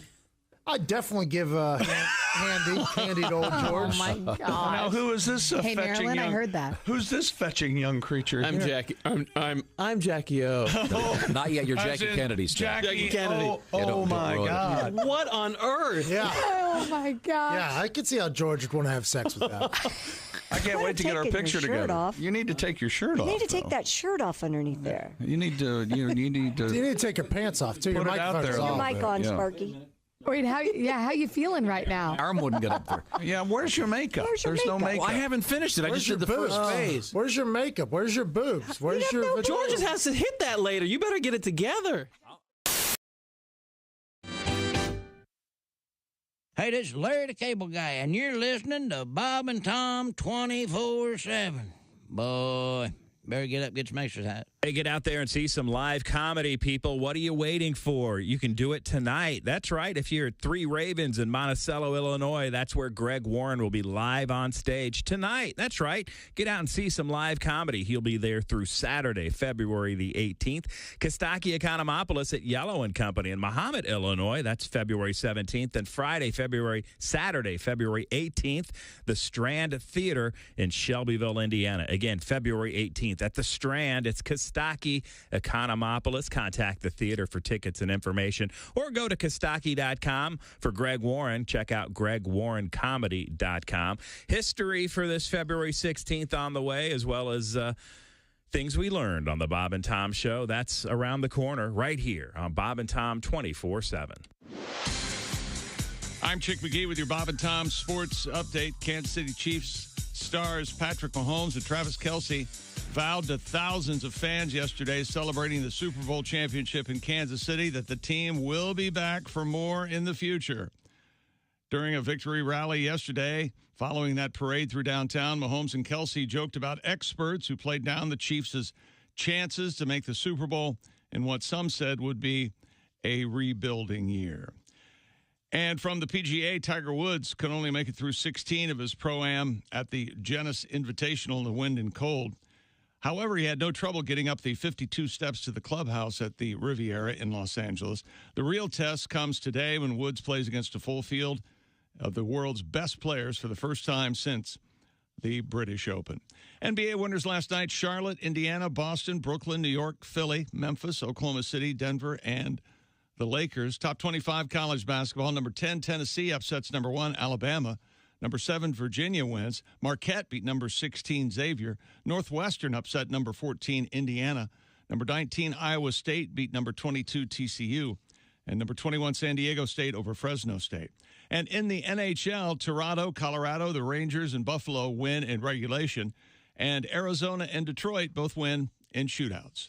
I'm Chick McGee, and that's your Bob and Tom Sports Update. Hey, Shooter, it's Kenny Tarmac. Hey, we just landed. I'm an ORD, just got in from TPA through ATL. And hey, guess what else just landed? The Bob and Tom app. I know. Now, thanks to the Bob and Tom app, even if I have to go all the way from Foxtrot 20 down to Alpha 4, I can still listen live, see their videos, find an affiliate station, use the alarm, and even send a message. This is Kenny Tarmac signing off and reminding you, everything I touch turns to sold. Essential Morning Radio. All day and all night.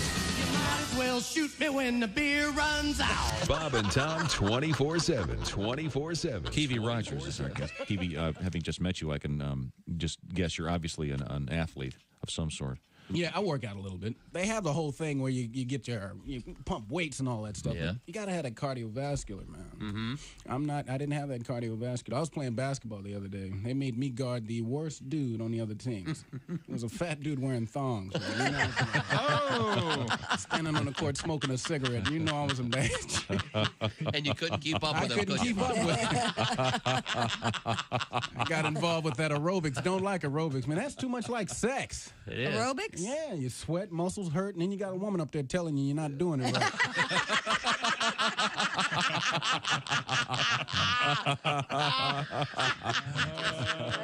Hey, man, this is Donnie Baker, and this is Bob and Tom 24/7. I swear to God it is. That's like all day and most of the night. Joining us in the studio, comedian Ed Yeager. Hi, guys. Hi, Ed. How are you? Good. Good to see you again. I'm glad football season's almost here. I love football. I do, too. I was in a hotel room, and I was watching a football game, and I opened the drawer, I pull out the Bible, I turned to John 3:16, Mm-hmm. and it actually says, "Sitteth thee in the end zone with a large sign." My most recent marriage was a disaster. It made the wreck of the Edmunds Fitzgerald look like a fender bender. Oh, wow. Sorry to hear that. Hello. And you remember Lord's famous line about gun control more. Yes. The relationship taught me a lot. It taught me they won't sell you a handgun if you're crying. Essential Morning Radio. All day and all night. This is Bob In your hand. Hey, welcome back to the Bob and Tom Show. At the news desk, it's Christy Lee. Hello. There's Josh Arnold. Hi. Pat Godwin on assignment. There's Ace Cosby. Hey. There's Willie Griswold. Yo. I'm Chick McGee. And here's Tom Griswold. Hello, Tom. Sorry, I'm just getting organized over here. Trying to find pictures of the medieval times. Yeah? Where it's interesting that they're on strike. Well, there's some serious safety issues. I don't blame them. Surely you joust. Oh, my God. Now, Josh, you wouldn't go to one of these things where you... I would if a group are going and said, hey, we're going, I'd go, I'll check it out. Eat with your But it's not huge on my list of You things eat to with do. your hands? You don't want all those big turkey legs. Oh. Yeah, it's not that big of a deal to me. Throw up your arm and say, more grog, wench, and they bring you, in the movie, what is it? They bring you Pepsi. Okay. Once again, there's some great video of Willie and Kostaki and Frank Caliendo. And you can check out the Bob and Tom YouTube page, et cetera, to see this. Some really cool stuff. And it's not all football related, just some fun stuff. Right now, it's time to learn a little bit of something. Time now for Today in History. What day is it, Tom? Real quick. I'm looking at it for the first time. It's February 16th. Very good. Oh, this is a famous story. I've never... remember this? 1861, Abraham Lincoln stopped the train in Westfield, New York, to thank 11-year-old Grace Bedell. I love this story. For telling him to grow a beard. Remember this, Christy? I'm terrible with history. You know that. You know that Dick Cheney's great-great-great-great-great-great-grandfather, that was his idea, make Lincoln seem more human, to stop and thank that little girl. Oh, really? Oh, yes. Was it a passenger train? Cold and calculated. Did he make other people late so he could thank some kid? Well, he had his own train. He's the president. He did a lot of stops. He stopped in my little town. It was Land Force Have a park One. named after that. Land Force One is very fun. Yeah, well, I mean, that's kind of a sweet story. You know, Lincoln was a big shoplifter. Oh, sure. Yeah. That's why he had the hat. He could hide a lot of stuff in there. Right up under the hat. Klepto for days. Yeah. got a football up in there. Yep. Let's see. I can't pronounce this word, so I'm not going to. Wow. Give it a shot. It'll be You fun. make us do it all the time. I know, but this is it's in 18. This is also incredibly uninteresting. 1899, Iceland's first soccer club was founded. Oh, it's got like Reykjavik. Yeah, it's Nats Pusnufglag Reykjavik. Or all I got was Nat's pussy crack. Yeah, that's yeah. That would be your natural. Oh gosh. As opposed to your that's also augmented. The answer on a game show. Nat's pussy a crack. No? Oh, sorry. Not it? All right. Okay. Fair enough. That is insane. They got some crazy spelling in Iceland. And I'm going to get me one. Oh, sorry. Let's see. How about this? Oh, this is a bad one. Oh. Josh, 1923, archaeologists open the tomb of King Tut. Oh, you don't want to do that. Asking for it. Yep. Nothing but curses in there. Wow. When did they open it? In 1923 on this And now date. all of those archaeologists are dead. It's spooky. Real eerie. Yeah. Wow. Telling you. There's a conspiracy. Yep.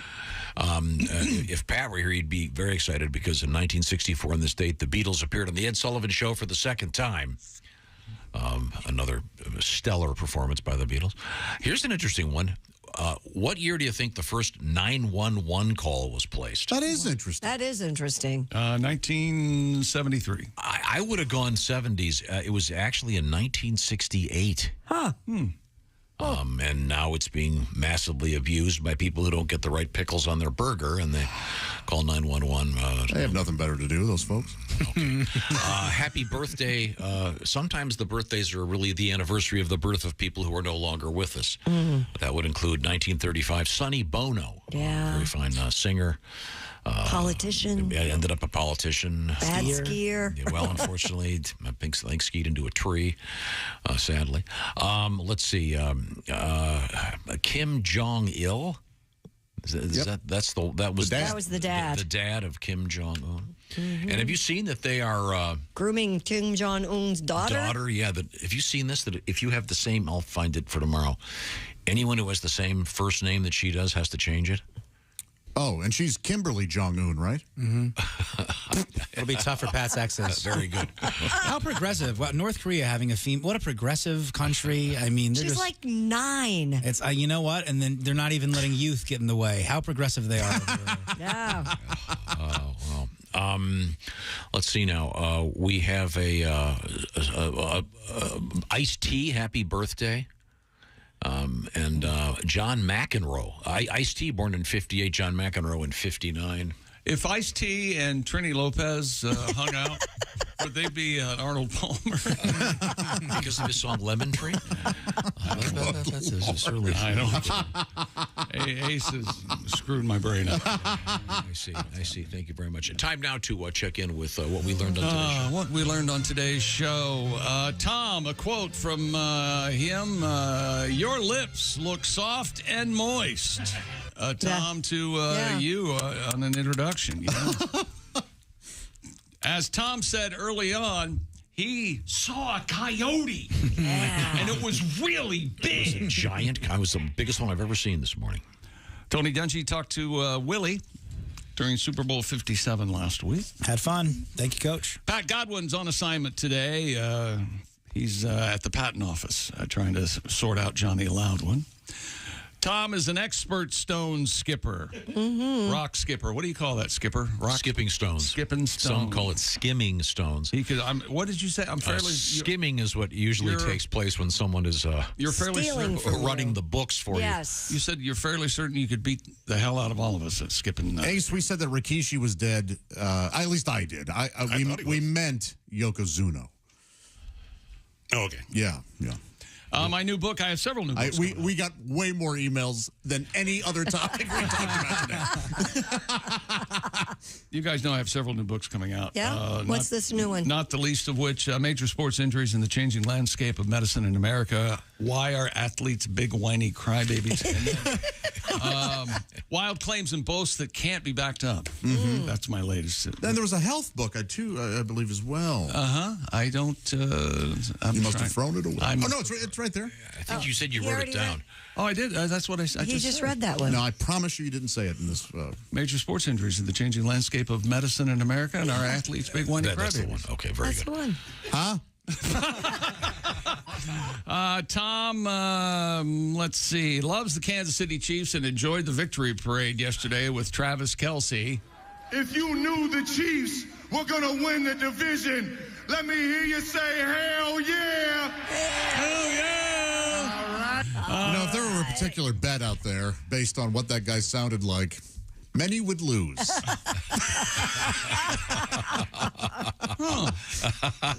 You think he's affecting Southern? He's from Cleveland Heights, Ohio, you know. Tom told Al Jackson he has lovely teeth. You did. He does. And Nice tomorrow's Friday, kids. All right. Friday starts the weekend. This is the Bob and Tom Show. Hey, thanks for listening to the Bob and Tom Show this morning. Get a look at today's show on our YouTube channel.